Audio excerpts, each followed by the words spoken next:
हाँ जी ਦੋਸਤੋ, ਜਿਨ੍ਹਾਂ ਨੇ ਵੀ ਉੱਤਰ ਦੇਣਾ ਥੋੜ੍ਹਾ ਜਲਦੀ ਦਿਓ ਕਿਉਂਕਿ ਅਸੀਂ 2 ਘੰਟੇ ਦੇ ਵਿੱਚ ਆਪਣਾ ਪੂਰਾ ਇਹ ਜਿਹੜਾ ਅੱਜ ਦਾ ਲੈਕਚਰ ਆ ਉਸਨੂੰ ਸਮੇਟਣਾ ਹੋਏਗਾ। ਤਾਂ ਅਸੀਂ ਹੋਰ ਵੇਟ ਨਾ ਕਰਦੇ ਹੋਏ ਇਹਦੇ ਬਾਰੇ ਦੱਸਦੇ ਹਾਂ ਕਿ ਆਪਸ਼ਨ ਬੀ 1343 ਇਹਦਾ ਸਹੀ ਜਵਾਬ ਹੋਣਾ ਚਾਹੀਦਾ ਹੈ। ਰਾਗ ਮੁਕਤ ਬਾਣੀਆਂ ਸਾਨੂੰ ਜਿਹੜੀਆਂ ਨੇ 1 ਤੋਂ 13 ਤੱਕ ਮਿਲਦੀਆਂ ਨੇ। ਹਾਲਾਂਕਿ ਅਸੀਂ ਵੇਖਦੇ ਹਾਂ ਕਿ ਪੰਨਾ ਨੰਬਰ 1 ਤੋਂ 8 ਤੱਕ ਸਾਨੂੰ ਜਪਜੀ ਆ ਜਿਹੜੀ ਰਾਗ ਮੁਕਤ ਬਾਣੀ ਦੇ ਤੌਰ ਤੇ ਅਸੀਂ ਸਾਰੇ ਜਾਣਦੇ ਹੀ ਹਾਂ। ਉਹ ਤੋਂ ਬਾਅਦ ਜਿਹੜੇ ਆ ਸੋਦਰ ਸੋਪਰਕ ਤੇ ਕੀਰਤਨ ਸੋਹਲਾ ਜਿਹਨਾਂ ਨੂੰ ਅਸੀਂ ਆਖਦੇ ਹਾਂ ਉਹਨਾਂ ਨੂੰ ਦਰਜ ਕੀਤਾ ਗਿਆ। ਉਹ ਜਦੋਂ ਕਿ ਰਾਗ ਪਦ ਨੇ ਪਰ ਉਹਨਾਂ ਨੂੰ ਰਾਗਾਂ ਦੇ ਅਨੁਸਾਰ ਨਹੀਂ ਰੱਖਿਆ ਗਿਆ। ਜਦੋਂ ਕਿ ਅਸੀਂ ਦੇਖਦੇ ਹਾਂ ਦੂਸਰਾ ਜਿਹੜਾ ਹਿੱਸਾ ਰਾਗਾਂ ਅਨੁਸਾਰ ਬਾਣੀਆਂ ਦਾ ਉਹ ਪੰਨਾ 14 ਤੋਂ ਸ਼ੁਰੂ ਹੁੰਦਾ। ਠੀਕ ਹੈ ਜੀ, 1352 ਪੰਨੇ ਤੱਕ ਹੈ ਜਿਹੜਾ ਇਹ ਚੱਲਦਾ ਤੇ ਕੁੱਲ ਮਿਲਾ ਕੇ ਸਾਡੇ ਕੋਲ 1343 ਹੋ ਜਾਂਦੇ ਨੇ। ਤੇ ਇਹਨਾਂ ਤੋਂ ਬਾਹਰ ਸਾਡੇ ਕੋਲ ਗੁਰੂ ਗ੍ਰੰਥ ਸਾਹਿਬ ਦੇ ਜਿਹੜੇ ਪੰਨੇ ਨੇ ਉਹ 90 ਹੁੰਦੇ ਨੇ। 1353 ਤੋਂ ਸ਼ਲੋਕ ਸਹਿਸਕ੍ਰਿਤੀ ਜਿਹੜੀ ਬਾਣੀ ਹੈ ਉਹ ਸ਼ੁਰੂ ਹੁੰਦੀ ਹੈ। ਉਹ ਸ਼ਲੋਕ ਸਹਿਸਕ੍ਰਿਤੀ ਜਿਹੜੇ ਰਾਗ ਮੁਕਤ ਬਾਣੀ ਪਹਿਲੀ ਰਾਗ ਮੁਕਤ ਬਾਣੀ ਹੈ। ਕਈ ਵਾਰ ਐਗਜ਼ਾਮ ਦੇ ਵਿੱਚ ਇਸ ਤਰ੍ਹਾਂ ਦਾ ਪ੍ਰਸ਼ਨ ਵੀ ਆ ਸਕਦਾ ਹੈ ਕਿ ਗੁਰੂ ਗ੍ਰੰਥ ਸਾਹਿਬ ਦੇ ਵਿੱਚ ਪਹਿਲੀ ਜਪਜੀ ਸਾਹਿਬ ਤੋਂ ਬਾਅਦ ਕਿਹੜੀ ਪਹਿਲੀ ਜਿਹੜਾ ਰਾਗ ਮੁਕਤ ਬਾਣੀ ਹੈ। ਠੀਕ ਹੈ ਜੀ, ਤਾਂ ਉਹ ਸ਼ਲੋਕ ਸਹਿਸਕ੍ਰਿਤੀ ਹੈ। ਤਾਂ ਉਸ ਤੋਂ ਬਾਅਦ ਆਉਣ ਵਾਲੀਆਂ ਸਾਰੀਆਂ ਬਾਣੀਆਂ ਨੇ ਜਿਹੜੀਆਂ ਉਹ ਰਾਗ ਮੁਕਤ ਹਨ। ਠੀਕ ਹੈ ਜੀ, ਇਹਨਾਂ ਦੇ ਕੁੱਲ 90 ਪੰਨੇ ਬਣਦੇ ਨੇ ਤੇ 1343 ਸਾਡੇ ਕੋਲ ਰਾਗਾਂ ਅਨੁਸਾਰ ਜਿਹੜੀਆਂ ਬਾਣੀਆਂ ਉਹਨਾਂ ਦੇ ਬਣਦੇ ਆ। ਅੱਗੇ ਅਸੀਂ ਗੁਰੂ ਗ੍ਰੰਥ ਸਾਹਿਬ ਦੀ ਬਣਤਰ ਬਾਣੀਆਂ ਦੇ ਅਨੁਸਾਰ ਆ ਅਸੀਂ ਚਰਚਾ ਕਰਾਂਗੇ। ਜਪਜੀ ਦੇ ਬਾਰੇ ਮੈਂ ਬਹੁਤਾ ਸਮਾਂ ਨਹੀਂ ਲੈਣਾ ਚਾਹੁੰਦਾ ਕਿਉਂਕਿ ਅਸੀਂ ਲਗਭਗ ਸਾਰੇ ਹੀ ਪੜ੍ਹ ਆਏ ਹਾਂ। ਜਪਜੀ ਸਾਹਿਬ ਦੇ ਵਿੱਚ ਮੂਲ ਮੰਤਰ ਹੈ, 38 ਪੌੜੀਆਂ ਦਰਜ ਹਨ। ਆਦਿ ਤੇ ਅੰਤ ਦੇ ਵਿੱਚ ਸਾਨੂੰ ਜਿਹੜੇ ਨੇ ਇੱਕ ਸ਼ਲੋਕ ਭਾਵ ਕੁੱਲ ਮਿਲਾ ਕੇ 2 ਸ਼ਲੋਕ ਸਾਨੂੰ ਦਰਜ ਕੀਤੇ ਹੋਏ ਮਿਲਦੇ ਨੇ। ਇਹ ਸਾਰੀ ਦੀ ਸਾਰੀ ਬਾਣੀ ਹੈ ਜਿਹੜੀ ਜਪਜੀ ਸਾਹਿਬ ਰਾਗ ਮੁਕਤ ਹੈ। ਇਹਨਾਂ ਵਿੱਚ ਰਾਗ ਦੀ ਵਰਤੋਂ ਨਹੀਂ ਕੀਤੀ ਗਈ ਤੇ ਪੰਨੇ 108 1 ਤੋਂ 8 ਤੱਕ ਹੈ ਜਿਹੜੇ ਜਪਜੀ ਸਾਹਿਬ ਦੇ ਉਹ ਸਾਨੂੰ ਮਿਲਦੇ ਹਨ ਗੁਰੂ ਗ੍ਰੰਥ ਸਾਹਿਬ ਦੇ ਵਿੱਚ। ਠੀਕ ਹੈ ਜੀ, ਇਹਦੇ ਬਾਰੇ ਬਾਕੀ ਜਿਹੜੀ ਡਿਟੇਲ ਹੈ ਤੁਸੀਂ ਉਹ ਬਾਅਦ ਆਪ ਪੜ੍ਹ ਸਕਦੇ ਹੋ ਕਿਉਂਕਿ ਮੈਂ ਇਸ ਕਰਕੇ ਇਹਦੇ ਉੱਤੇ ਜ਼ਿਆਦਾ ਸਮਾਂ ਨਹੀਂ ਲਗਾ ਰਿਹਾ ਕਿਉਂਕਿ ਸਾਨੂੰ ਜਪਜੀ ਸਾਹਿਬ ਦੇ ਬਾਰੇ ਜਾਂ ਉਹਨਾਂ ਦੀ ਬਾਣੀ ਲਗਭਗ ਸਾਰਿਆਂ ਨੇ ਹੀ ਪੜ੍ਹੀ ਹੋਏਗੀ। ਠੀਕ ਹੈ ਜੀ,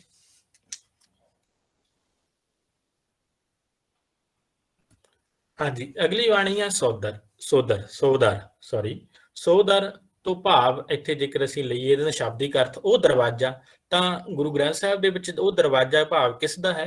ਪਰਮਾਤਮਾ ਦਾ ਹੈ, ਦੇਵੀ ਸ਼ਕਤੀ ਦਾ ਹੈ, ਕਰਤਾਰ ਦਾ ਹੈ। ਅਨੇਕਾਂ ਨਾਮ ਸਾਨੂੰ ਪਤਾ ਹੈ ਗੁਰੂ ਗ੍ਰੰਥ ਸਾਹਿਬ ਦੇ ਵਿੱਚ ਜਿਹੜੇ ਆ ਪਰਮਾਤਮਾ ਦੇ ਲਈ ਸੰਬੋਧਨ ਰੂਪ ਦੇ ਵਿੱਚ ਆਏ ਨੇ। ਇਹਨਾਂ ਦਾ ਜਿਹੜਾ ਸਿਰਲੇਖ ਹੈ ਸੋਦਰ ਰਾਗ ਆਸਾ ਮਹੱਲਾ ਦੇ ਜਿਹੜਾ ਸਿਰਲੇਖ ਸਾਨੂੰ ਇਸ ਬਾਣੀ ਦੇ ਤੋਂ ਪਹਿਲਾਂ ਮਿਲਦਾ ਹੈ ਤੇ ਕੁੱਲ 5 ਸ਼ਬਦ ਨੇ ਜਿਹੜੇ ਸੋਦਰ ਬਾਣੀ ਦੇ ਅਧੀਨ ਸਾਨੂੰ ਮਿਲਦੇ ਨੇ। ਠੀਕ ਹੈ ਜੀ, ਇਹ ਜਿਹੜੀ ਬਾਣੀ ਹੈ ਪੰਨਾ 8 ਤੋਂ ਲੈ ਕੇ 10 ਤੱਕ 2 ਪੰਨੇ ਜਿਹੜੇ ਨੇ ਗੁਰੂ ਗ੍ਰੰਥ ਸਾਹਿਬ ਦੇ ਵਿੱਚ ਸਾਨੂੰ ਇਹ ਸੋਦਰ ਬਾਣੀ ਜਿਹੜੀ ਮਿਲਦੀ ਹੈ। ਠੀਕ ਹੈ ਜੀ, ਤਾਂ ਅੱਗੇ ਅਸੀਂ ਜੇਕਰ ਗੱਲ ਕਰੀਏ ਸੋਦਰ ਦੇ ਵਿੱਚ ਕਿਹੜੇ ਗੁਰੂਆਂ ਦੀ ਬਾਣੀ ਹੈ। ਗੁਰੂ ਨਾਨਕ, ਗੁਰੂ ਰਾਮਦਾਸ ਤੇ ਗੁਰੂ ਅਰਜਨ, ਇਹਨਾਂ 3 ਗੁਰੂਆਂ ਦੀ ਬਾਣੀ ਸਾਨੂੰ ਸੋਦਰ ਦੇ ਵਿੱਚ ਮਿਲਦੀ ਹੈ ਤੇ ਇਹਨਾਂ ਦੇ ਜਿਹੜੇ ਲੜੀਵਾਰ ਜਿਹੜੇ ਸ਼ਬਦ ਸਾਨੂੰ ਮਿਲਦੇ ਨੇ ਤੁਸੀਂ ਸਕਰੀਨ ਦੇ ਉੱਤੇ ਦੇਖ ਹੀ ਰਹੇ ਹੋ। ਪਹਿਲੇ ਜਿਹੜੇ 3 ਸ਼ਬਦ ਨੇ ਸਾਨੂੰ ਉਹ ਗੁਰੂ ਨਾਨਕ ਸਾਹਿਬ ਦੇ ਮਿਲਦੇ ਨੇ। ਠੀਕ ਹੈ ਜੀ, ਅਗਲੇ ਜਿਹੜੇ 2 ਸ਼ਬਦ ਨੇ ਸਾਨੂੰ ਇੱਕ ਗੁਰੂ ਰਾਮਦਾਸ ਜੀ ਦਾ ਰਾਗ ਗੁਜਰੀ ਮਹੱਲਾ ਦੇ ਵਿੱਚ ਤੇ ਰਾਗ ਗੁਜਰੀ ਮਹੱਲਾ ਦੇ ਵਿੱਚ ਅਗਲਾ ਜਿਹੜਾ ਹੈ ਸਾਨੂੰ ਸ਼ਬਦ ਉਹ ਗੁਰੂ ਅਰਜਨ ਸਾਹਿਬ ਜੀ ਦਾ ਮਿਲਦਾ ਹੈ। ਇਹਨਾਂ ਨੂੰ ਜਿਹੜਾ ਅਸੀਂ ਅਗਲਾ ਭਾਗ ਆ ਜਿਹੜੇ ਮੈਂ ਗੁਰੂ ਗ੍ਰੰਥ ਸਾਹਿਬ ਦਾ ਰਾਗਾ ਅਧੀਨ ਬਾਣੀ ਦਾ ਇਸੇ ਕਰਕੇ ਦਰਜ ਨਹੀਂ ਕੀਤਾ ਗਿਆ ਕਿ ਇੱਥੇ ਤੁਸੀਂ ਦੇਖੋਗੇ ਕਿ ਇਹ ਜਿਹੜੇ 5 ਸ਼ਬਦ ਨੇ ਵੱਖੋ ਵੱਖਰੇ ਰਾਗਾਂ ਦੇ ਅਧੀਨ ਆਏ ਨੇ। ਠੀਕ ਹੈ ਜੀ, ਤੇ ਇਹ ਜਿਹੜੇ ਸ਼ਬਦ ਨੇ ਇਹ ਸਾਡੇ ਰੋਜ਼ਮਰਾ ਦੀ ਜਿਹੜੀ ਜ਼ਿੰਦਗੀ ਦਾ ਅਸੀਂ ਜੇਕਰ ਕਹਿ ਲਈਏ ਵੀ ਪਾਠ ਕਰਨ ਦਾ ਹਿੱਸਾ ਨੇ। ਤਾਂ ਇਹ ਜਿਹੜੀ ਤਰਤੀਬ ਹੈ ਸੋਦਰ ਦੀ ਸਾਨੂੰ ਗੁਰੂ ਗ੍ਰੰਥ ਸਾਹਿਬ ਦੇ ਵਿੱਚ ਮਿਲਦੀ ਹੈ। ਸੋਦਰ ਦੇ ਬਾਰੇ ਜਿਵੇਂ ਮੈਂ ਤੁਹਾਨੂੰ ਦੱਸਿਆ ਕਿ ਸ਼ਾਬਦਿਕ ਅਰਥ ਇਹਦਾ ਉਹ ਦਰਵਾਜ਼ਾ ਹੈ ਭਾਵ ਪਰਮਾਤਮਾ ਦਾ ਦਰਵਾਜ਼ਾ ਦਰ। ਅਗਲੀ ਬਾਣੀ ਸਾਨੂੰ ਮਿਲਦੀ ਹੈ ਇਸ ਸੋਦਰ ਤੋਂ ਬਾਅਦ ਪੁਰਖ ਭਾਵ ਨਿਰੰਕਾਰ ਪਰਮਾਤਮਾ ਹੈ। ਗੁਰੂ ਗ੍ਰੰਥ ਸਾਹਿਬ ਦਾ ਜਿਹੜਾ ਇਸ਼ਟ ਹੈ ਉਹ ਨਿਰੰਕਾਰ ਹੈ, ਨਿਰਗੁਣ ਹੈ। ਠੀਕ ਹੈ ਜੀ, ਸੋਪਰਖ ਦੇ ਵਿੱਚ ਉਸ ਦੀ ਹੀ ਮਹਿਮਾ ਮਿਲਦੀ ਹੈ। ਸਾਰੀ ਦੀ ਸਾਰੀ ਬਾਣੀ ਹੀ ਅਸੀਂ ਦੇਖਦੇ ਹਾਂ ਗੁਰੂ ਗ੍ਰੰਥ ਸਾਹਿਬ ਦੀ ਪਰਮਾਤਮਾ ਨੂੰ ਸਮਰਪਿਤ ਹੈ। ਉਹਨਾਂ ਦਾ ਨਾਇਕ ਪਰਮਾਤਮਾ ਹੈ, ਤਾਂ ਉਹਨਾਂ ਦੀ ਮਹਿਮਾ, ਪਰਮਾਤਮਾ ਦੀ ਮਹਿਮਾ ਸਾਨੂੰ ਇਸ ਦੇ ਵਿੱਚ ਮਿਲਦੀ ਹੈ। ਇਹ ਜੇਕਰ ਗੱਲ ਕਰੀਏ ਤਾਂ ਪੰਨਾ ਨੰਬਰ 10 ਤੋਂ 12 ਤੱਕ 4 ਸ਼ਬਦ ਸਾਨੂੰ ਸੋਪਰਖ ਦੇ ਮਿਲਦੇ ਨੇ। ਕਈ ਵਾਰ ਇਸ ਤਰ੍ਹਾਂ ਦਾ ਐਗਜ਼ਾਮ ਵੀ ਆ ਸਕਦਾ ਕਿ ਸੋਪਰਖ ਜਿਹੜੀ ਬਾਣੀ ਦੇ ਤਹਿਤ ਕਿੰਨੇ ਸ਼ਬਦ ਰਚੇ ਗਏ ਹਨ। ਤਾਂ ਇਹਨਾਂ ਦੇ ਜਿਹੜੇ ਬਾਣੀਕਾਰ ਨੇ ਉਹ ਵੀ ਪਹਿਲਾਂ ਵਾਂਗ ਹੀ ਗੁਰੂ ਰਾਮਦਾਸ ਜੀ, ਗੁਰੂ ਨਾਨਕ ਦੇਵ ਜੀ ਤੇ ਗੁਰੂ ਅਰਜਨ ਦੇਵ ਜੀ ਹਨ।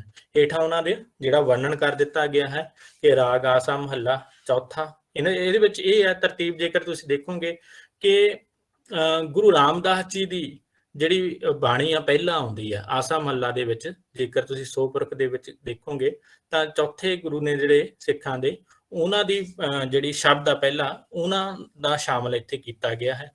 ਉਸ ਤੋਂ ਬਾਅਦ ਫੇਰ ਆਸਾ ਮਹੱਲਾ ਦੇ ਵਿੱਚ ਉਹਨਾਂ ਦਾ ਇਹ ਸ਼ਬਦ ਹੈ। ਉਸ ਤੋਂ ਬਾਅਦ ਇੱਕ ਸ਼ਬਦ ਜਿਹੜਾ ਹੈ ਗੁਰੂ ਨਾਨਕ ਸਾਹਿਬ ਦਾ ਆਸਾ ਮਹੱਲਾ ਦੇ ਵਿੱਚ ਹੀ, ਤੇ ਇੱਕ ਸ਼ਬਦ ਜਿਹੜਾ ਹੈ ਗੁਰੂ ਅਰਜਨ ਸਾਹਿਬ ਦਾ। ਇਹਦੇ ਵਿੱਚ ਇਹ ਵੱਖਰੀ ਵਿਸ਼ੇਸ਼ਤਾ ਇਹ ਹੈ ਕਿ ਇਹਦੇ ਵਿੱਚ ਸਾਰੇ ਦੇ ਸਾਰੇ ਚਾਰੇ ਹੀ ਸ਼ਬਦ ਤੁਸੀਂ ਦੇਖ ਰਹੇ ਹੋਵੋਗੇ ਕਿ ਆਸਾ ਮਹੱਲਾ ਅਧੀਨ ਹੀ ਆਏ ਨੇ, ਰਾਗ ਆਸਾ ਦੇ ਵਿੱਚ ਹੀ ਆਏ ਹਨ। ਚਾਰੇ ਦੇ ਚਾਰ ਸ਼ਬਦ ਸਾਨੂੰ ਮਿਲਦੇ ਹਨ। ਅਗਲੀ ਬਾਣੀ ਸੋਹਿਲਾ ਹੈ, ਜਿਸ ਨੂੰ ਅਸੀਂ ਸਤਿਕਾਰ ਨਾਲ ਕੀਰਤਨ ਸੋਹਿਲਾ ਵੀ ਆਖਦੇ ਹਾਂ। ਸੋਹਿਲੇ ਦਾ ਅਰਥ ਇਹ ਵੀ ਕਰ ਲਿਆ ਜਾਂਦਾ ਕਿ ਵਿਆਹ ਆਦਿ ਖੁਸ਼ੀਆਂ ਦੇ ਸਮੇਂ ਗਾਇਆ ਜਾਣ ਵਾਲਾ ਗੀਤ। ਇਹ ਲੋਕ ਜੀਵਨ ਦੇ ਵਿੱਚੋਂ ਆਇਆ ਹੈ ਤੇ ਕੁੜੀ ਦੇ ਵਿਆਹ ਸਮੇਂ ਔਰਤਾਂ ਜਿਹੜੀਆਂ ਨੇ ਸੁਹਾਗ ਦੇ ਗੀਤ ਗਾਉਂਦੀਆਂ ਸਨ, ਜਿਹਦੇ ਵਿੱਚ ਜਿਹੜੀ ਹੈ ਇੱਕ ਤਰ੍ਹਾਂ ਦੀ ਸਹੁਰੇ ਘਰ ਦੀ ਵਡਿਆਈ ਕੀਤੀ ਗਈ ਹੁੰਦੀ ਸੀ। ਉਹਨਾਂ ਨੂੰ ਅਸੀਸਾਂ ਦੇ ਰੂਪ ਦੇ ਵਿੱਚ ਜਿਹੜਾ ਇਹ ਸੋਹਲੇ ਗਾਏ ਜਾਂਦੇ ਸਨ। ਤਾਂ ਇਹਦਾ ਵੀ ਜਿਹੜਾ ਅਧਿਆਤਮਕਰਨ ਹੈ ਜਿਹੜਾ ਗੁਰੂ ਸਾਹਿਬਾਨਾਂ ਨੇ ਕਰ ਲਿਆ। ਇਹਦੇ ਵਿੱਚ ਉਹਨਾਂ ਨੇ ਸ਼ਬਦ ਨੂੰ ਜਿਹੜਾ ਜੀਵ ਨੂੰ ਉਪਦੇਸ਼ ਦੇਣ ਦੇ ਲਈ ਜਿਹੜਾ ਇਸ ਬਾਣੀ ਦਾ ਜਿਹੜਾ ਨੂੰ ਅੱਗੇ ਰੱਖਿਆ ਗਿਆ ਹੈ, ਕਿਉਂਕਿ ਸਾਰੇ ਦੇ ਸਾਰੀਆਂ ਸਾਡੀਆਂ ਨਿਤਨੇਮ ਦੀਆਂ ਬਾਣੀਆਂ ਹਨ। ਠੀਕ ਹੈ ਜੀ। ਇਹਦੇ ਵਿੱਚ ਵੀ ਉਹਨਾਂ ਨੇ ਇਸੇ ਤਰ੍ਹਾਂ ਹੀ ਇੱਕ ਦਿਨ ਜਗਤ ਰੂਪੀ ਪੇਕਾ ਘਰ ਛੱਡ ਜਾਣਾ। ਤਾਂ ਸਾਰੇ ਦੇ ਸਾਰੇ ਬਿੰਬ ਜਿਹੜੇ ਨੇ ਉਹਨਾਂ ਨੇ ਲੋਕ ਜੀਵਨ ਦੇ ਵਿੱਚੋਂ ਲੈ ਲਏ ਹਨ ਤੇ ਪ੍ਰਭੂ ਪਤੀ ਦੇ ਬਿੰਬ ਦੇ ਵਿੱਚ ਉਹਨਾਂ ਨੂੰ ਜਿਹੜਾ ਹੈ ਸਮੇਟ ਲਿਆ ਹੈ। ਤਾਂ ਇਹਨਾਂ ਦੀ ਜਿਹੜੀ ਤਰਤੀਬ ਹੈ ਉਹਦੇ ਵਿੱਚ ਵੀ ਅਸੀਂ ਜੇਕਰ ਗੱਲ ਕਰੀਏ ਤਾਂ 12 ਤੋਂ 13 ਠੀਕ ਹੈ ਜੀ ਪੰਨੇ ਜਿਹੜੇ ਨੇ ਜਿਹੜੇ ਗੁਰੂ ਗ੍ਰੰਥ ਸਾਹਿਬ ਦੇ ਮਿਲਦੇ ਨੇ, ਤੇ ਇਹਦੇ ਵਿੱਚ 5 ਸ਼ਬਦ ਦਰਜ ਹਨ। ਠੀਕ ਹੈ ਜੀ। 5 4 5 ਦੀ ਕੰਟੀਨਿਊਟੀ ਤੁਸੀਂ ਦੇਖੋਗੇ। ਤਾਂ ਬਾਣੀਕਾਰ ਸਾਡੇ ਕੋਲ ਇਹਨਾਂ ਦੇ ਵਿੱਚ ਵੀ ਗੁਰੂ ਨਾਨਕ ਸਾਹਿਬ, ਗੁਰੂ ਰਾਮਦਾਸ ਜੀ ਤੇ ਗੁਰੂ ਅਰਜਨ। ਤਾਂ ਤਿੰਨੇ ਜਿਹੜੀਆਂ ਬਾਣੀਆਂ ਸਾਡੇ ਕੋਲ ਸੋਦਰ, ਸੋਪਰਖ ਤੇ ਸੋਹਿਲਾ, ਇਹਨਾਂ ਦੇ ਤਿੰਨੇ ਹੀ ਸਾਂਝੇ ਬਾਣੀਕਾਰ ਨੇ। ਗੁਰੂ ਨਾਨਕ ਨੇ, ਗੁਰੂ ਰਾਮਦਾਸ ਨੇ, ਗੁਰੂ ਅਰਜਨ ਨੇ। ਇਹ ਥੋੜਾ ਜਿਹਾ ਯਾਦ ਰੱਖਣ ਦੀ ਗੱਲ ਰਹੇਗੀ, ਕਈ ਵਾਰ ਇਸ ਤਰ੍ਹਾਂ ਦਾ ਸਵਾਲ ਵੀ ਆ ਸਕਦਾ ਹੈ ਤੁਹਾਨੂੰ। ਤੇ ਇਹਨਾਂ ਦਾ ਸ਼ਬਦਾਂ ਦਾ ਜਿਹੜਾ ਵੇਰਵਾ ਵੀ ਤੁਸੀਂ ਜਿਵੇਂ ਸਕਰੀਨ ਦੇ ਉੱਤੇ ਇੱਥੇ ਵੇਖ ਹੀ ਰਹੇ ਹੋ। ਇਹਦੇ ਵਿੱਚ ਪਹਿਲੇ 3 ਜਿਹੜੇ ਸ਼ਬਦ ਨੇ ਉਹ ਗੁਰੂ ਨਾਨਕ ਸਾਹਿਬ ਦੇ ਨੇ, ਗੌੜੀ ਰਾਗ ਦੇ ਵਿੱਚ, ਆਸਾ ਰਾਗ ਦੇ ਵਿੱਚ, ਧਨਾਸਰੀ ਰਾਗ ਦੇ ਵਿੱਚ। ਠੀਕ ਹੈ ਜੀ। ਤੇ ਇਹਦੇ ਵਿੱਚ ਸਭ ਤੋਂ ਚਰਚਿਤ ਜਿਹੜੇ ਸ਼ਬਦ ਵੀ ਨੇ ਜਿਵੇਂ 6 ਘਰ 6 ਗੁਰੂ 6 ਉਪਦੇਸ਼ ਤੇ ਗਗਨ ਮੇ ਥਾਲ ਰਬ ਚੰਦ ਦੀਪਕ ਬਣੇ, ਇੱਥੇ ਸ਼ਾਮਲ ਕੀਤੇ ਗਏ ਹਨ। ਇਹ ਤੋਂ ਇਲਾਵਾ ਰਾਗ ਗੌੜੀ ਦੇ ਵਿੱਚ ਵੀ ਗੁਰੂ ਰਾਮਦਾਸ ਜੀ ਦੇ ਤੇ ਰਾਗ ਗੌੜੀ ਦੇ ਵਿੱਚ ਗੁਰੂ ਅਰਜਨ ਸਾਹਿਬ ਦੇ ਜਿਹੜੇ ਨੇ ਸ਼ਬਦ ਸ਼ਾਮਲ ਕਰ ਲਏ ਗਏ ਹਨ। ਤਾਂ ਇਹ ਕੁੱਲ ਮਿਲਾ ਕੇ 5 ਸ਼ਬਦ ਬਣਦੇ ਹਨ। ਅੱਗੇ ਸ਼ਬਦ ਦੇ ਬਾਰੇ ਜਿਵੇਂ ਅਸੀਂ ਸਾਰੇ ਜਾਣਦੇ ਹੀ ਹੋ ਕਿ ਅੱਜ ਜਿਹੜਾ ਸ਼ਬਦ ਹੈ ਉਹ ਅਧਿਆਤਮਕ ਰਚਨਾਵਾਂ ਦਾ ਇੱਕ ਤਰ੍ਹਾਂ ਦਾ ਅਸੀਂ ਕਹਿ ਲਓ ਵੀ ਸਮਾਨਾਂਤਰ ਜਿਹੜਾ ਚੱਲ ਰਿਹਾ ਹੈ। ਸਾਰੀ ਦੀ ਸਾਰੀ ਸਾਨੂੰ ਅਸੀਂ ਦੇਖਦੇ ਹਾਂ ਜਦੋਂ ਵੀ ਧਾਰਮਿਕ ਸ਼ਬਦਾਂ ਦੀ ਗੱਲ ਆਉਂਦੀ ਹੈ, ਧਾਰਮਿਕ ਬਾਣੀ ਦੀ ਗੱਲ ਆਉਂਦੀ ਹੈ, ਰਚਨਾਵਾਂ ਦੀ ਗੱਲ ਆਉਂਦੀ ਹੈ, ਤਾਂ ਜਿਹੜਾ ਸ਼ਬਦ ਉਹਨਾਂ ਲਈ ਇੱਕ ਤਰ੍ਹਾਂ ਦਾ ਰਾਖਵਾਂ ਰੱਖ ਲਿਆ ਗਿਆ ਹੈ। ਅਸੀਂ ਗੁਰਬਾਣੀ ਦੇ ਵਿੱਚ ਵੀ ਅਸੀਂ ਦੇਖਦੇ ਹਾਂ ਬੜੇ ਸਤਿਕਾਰ ਦੇ ਨਾਲ ਸ਼ਬਦ ਕਹਿੰਦੇ ਆ ਜਾਂ ਗੁਰੂ ਸ਼ਬਦ ਕਹਿੰਦੇ ਆ। ਤੇ ਕੋਸ਼ਗਤ ਅਰਥ ਅਸੀਂ ਸਾਰੇ ਜਾਣਦੇ ਹਾਂ ਕਿ ਧੁਨੀ ਜਾਂ ਆਵਾਜ਼ ਹੈ। ਤੇ ਕਾਵਿ ਦੇ ਸੰਦਰਭ ਦੇ ਵਿੱਚ ਜੇਕਰ ਅਸੀਂ ਗੱਲ ਕਰੀਏ ਤਾਂ ਕਹਿ ਦਿੱਤਾ ਜਾਂਦਾ ਹੈ ਕਿ ਮਹਾਂਪੁਰਸ਼ਾਂ ਦੇ, ਸੰਤਾਂ ਦੇ, ਫਕੀਰਾਂ ਦੇ ਬੋਲ ਜਾਂ ਬਾਣੀ, ਉਹਨਾਂ ਦੇ ਪਦਿਆਂ ਨੂੰ ਸ਼ਬਦ ਕਿਹਾ ਗਿਆ ਹੈ। ਇੱਥੇ ਜਿਹੜੇ ਸ਼ਬਦ ਨੇ ਕਾਵਿ ਦੇ ਸੰਦਰਭ ਦੇ ਵਿੱਚ ਜਿਹੜੇ ਉਹ ਕੋਈ ਜਿਹੜਾ ਇਕੱਲਾ ਕਹਿਰਾ ਸ਼ਬਦ ਨਹੀਂ ਹੈ। ਇੱਥੇ ਇਹ ਥੋੜਾ ਧਿਆਨ ਦੇ ਵਿੱਚ ਰੱਖਣ ਦੀ ਗੱਲ ਹੈ ਕਿਉਂਕਿ ਇਹਨਾਂ ਦੀ ਵੀ ਇੱਕ ਤਰ੍ਹਾਂ ਦੀ ਤਰਤੀਬ ਹੈ। ਇੱਥੇ ਸ਼ਬਦ ਕੋਈ ਇਕੱਲਾ ਗਹਿਰਾ ਸ਼ਬਦ ਨਹੀਂ, ਜਿਵੇਂ ਕਿ ਮਹਾਂਪੁਰਸ਼ ਆਪਣੇ ਆਪ ਦੇ ਵਿੱਚ ਸ਼ਬਦ ਹੈ, ਜਦੋਂ ਅਸੀਂ ਭਾਸ਼ਾ ਦੇ ਦ੍ਰਿਸ਼ਟੀਕੋਣ ਤੋਂ ਦੇਖਦੇ ਹਾਂ। ਪਰ ਜਦੋਂ ਅਸੀਂ ਕਾਵਿ ਦੇ ਸੰਦਰਭ ਦੇ ਵਿੱਚ ਜਾਂ ਗੁਰਬਾਣੀ ਦੇ ਸੰਦਰਭ ਦੇ ਵਿੱਚ ਅਸੀਂ ਗੱਲ ਕਰਨੀ ਆ, ਤਾਂ ਇੱਥੇ ਜਿਹੜੇ ਸ਼ਬਦ ਨੇ ਉਹ ਜਿਹੜੇ ਨੇ ਇੱਕ ਤਰ੍ਹਾਂ ਦੇ ਛੰਦ ਦੇ ਰੂਪ ਦੇ ਵਿੱਚ ਆਏ ਨੇ, ਇੱਕ ਤਰ੍ਹਾਂ ਦੀ ਪੈਰਾਮੀਟਰ ਦੇ ਮਾਪਦੰਡਾਂ ਦੇ ਰੂਪ ਦੇ ਵਿੱਚ ਆਏ ਨੇ। ਉਹ ਅੱਗੇ ਚੱਲ ਕੇ ਆਪਾਂ ਗੱਲ ਕਰਦੇ ਹਾਂ। ਤੇ ਇਹ ਜਿਹੜੇ ਜਿਵੇਂ ਅਸੀਂ ਕਿਹਾ ਕਿ ਪ੍ਰਮਾਤਮਾ ਦਾ ਇੱਕ ਵਾਚਕ ਵੀ ਹੈ ਸ਼ਬਦ, ਤੇ ਸ਼ਬਦ ਬ੍ਰਹਮ ਦੀ ਧਾਰਨਾ ਜਿਹੜੀ ਆ ਸੰਸਕ੍ਰਿਤ ਸਾਹਿਤ ਦੇ ਵਿੱਚੋਂ ਹੀ ਜਿਹੜੀ ਲਗਾਤਾਰ ਚੱਲਦੀ ਆਈ ਹੈ। ਪਿੰਗਲ ਦ੍ਰਿਸ਼ਟੀ ਤੋਂ ਗੁਰਬਾਣੀ ਵਿੱਚ ਵੱਖ-ਵੱਖ ਪਦਿਆਂ ਨੂੰ ਜਿਹੜਾ ਸ਼ਬਦ ਕਹਿ ਦਿੱਤਾ ਗਿਆ ਹੈ, ਤੇ ਇਹਨਾਂ ਅਧੀਨ ਸ਼ਬਦ ਜਿਹੜੇ ਨੇ ਤੁਸੀਂ ਇੱਥੇ ਦੇਖ ਰਹੇ ਹੋ ਸਕਰੀਨ ਤੇ, ਇੱਕ ਪਦੇ, ਤ੍ਰਿਪਦੇ, ਚੌਪਦੇ, ਪੰਚਪਦੇ, ਛੇਪਦੇ, ਸਪਤਪਦੀ, ਅਸ਼ਟਪਦੀ, 9 ਪਦੀ, 10 ਪਦੀ, 12 ਪਦੀ, ਇਹ 24 ਪਦੀ ਤੱਕ ਤੁਸੀਂ ਦੇਖ ਸਕਦੇ ਹੋ ਗੁਰੂ ਗ੍ਰੰਥ ਸਾਹਿਬ ਦੇ ਵਿੱਚ ਸਾਨੂੰ ਸ਼ਬਦ ਮਿਲ ਜਾਂਦੇ ਹਨ। ਤਾਂ ਪਹਿਲਾਂ ਅਸੀਂ ਗੱਲ ਕਰਾਂਗੇ ਚੌਪਦੇ ਦੀ। ਚੌਪਦੇ ਦੀ ਮੈਂ ਇੱਥੇ ਇਸ ਕਰਕੇ ਗੱਲ ਕਰਨ ਜਾ ਰਹੇ ਹਾਂ ਕਿਉਂਕਿ ਗੁਰੂ ਗ੍ਰੰਥ ਸਾਹਿਬ ਦੇ ਵਿੱਚ ਅਧਿਕਤਰ ਬਾਣੀ ਆ ਜਿਹੜੀ, ਸਭ ਤੋਂ ਵਧੇਰੇ ਬਾਣੀ ਆ ਜਿਹੜੀ ਸਾਨੂੰ ਚੌਪਦਿਆਂ ਦੇ ਰੂਪ ਦੇ ਵਿੱਚ ਮਿਲਦੀ ਹੈ। ਇਹ ਗੱਲ ਤੁਹਾਨੂੰ ਨੋਟ ਕਰ ਲੈਣੀ ਚਾਹੀਦੀ ਹੈ, ਧਿਆਨ ਦੇ ਵਿੱਚ ਰੱਖਣੀ ਚਾਹੀਦੀ ਹੈ। ਇਸ ਤਰ੍ਹਾਂ ਦਾ ਸਵਾਲ ਆ ਸਕਦਾ ਕਿ ਗੁਰੂ ਗ੍ਰੰਥ ਸਾਹਿਬ ਦੇ ਵਿੱਚ ਜੇਕਰ ਅਸੀਂ ਦੇਖੀਏ ਜਿਹੜੀ ਬਾਣੀ ਆ ਉਹ ਕਿਸ ਰੂਪ ਦੇ ਵਿੱਚ ਮਿਲਦੀ ਹੈ, ਚੌਪਦਿਆਂ ਦੇ ਰੂਪ ਦੇ ਵਿੱਚ। ਠੀਕ ਹੈ ਜੀ। ਤੇ ਇਹ ਜੇਕਰ ਇਹਦੇ ਬਾਰੇ ਗੱਲ ਕਰੀਏ ਤਾਂ ਇਹ ਕੋਈ ਵਿਸ਼ੇਸ਼ ਪ੍ਰਕਾਰ ਦਾ ਛੰਦ ਨਹੀਂ ਹੈ, ਸਗੋਂ ਇੱਕ ਅਜਿਹਾ ਛੰਦ ਵਿਧਾਨ ਹੈ ਜਿਹਦੇ ਵਿੱਚ ਲਗਭਗ 4 ਪਦੇ ਸ਼ਾਮਲ ਹੋਣ।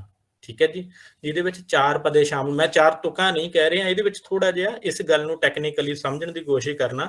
ਇਹ ਮੈਂ 4 ਤੁਕਾਂ ਨਹੀਂ ਕਹਿ ਰਿਹਾ, ਜੇਕਰ ਅਸੀਂ ਤੁਕਾਂ ਪਦ ਸਮਝ ਲਈਏ ਤਾਂ ਅਸੀਂ ਗਲਤ ਹੋਵਾਂਗੇ ਇੱਥੇ। ਉਹ ਮੈਂ ਉਦਾਹਰਨ ਵੀ ਦਵਾਂਗਾ ਤੁਹਾਨੂੰ ਅੱਗੇ ਚੱਲ ਕੇ। ਜਿਹੜੇ 4 ਪਦੇ ਨੇ ਉਹ ਤੁਕਾਂ ਨਹੀਂ ਹਨ। ਠੀਕ ਹੈ ਜੀ, ਤੁਕਾਂ ਦੀਆਂ ਅੱਗੇ ਜਿਹੜੀਆਂ 4 ਤੁਸੀਂ ਕਹਿ ਲਓਗੇ ਸੰਖਿਆ, ਉਹਨਾਂ ਦੀ ਗਿਣਤੀ ਹੈ। ਇਹ ਇੱਕ ਤਰ੍ਹਾਂ ਦਾ ਬੰਦ ਸਮੁੱਚ ਜਾਂ ਪਦ ਸਮੁੱਚ ਵੀ ਅਸੀਂ ਇਸ ਨੂੰ ਕਹਿ ਸਕਦੇ ਹਾਂ। ਪਦਾਂ ਤੋਂ ਭਾਵ ਹੈ ਤੁਕਾਂ ਦਾ ਸਮੂਹ, ਤੁਕ ਜਾਂ ਤੁਕਾਂ ਦਾ ਸਮੂਹ। ਤਾਂ ਤੁਕਾਂ ਦੇ ਸਮੂਹ ਨੂੰ ਅਸੀਂ ਇੱਥੇ ਜਿਹੜਾ ਪਦ ਕਹਿੰਦੇ ਆ, ਤੇ ਇਹਨਾਂ ਪਦਾਂ ਦੀ ਜੇਕਰ ਗਿਣਤੀ 4 ਹੋਏ ਤਾਂ ਅਸੀਂ ਉਹਨਾਂ ਨੂੰ ਗੁਰੂ ਗ੍ਰੰਥ ਸਾਹਿਬ ਦੇ ਵਿੱਚ ਚੌਪਦੇ ਨਾਮ ਹੇਠ ਦਰਜ ਕੀਤਾ ਗਿਆ ਹੈ।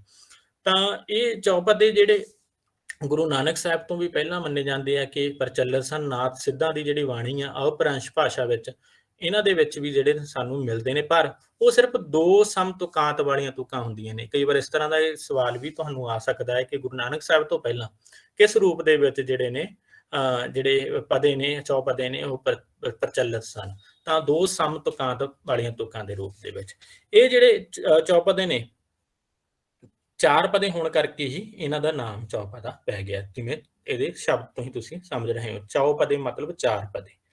ਤਾਂ 4 ਤੋਂ ਘੱਟ ਪਦਿਆਂ ਵਾਲੇ ਪਦ ਸਮੁੱਚ ਨੂੰ ਅੱਗੇ ਫਿਰ 2 ਪਦੇ ਨਾਂ ਹੇਠ, ਤ੍ਰਿਪਦੇ ਨਾਂ ਹੇਠ, ਤ੍ਰਿਪਦੇ ਤੋਂ ਭਾਵ 3 ਪਦੇ, ਚੌਪਦੇ ਜਿਵੇਂ ਅਸੀਂ ਕਰ ਹੀ ਰਹੇ ਹਾਂ, ਐਵੇਂ 5 ਪਦੇ, 6 ਪਦੇ ਆਦਿ ਵੀ ਲਿਖਿਆ ਸਾਨੂੰ ਮਿਲਦਾ ਹੈ, ਕਿਉਂਕਿ ਉਹਨਾਂ ਦੇ ਅੱਗੇ ਫਿਰ ਬਾਣੀ ਆ ਜਿਹੜੀ ਇਹਨਾਂ ਗਿਣਤੀ ਦੇ ਹਿਸਾਬ ਦੇ ਨਾਲ, ਜਿਵੇਂ 5 ਪਦਿਆਂ ਦੇ ਵਿੱਚ ਤਾਂ 5 ਬੰਦ ਸਾਨੂੰ ਮਿਲਣਗੇ ਉਹਨਾਂ ਦੇ, ਹਨਾ, 5 ਪਦ ਸਮੁੱਚ ਸਾਨੂੰ ਮਿਲਣਗੇ, ਉਹਨਾਂ ਅਧੀਨ ਸਾਨੂੰ ਦਰਜ ਮਿਲਦੀ ਹੈ। ਕੁਝ ਪ੍ਰਸੰਗਾਂ ਦੇ ਵਿੱਚ ਜੇਕਰ ਅਸੀਂ ਗੁਰਬਾਣੀ ਦੇਖੀਏ ਤਾਂ ਪਦ ਸਮੁੱਚ ਦੇ ਸਰੂਪ ਵਿੱਚ ਫਰਕ ਵੀ ਹੈ। ਜਿਵੇਂ ਇੱਥੇ ਮੈਂ ਗੱਲ ਨੋਟ ਕੀਤੀ ਹੈ ਕਿ ਵਡਹੰਸ ਰਾਗ ਆ ਜਿਹੜਾ, ਉਹਦਾ 3 ਪਦ ਸਮੁੱਚ ਅਤੇ ਸੂਹੀ ਰਾਗ ਦਾ 6ਵਾਂ ਪਦ ਸਮੁੱਚ ਅਸਲ ਵਿੱਚ ਇੱਕ ਇਕਾਈ ਵਜੋਂ ਕਰਮਵਾਰ 20 ਅਤੇ 11 ਤੁਕਾਂ ਦੇ ਹਨ। ਤੇ 20 ਅਤੇ 11 ਤੁਕਾਂ ਤੱਕ ਵੀ ਜਿਹੜਾ ਪਦ ਸਮੁੱਚ ਜਾਂ ਇੱਕ ਚੌਪਦਾ ਗੁਰਬਾਣੀ ਦੇ ਵਿੱਚ ਦਰਜ ਕਰ ਲਿਆ ਗਿਆ ਹੈ। ਤਾਂ ਇਸ ਪੱਖੋਂ ਅਸੀਂ ਜੇਕਰ ਦੇਖੀਏ ਕਿ ਗੁਰੂ ਸਾਹਿਬਾਨ ਨੇ, ਜਿਵੇਂ ਅਸੀਂ ਸਾਰੇ ਹੀ ਜਾਣਦੇ ਹਾਂ ਕਿ ਕਲਾਸੀਕਲ ਜਿਹੜੀ ਛੰਦਾਬੰਦੀ ਦੇ ਜਾਂ ਪਿੰਗਲ ਦੇ ਜਿਹੜੇ ਨਿਯਮ ਨੇ ਉਹਨਾਂ ਨੂੰ ਇੰਨ ਬਿੰਨ ਲਾਗੂ ਨਹੀਂ ਕੀਤਾ, ਕਿਉਂਕਿ ਉਹਨਾਂ ਦੇ ਲਈ ਮੁੱਖ ਮਹੱਤਵਪੂਰਨ ਗੱਲ ਉਹਨਾਂ ਦੇ ਵਿਚਾਰ ਸਨ, ਉਹਨਾਂ ਦੀ ਅਧਿਆਤਮਕ ਅਭਿਵਿਅਕਤੀ ਸੀ ਜਿਹੜੀ ਉਹਨਾਂ ਨੇ ਆਮ ਜਨ ਸਧਾਰਨ ਤੱਕ ਪਹੁੰਚਾਉਣੀ ਸੀ। ਤਾਂ ਇਸੇ ਕਰਕੇ ਉਹਨਾਂ ਨੇ ਇਹਨਾਂ ਨੂੰ ਜਿਹੜੇ ਕਰੜੇ ਨਿਯਮਾਂ ਦੇ ਵਿੱਚ ਬੰਨਣ ਤੋਂ ਜਿਹੜਾ ਹੈ ਖੁੱਲ੍ਹ ਲੈ ਲਈ ਹੈ। ਤਾਂ ਇਹਨਾਂ ਦੀ ਅੱਗੇ ਅਸੀਂ ਗੱਲ ਕਰਦੇ ਹਾਂ ਕਿ ਵਰਤੋਂ ਵਿਧਾਨ ਕਿਵੇਂ ਹੈ ਗੁਰਬਾਣੀ ਦੇ ਵਿੱਚ। ਆਮ ਤੌਰ ਤੇ ਹਰ ਇੱਕ ਪਦ ਸਮੁੱਚ ਦੇ ਵਿੱਚ ਜੇਕਰ ਅਸੀਂ ਗੱਲ ਕਰੀਏ, ਪਹਿਲੇ ਪਦੇ ਤੋਂ ਪਹਿਲਾਂ ਜਾਂ ਬਾਅਦ ਵਿੱਚ 1 ਜਾਂ 2 ਤੁਕਾਂ ਦਾ ਰਹਾਉ ਆਉਂਦਾ ਹੈ ਬਾਈ। ਠੀਕ ਹੈ, ਇਹ ਸਾਰੀ ਗੁਰਬਾਣੀ ਦੇ ਵਿੱਚ ਸਾਨੂੰ ਮਿਲਦਾ। ਜਿਹੜੇ ਰਾਗਬੱਧ ਬਾਣੀ ਆ ਉਹ ਸਾਰੀ ਦੇ ਵਿੱਚ ਰਹਾਉ ਹੈ ਜਿਹੜਾ ਉਹ ਵਾਰ-ਵਾਰ ਸ਼ਾਮਲ ਕੀਤਾ ਗਿਆ, ਤੇ ਰਹਾਉ ਦੀ ਜਿਹੜੀ ਤੁਕ ਹੈ ਉਹਦੀ ਗਿਣਤੀ ਪਦ ਸਮੁੱਚ ਦੇ ਵਿੱਚ ਨਹੀਂ ਕੀਤੀ ਜਾਂਦੀ। ਮਤਲਬ ਜੇ 4 ਪਦੇ ਨੇ ਸਾਡੇ ਕੋਲ, 4 ਪਦੇ ਤੋਂ ਇਲਾਵਾ ਵੀ ਇੱਕ ਪਦ ਸਮੂਹ ਹੁੰਦਾ ਹੈ, ਉਹ ਹੈ ਰਹਾਉ ਦਾ। ਠੀਕ ਹੈ ਜੀ, ਰਹਾਉ ਦੇ ਬਾਰੇ ਤੁਸੀਂ ਜਾਣਦੇ ਹੋ, ਇਹਨਾਂ ਦੇ ਅਰਥ 2 ਤਰ੍ਹਾਂ ਦੇ ਲਏ ਜਾਂਦੇ ਨੇ। ਇੱਕ ਤਾਂ ਜਿਹੜੇ ਰਾਗੀ ਸਿੰਘਾਂ ਵੱਲੋਂ ਇਹਨਾਂ ਨੂੰ ਵਾਰ-ਵਾਰ ਗਾਇਆ ਜਾਂਦਾ ਹੈ, ਦੂਸਰਾ ਇਹਦੇ ਵਿੱਚ ਕੇਂਦਰੀ ਸੂਤਰ ਹੈ, ਕੇਂਦਰੀ ਵਿਚਾਰ ਜਿਹੜਾ ਸ਼ਾਮਲ ਹੁੰਦਾ। ਰਹਾਉ ਦਾ ਮਤਲਬ ਹੈ ਟੇਕ, ਜੇਕਰ ਅਰਥ ਲਈਏ ਤਾਂ ਇਹਦੇ ਸ਼ਾਬਦਿਕ ਅਰਥ ਟੇਕ ਇੱਕ ਤਰ੍ਹਾਂ ਦੀ ਜਿਹੜੀ ਹੈ ਲਈ ਗਈ ਹੁੰਦੀ ਹੈ। ਤਾਂ ਹਰ ਇੱਕ ਸਮੁੱਚ ਆਪਣੇ ਆਪ ਵਿੱਚ ਪੂਰਨ ਹੈ। ਜੇਕਰ ਅਸੀਂ ਜੇਕਰ 4 ਪਦੇ ਵੀ ਨੇ ਜਾਂ 5 ਪਦੇ ਵੀ ਨੇ, ਤਾਂ ਹਰੇਕ ਪਦ, ਜੇਕਰ 4 ਪਦ ਨੇ ਤਾਂ ਮਤਲਬ 4 ਉਹਨਾਂ ਦੇ ਜਿਹੜੇ ਵੱਖੋ ਵੱਖ ਕਰਕੇ ਪਦ ਨੇ, ਉਹ ਆਪਣੇ ਆਪ ਦੇ ਵਿੱਚ ਅਰਥਾਂ ਨੂੰ ਪੂਰਨ ਰੂਪ ਦੇ ਵਿੱਚ ਪ੍ਰਗਟਾਉਂਦੇ ਨੇ। ਉਹਨਾਂ ਦਾ ਆਪਸ ਵਿੱਚ ਉਵੇਂ ਦਾ ਕੋਈ ਸੰਬੰਧ ਨਹੀਂ ਹੈ। ਤਾਂ ਕਿਉਂਕਿ ਅਧਿਆਤਮਕ ਅਨੁਭਵ ਜਿਸ ਤਰ੍ਹਾਂ ਗੁਰੂ ਸਾਹਿਬਾਨਾਂ ਨੇ ਆਪਣਾ ਪੇਸ਼ ਕੀਤਾ, ਤਾਂ ਇਸੇ ਲਈ ਜਿਹੜਾ ਪਦਾਂ ਦੇ ਰੂਪ ਦੇ ਵਿੱਚ ਪੇਸ਼ ਕੀਤਾ, ਜਿਸ ਵੀ ਉਹਨਾਂ ਨੂੰ ਮਹੱਤਵਪੂਰਨ ਜਿਹੜੀ ਗੱਲ ਲੱਗਦੀ ਸੀ, ਜਾਂ ਜਿਸ ਤਰ੍ਹਾਂ ਵੀ ਉਹਨਾਂ ਨੂੰ ਜਿਹੜੇ ਅਧਿਆਤਮਕ ਆਪਣੇ ਪ੍ਰਵਚਨ ਦੇਣੇ ਸਨ, ਤਾਂ ਉਹਨਾਂ ਨੇ ਇਸ ਜਿਹੜਾ ਹੈ ਟੈਕਨੀਕ ਨੂੰ ਜਾਂ ਇਸ ਸਮੁੱਚ ਨੂੰ, ਪਾਸ ਸਮੁੱਚ ਨੂੰ ਇਸੇ ਲਈ ਵਰਤਿਆ। ਤਾਂ ਇਹਨਾਂ ਪਦਿਆਂ ਦੇ ਵਿੱਚ ਅਸੀਂ ਵੇਖਦੇ ਹਾਂ ਗੁਰਬਾਣੀ ਦੇ ਦਾਰਸ਼ਨਿਕ, ਨੈਤਿਕ ਜਾਂ ਧਾਰਮਿਕ ਤੱਥ ਤੇ ਸਾਡੇ ਜੀਵਨ ਦੀਆਂ ਜਿਹੜੀਆਂ ਸਮਾਜਿਕ ਸੱਭਿਆਚਾਰਕ ਸੱਚਾਈਆਂ ਨੇ, ਕੀਮਤ ਮੁੱਲ ਪ੍ਰਬੰਧ ਹੈ, ਉਹਨਾਂ ਨੂੰ ਪ੍ਰਗਟਾਇਆ ਸਾਨੂੰ ਮਿਲਦਾ ਹੈ। ਤਾਂ ਗੁਰੂ ਗ੍ਰੰਥ ਸਾਹਿਬਾਨ ਦੀ ਰਹੱਸਾਤਮਕ ਅਨੁਭੂਤੀ ਵੀ ਇਹਨਾਂ ਪਦ ਸਮੁੱਚਾਂ ਵਿੱਚ ਹੀ ਜਿਹੜੀ ਮੰਨਿਆ ਜਾਂਦਾ ਹੈ ਪ੍ਰਫੁੱਲਤ ਹੋਈ ਆ, ਪੂਰੇ ਢੰਗ ਦੇ ਨਾਲ ਗਹਿਰਾਈ ਦੇ ਵਿੱਚ ਨਿਖਰ ਕੇ ਸਾਨੂੰ ਪ੍ਰਾਪਤ ਹੁੰਦੀ ਹੈ। ਗੁਰਬਾਣੀ ਦੇ ਚੌਪਦੀਆਂ ਦੀ ਅੱਗੇ ਵਿਸ਼ੇਸ਼ਤਾ ਦੀ ਜੇਕਰ ਅਸੀਂ ਗੱਲ ਕਰੀਏ, ਤਾਂ ਗੁਰੂ ਗ੍ਰੰਥ ਸਾਹਿਬ ਵਿੱਚ ਆਏ ਚੌਪਦੀਆਂ ਦੀ ਤੁਕਾਂ ਦੀ ਗਿਣਤੀ 1 ਤੋਂ 4 ਤੱਕ ਹੈ। ਇਸ ਆਧਾਰ ਤੇ ਇਹਨਾਂ ਨੂੰ ਇੱਕ ਤੁਕ ਹੈ, ਇਹਦੇ ਬਾਰੇ ਅਸੀਂ ਗੱਲ ਹੋ ਚੁੱਕੀ ਹੈ। ਗੁਰਬਾਣੀ ਵਿਚਲੇ ਪਦਿਆਂ ਦੀ ਤੁਕਾਂ ਦੀ ਗਿਣਤੀ ਬਾਣੀਕਾਰਾਂ ਦੀ ਰੁਚੀ ਉੱਤੇ ਨਿਰਭਰ ਕਰ ਦਿੱਤੀ ਗਈ ਹੈ। ਤਾਂ ਉਹ ਆਪਣੀ ਗੁਰਬਾਣੀ ਦੇ ਵਿੱਚ ਜਿਹੜੇ ਗੁਰੂ ਸਾਹਿਬਾਨ ਨੇ, ਉਹ ਆਪਣੇ ਹਿਸਾਬ ਦੇ ਨਾਲ ਪਦਿਆਂ ਦੀਆਂ ਤੁਕਾਂ ਨੂੰ ਘਟਾ ਵਧਾ ਲੈਂਦੇ ਨੇ, ਠੀਕ ਹੈ। ਜਾਂ ਕੋਈ ਚੌ ਤੁਕਾ ਜਾਂ ਤ੍ਰੇ ਤੁਕੇ ਦੇ ਵਿੱਚ ਸਿਰਜ ਰਿਹਾ ਬਾਣੀ, ਕੋਈ ਇੱਕ ਤੁਕੇ ਦੇ ਵਿੱਚ ਵੀ ਬਾਣੀ ਸਿਰਜ ਰਿਹਾ ਹੈ। ਇਹ ਗੁਰਬਾਣੀ ਦੇ ਚੌਪਦੇ ਕਿਸੇ ਪ੍ਰਕਾਰ ਦੀ ਮਾਤਰਾ, ਗਿਣਤੀ ਜਾਂ ਕਿਸੇ ਹੋਰ ਛੰਦ ਬੰਧਨ ਤੋਂ ਮੁਕਤ ਹਨ। ਰਾਗਾਂ ਨੂੰ ਜ਼ਰੂਰ ਆਧਾਰ ਬਣਾਇਆ ਗਿਆ ਹੈ, ਉਸਦਾ ਸੰਗੀਤਬੱਧ ਕਰ ਦਿੱਤਾ ਗਿਆ ਹੈ, ਪਰ ਵਰਣ ਆਧਾਰ ਤੇ ਜਾਂ ਮਾਤਰਾ ਦੇ ਆਧਾਰ ਦੇ ਉੱਤੇ ਜਿਹੜਾ ਚੌਪਦਿਆਂ ਨੂੰ ਜਾਂ ਬਾਕੀ ਪਦ ਸਮੂਹ ਨੂੰ ਨਹੀਂ ਬੰਨਿਆ ਗਿਆ, ਠੀਕ ਹੈ ਜੀ। ਉਹਨਾਂ ਨੂੰ ਹੋਰ ਕਿਸੇ ਛੰਦ ਬੰਧਾਨ ਦੇ ਵਿੱਚ ਜਕੜਿਆ ਨਹੀਂ ਗਿਆ, ਅਸੀਂ ਜੇਕਰ ਇਹ ਕਹਿਣਾ ਹੋਵੇ। ਤਾਂ ਗੁਰੂ ਗ੍ਰੰਥ ਸਾਹਿਬ ਵਿੱਚ ਸਭ ਤੋਂ ਵਧੇਰੇ ਗਿਣਤੀ ਸਾਨੂੰ ਚੌਪਦਿਆਂ ਦੀ ਹੀ ਮਿਲਦੀ ਹੈ। ਤਾਂ ਗੁਰਬਾਣੀ ਵਿੱਚ ਪ੍ਰਧਾਨ 4 ਪਦਿਆਂ ਦੀ ਹੈ, ਤੇ ਇਸ ਲਈ ਇਸ ਨੂੰ ਚੌਪਦਾ ਸਿਰਲੇਖ ਨਾਂ ਦੇ ਦਿੱਤਾ ਗਿਆ ਹੈ।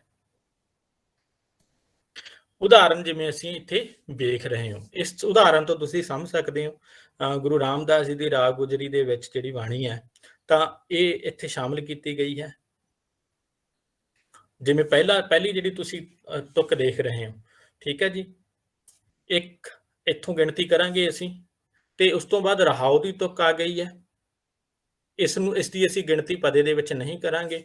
ਹੇਠਾਂ ਹਰ ਜਨ ਕੇ ਬੜ ਭਾਗ ਵਡੇਰੇ ਵਾਲੀ ਜਿਹੜੀ ਤੁਕ ਹੈ, ਇਹ ਇੱਥੇ ਤੁਸੀਂ ਦੇਖ ਰਹੇ ਹੋ 2 ਦਾ ਜਿਹੜਾ ਅੰਕ ਇੱਥੇ ਸ਼ਾਮਲ ਕਰ ਲਿਆ ਗਿਆ ਹੈ। ਇੱਥੇ ਤੱਕ ਇਹ ਜਿਹੜੇ ਨੇ 2 ਪਦੇ ਹੋ ਗਏ ਨੇ। ਜਿਵੇਂ ਮੈਂ ਕਿਹਾ ਸੀ, ਕਿਸੇ ਇੱਕ ਪੰਕਤੀ ਨੂੰ ਜਿਹੜਾ ਸ਼ਬਦ ਨਹੀਂ ਮੰਨਣਾ ਹੈ, ਪੂਰੀ ਦੀ ਪੂਰੀ ਜਿਹੜੀ ਪੰਕਤੀਆਂ ਨੇ ਜਿਹੜੀਆਂ, ਉਹਨਾਂ ਨੂੰ ਸ਼ਬਦ ਮੰਨਣਾ। ਜਿਵੇਂ ਇੱਥੇ 1 ਦਾ ਅੰਕ ਤੁਸੀਂ ਸਕਰੀਨ ਦੇ ਉੱਤੇ ਦੇਖ ਰਹੇ ਹੋ, ਇਹਦਾ ਮਤਲਬ ਇੱਕ ਸ਼ਬਦ ਹੈ।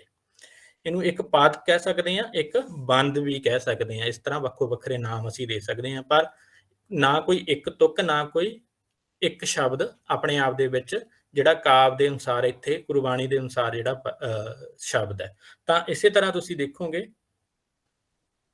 ਇਹ 2 ਜਿਹੜੇ ਨੇ ਹੋਰ ਇੱਥੇ ਸ਼ਬਦ ਸ਼ਾਮਲ ਕੀਤੇ ਗਏ ਨੇ। ਤਾਂ ਇਹ ਕੁੱਲ ਮਿਲਾ ਕੇ ਤੁਸੀਂ ਹੇਠਾਂ ਤੁਸੀਂ ਦੇਖ ਰਹੇ ਹੋ 4 ਸ਼ਬਦ ਹੋ ਗਏ ਨੇ। ਆ ਜਿਹੜਾ ਪਹਿਲਾ ਗੁਰਬਾਣੀ ਦੇ ਅਨੁਸਾਰ, ਗੁਰਮੁਖੀ ਦੇ ਅਨੁਸਾਰ ਜਿਹੜਾ ਅੰਕ ਦਰਜ ਹੈ ਇੱਥੇ, ਇਹ ਇਹਨਾਂ ਦੀ ਗਿਣਤੀ ਨੂੰ ਦਰਸਾਉਂਦਾ ਹੈ। ਤੇ ਜਿਹੜਾ ਅਗਲਾ ਅੰਕ ਹੈ ਜਿਹੜਾ, ਉਹ ਲਗਾਤਾਰ ਪਹਿਲਾਂ ਤੋਂ ਚੱਲਦੇ ਆ ਰਹੇ ਜਿਹੜੇ ਚੌਪਦੇ ਨੇ, ਉਹਨਾਂ ਦੀ ਗਿਣਤੀ ਨੂੰ ਦਰਸਾਉਂਦਾ ਹੈ ਕਿ ਇੱਥੇ ਤੱਕ 4 ਪਦੇ ਜਿਹੜੇ ਨੇ ਸੰਪੂਰਨ ਹੋ ਗਏ ਨੇ। ਇਹ ਆਪਣੇ ਆਪ ਦੇ ਵਿੱਚ ਇੱਕ ਜਿਹੜਾ ਪਦ ਸਮੂਹ ਬਣਿਆ, ਇੱਕ ਸ਼ਬਦ ਬਣਿਆ, ਇੱਕ ਚੌਪਦਾ ਅਸੀਂ ਇਸ ਨੂੰ ਆਖ ਸਕਦੇ ਹਾਂ। ਮੇਰੇ ਖਿਆਲ ਦੇ ਵਿੱਚ ਜ਼ਰੂਰ ਕੋਈ ਸਪਸ਼ਟਤਾ ਆ ਗਈ ਹੋਏਗੀ। ਹੁਣ ਅੱਗੇ ਹੈਗਾ ਇੱਕ ਪਦਾ। ਤਾਂ ਤੁਕਾਂਤ ਮਿਲਣ ਵਾਲੀਆਂ 2 ਤੁਕਾਂ ਦਾ ਇੱਕ ਪਦ, ਇਹਨੂੰ ਅਸੀਂ ਇੱਕ ਪਦੇ ਦੀ ਸ਼੍ਰੇਣੀ ਦੇ ਵਿੱਚ ਰੱਖਦੇ ਹਾਂ। ਗਾਉਣ ਸਮੇਂ ਇਹਨਾਂ ਤੁਕਾਂ ਦੀ ਹੀ ਇੱਕ ਹੀ ਤੁਕ ਕਰ ਲਈ ਜਾਂਦੀ ਹੈ। ਆਮ ਤੌਰ ਤੇ ਜਿਹੜੇ ਰਾਗੀ ਨੇ, ਉਹ ਇਹਨਾਂ 2 ਤੁਕਾਂ ਨੂੰ ਇੱਕ ਕਰਕੇ ਹੀ ਗਾਉਂਦੇ ਨੇ। ਇੱਕ ਤੁਕਾ ਸੰਯੁਕਤ ਸ਼ਬਦ ਵਿੱਚ ਇੱਕ ਸੰਖਿਆ ਵਾਚਕ ਹੈ। ਤੁਕਾ ਜਾਂ ਤੁਕ ਕਾ ਪੰਕਤੀ ਦਾ ਲਖਾਇਕ ਹੈ। ਤਾਂ ਇਹਦਾ ਅਰਥ ਇੱਕ ਤੁਕ ਵਾਲਾ ਲੈ ਲਿਆ ਗਿਆ ਹੈ। ਤੇ ਜਿਵੇਂ ਅਸੀਂ ਕਿਹਾ ਕਿ ਗੁਰੂ ਗ੍ਰੰਥ ਸਾਹਿਬ ਦੇ ਵਿੱਚ ਚੌਪਦੇ, ਅਸ਼ਟਪਦੀਆਂ ਆਦਿ, ਉਹਨਾਂ ਵਿੱਚ ਸ਼ਾਮਲ ਹੋਏ ਪਦਿਆਂ ਦੀ ਗਿਣਤੀ ਤੇ ਨਾਮਕਰਨ ਕੀਤਾ ਗਿਆ ਹੈ।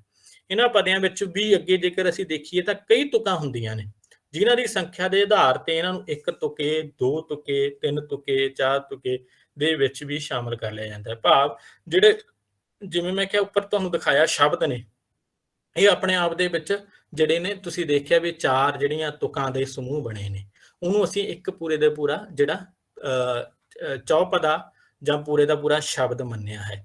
ਤਾਂ ਜਿਹੜੇ ਗੁਰੂ ਗ੍ਰੰਥ ਸਾਹਿਬ ਦੇ ਵਿੱਚ ਸ਼ਾਮਲ ਕੀਤੇ ਗਏ ਜਿਹੜੇ ਸ਼ਬਦ ਨੇ, ਉਹਨਾਂ ਦੀ ਗਿਣਤੀ ਅੱਗੇ ਜਿਹੜੀ ਆ ਉਹ, ਜਿਵੇਂ ਮੈਂ ਕਿਹਾ ਵੀ 1 ਤੁਕੇ ਜਾਂ 2 ਤੁਕੇ, ਕਈਆਂ ਦੇ ਵਿੱਚ 4 ਤੁਕੇ ਵੀ ਨੇ, ਕਈ 3 ਤੁਕੇ ਵਾਲੇ ਵੀ ਸ਼ਬਦ ਮਿਲਣਗੇ ਸਾਨੂੰ।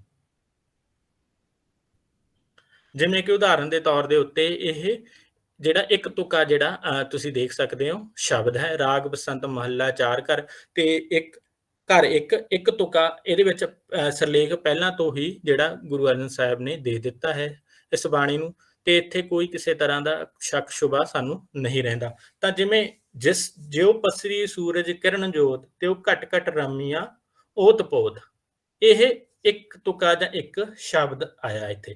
ਜਿਵੇਂ ਉੱਥੇ ਮੈਂ ਪਹਿਲਾਂ ਤੁਹਾਨੂੰ 4 ਜਿਹੜੇ ਨੇ ਤੁਹਾਨੂੰ ਦਿਖਾਏ ਸੀਗੇ, 4 ਪਦ ਜਾਂ 4 ਸ਼ਬਦ ਨੇ, ਉਹਨਾਂ ਨੂੰ ਦੀ ਗਿਣਤੀ ਇਸ ਹਿਸਾਬ ਨਾਲ ਕੀਤੀ ਗਈ ਹੈ। ਇੱਥੇ ਤੁਸੀਂ ਦੇਖੋਗੇ ਜੋ ਪਸਰੀ ਸੂਰਜ ਕਿਰਨ ਜੋਤ, ਇਹ 1 ਪੰਕਤੀ ਸ਼ਾਮਲ ਹੈ ਇੱਥੇ। ਇਸੇ ਤਰ੍ਹਾਂ ਰਹਾਉ ਦੀ ਪੰਕਤੀ ਆ ਗਈ, ਇਸ ਦੀ ਅਸੀਂ ਗਿਣਤੀ ਨਹੀਂ ਕਰਨੀ ਜਿਵੇਂ ਕਿਹਾ। ਇਸ ਤਰ੍ਹਾਂ ਹੀ ਉੱਪਰ ਤੁਸੀਂ ਦੇਖਿਆ ਘਟ ਘਟ ਅੰਤਰ ਇੱਕੋ ਹਰ ਸੋਏ, ਉਸ ਤੋਂ ਬਾਅਦ ਗੁਰ ਮਿਲਿਆ 1 ਪ੍ਰਗਟ ਹੋਏ ਤੋਂ ਬਾਅਦ 2, ਫਿਰ 3, ਫਿਰ 4, ਉਸੇ ਤਰ੍ਹਾਂ ਇੱਕ ਕੁੱਲ ਮਿਲਾ ਕੇ ਇੱਥੇ 1 ਦਾ ਅੰਕੜਾ ਦੇ ਦਿੱਤਾ ਗਿਆ, ਮਤਲਬ 1 ਸ਼ਬਦ ਪੂਰਾ ਹੋ ਗਿਆ। ਇਹਨੂੰ ਅਸੀਂ 1 ਤੁਕਾ ਕਹਾਂਗੇ, ਕਿਉਂਕਿ ਇਹਦੇ ਵਿੱਚ ਸਿਰਫ ਇੱਕ ਤੁਕ ਹੈ। ਜਿਵੇਂ ਇੱਕੋ ਏਕ ਰਹਾ ਭਰਪੂਰ, ਸਾਕਤ ਨਰ ਲੋਭੀ ਜਾਣੇ ਦੂਰ, ਏਕੋ ਇੱਕ ਵਰਤੇ ਹਰ ਲੋਏ, ਨਾਨਕ ਹਰੇ ਏਕੋ ਕਰੇ ਸੋ ਹੋਏ ਤੱਕ ਜੇਕਰ ਇਹ ਪੂਰੀ ਹੁੰਦੀ ਤਾਂ ਇਹਨੂੰ ਅਸੀਂ ਜਿਹੜਾ 4 ਤੁਕਾਂ ਦਾ ਸਮੂਹ ਮੰਨਦੇ। ਠੀਕ ਹੈ ਜੀ, ਅੱਗੇ ਚੱਲਦੇ ਹਾਂ ਹੁਣ ਅਸੀਂ 2 ਪਦਾ। ਤਾਂ ਇੱਥੇ ਇਸੇ ਤਰ੍ਹਾਂ ਹੀ ਸਿਰਲੇਖ ਦੇ ਦਿੱਤਾ ਗਿਆ ਹੈ। ਇੱਥੇ ਤੁਸੀਂ ਜਿਵੇਂ ਫਿਰ ਦੇਖ ਰਹੇ ਹੋ, ਇਹ ਮੈਂ ਉਦਾਹਰਨ ਦੇ ਕੇ ਤਾਂ ਕਿ ਤੁਹਾਨੂੰ ਸਮਝ ਆ ਜਾਵੇ, ਭੁੱਲੋ ਨਾ ਤੁਸੀਂ, ਇਸ ਕਰਕੇ ਉਦਾਹਰਨਾਂ ਮੈਂ ਇੱਥੇ ਸ਼ਾਮਲ ਕੀਤੀਆਂ ਨੇ। ਇਹਨਾਂ ਨੂੰ ਵੀ ਤੁਸੀਂ ਦੇਖ ਸਕਦੇ ਹੋ। ਪਹਿਲੀ ਜਿਹੜੀ ਪੰਕਤੀ ਹੈ, ਜਿਹੜੀ ਤੁਕ ਹੈ, ਉਹ ਰਹਾਉ ਦੀ ਆ, ਇਸ ਦੀ ਗਿਣਤੀ ਨਹੀਂ ਕਰਨੀ ਹੈ। ਠੀਕ ਹੈ, ਅਗਲੀ ਜਿਹੜੀ ਹੈ ਉਹਦੀ ਅਸੀਂ ਗਿਣਤੀ ਕਰਨੀ ਹੈ। ਜਿਵੇਂ 1 ਤੇ 2 ਇੱਥੇ ਸਮਾਪਤ ਕਰ ਦਿੱਤੀ ਗਈ ਹੈ, ਜਿਵੇਂ ਨਿਸ਼ਾਨ ਤੁਸੀਂ ਦੇਖ ਹੀ ਰਹੇ ਹੋ ਸਕਰੀਨ ਦੇ ਉੱਤੇ। ਨਾਲ ਹੀ 2 ਤੋਂ ਬਾਅਦ 1 ਦਾ ਅੰਕ ਸ਼ਾਮਲ ਕਰ ਲਿਆ ਗਿਆ ਹੈ, ਮਤਲਬ 1 ਜਿਹੜਾ ਸ਼ਬਦ ਹੈ ਸੰਪੂਰਨ ਹੋ ਗਿਆ ਇੱਥੇ। ਠੀਕ ਹੈ ਜੀ, 1 ਸ਼ਬਦ ਸੰਪੂਰਨ ਹੋ ਗਿਆ। ਤੇ ਕੰਟੀਨਿਊਟੀ ਜਿਹੜੀ ਹੈ ਉੱਪਰ, ਜਿਹੜੀ ਆ 6 ਤੋਂ ਬਾਅਦ 7ਵੇਂ ਜਿਹੜੇ ਸ਼ਬਦ ਇੱਥੇ ਆਇਆ ਹੈ, ਜਿਸ ਵੀ ਗੁਰੂ ਸਾਹਿਬਾਨ ਜਿਹੜੇ ਸਿਰਜ ਰਹੇ ਨੇ, ਭਾਵ ਗੁਰੂ ਰਾਮਦਾਸ ਜੀ ਦਾ ਇਹ ਸ਼ਬਦ ਹੈ ਸਾਰਗ ਰਾਗ ਦੇ ਵਿੱਚ। ਤਾਂ ਇੱਥੇ ਮੇਰੇ ਖਿਆਲ ਦੇ ਵਿੱਚ ਹੋਰ ਸਪਸ਼ਟਤਾ ਹੋ ਗਈ ਆ ਕਿ 2 ਤੋਂ ਬਾਅਦ ਇਸ ਨੂੰ ਸਮਾਪਤ ਕਰ ਦਿੱਤਾ ਗਿਆ। ਇਸ ਨੂੰ ਕਹਿੰਦੇ ਅਸੀਂ 2 ਪਦੇ।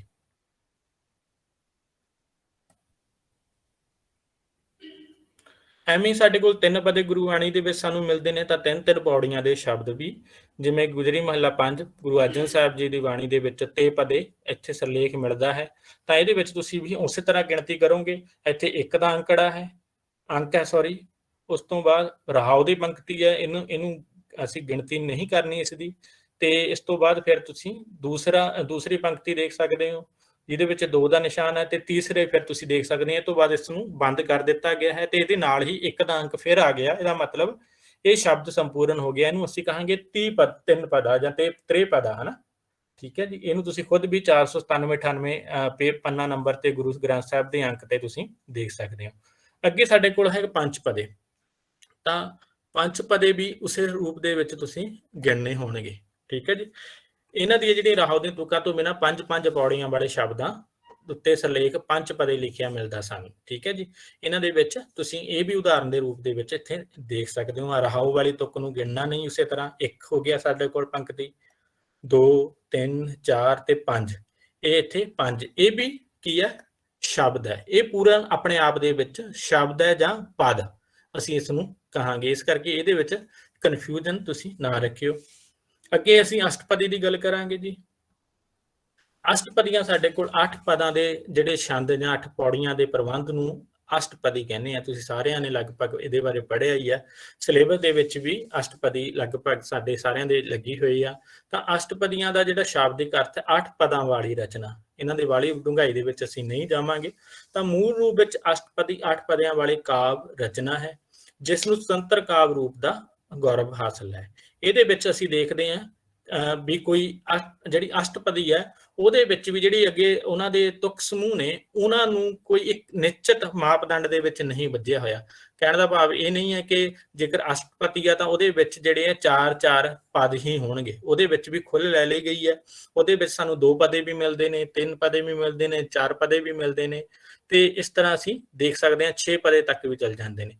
ਇਹ ਤੋਂ ਇਲਾਵਾ ਅਸੀਂ ਦੇਖੀਏ ਇਹ 8 ਦੇ 8 ਇੱਕੋ ਛੰਦ ਚਾਲ ਵਿੱਚ ਵੀ ਹੋ ਸਕਦੇ ਨੇ ਤੇ ਵੱਖ-ਵੱਖ ਛੰਦਾਂ ਚਾਲਾਂ ਦੇ ਵਿੱਚ ਵੀ। ਜਿਵੇਂ ਅਸੀਂ ਜੇਕਰ ਦੇਖੀਏ ਤਾਂ ਜ਼ਰੂਰੀ ਨਹੀਂ ਹੈ ਕਿ ਅਸ਼ਟਪਦੀ ਕਿਸੇ ਇੱਕ ਹੀ ਛੰਦ ਦੇ ਅਧੀਨ ਲਿਖੀ ਗਈ ਹੋਵੇ। ਜਿਵੇਂ ਗੁਰਬਾਣੀ ਦੇ ਵਿੱਚ ਅਸੀਂ ਦੇਖਦੇ ਹਾਂ ਵੱਖ-ਵੱਖ ਰਾਗਾਂ ਅਧੀਨ ਹੈ ਜਿਹੜੀਆਂ ਅਸ਼ਟਪਦੀਆਂ ਗੁਰੂ ਸਾਹਿਬਾਨਾਂ ਨੇ ਉਹਨਾਂ ਨੂੰ ਨਿਭਾਇਆ ਹੈ, ਉਹਨਾਂ ਨੂੰ ਲਿਖਿਆ ਹੈ। ਤਾਂ ਇਹਨਾਂ ਦੀ ਚਾਲ, ਘਰ ਭਾਵ ਇਹਨਾਂ ਦੀ ਤਾਲ ਵੀ ਵੱਖ ਹੋ ਸਕਦੀ ਹੈ, ਇਹਨਾਂ ਦੇ ਛੰਦ ਵੀ ਵੱਖ ਹੋ ਸਕਦੇ ਨੇ। ਠੀਕ ਹੈ। ਇਸ ਤੋਂ ਇਲਾਵਾ 8 ਪਦ ਨੇ ਜਿਹੜੇ, ਇਹਨਾਂ ਦੇ ਬਾਰੇ ਵੀ ਜੇਕਰ ਅਸੀਂ ਗੱਲ ਕਰੀਏ ਗੁਰਬਾਣੀ ਦੇ ਵਿੱਚ ਖੁੱਲ੍ਹ ਲਈ ਗਈ ਹੈ। ਸਾਨੂੰ 27 ਪਦਾਂ ਦੇ ਜਿਹੜੇ ਨੇ ਤੁਕ ਸਮੂਹ ਵੀ ਅਸ਼ਟਪਦੀਆਂ ਦੇ ਸਿਰਲੇਖ ਹੇਠ ਮਿਲ ਜਾਂਦੇ ਹਨ।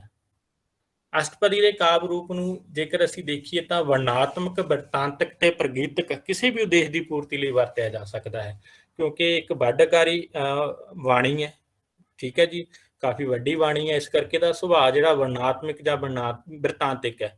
ਤਾਂ ਇਸ ਤਰ੍ਹਾਂ ਨਾਲ ਸੰਬੰਧਿਤ ਵੀ ਜਿਹੜਾ ਪ੍ਰਸ਼ਨ ਤੁਹਾਨੂੰ ਆ ਸਕਦਾ ਵੀ ਕਿਹੜੀ ਬਾਣੀ ਹੈ ਜਿਹੜੀ ਬਿਰਤਾਂਤਕ ਸੁਭਾਅ ਦੀ ਹੈ ਜਾਂ ਵਰਣਾਤਮਕ ਸੁਭਾਅ ਦੀ ਹੈ, ਤਾਂ ਅਸ਼ਟਪਦੀ ਸਾਹਿਬ ਆ।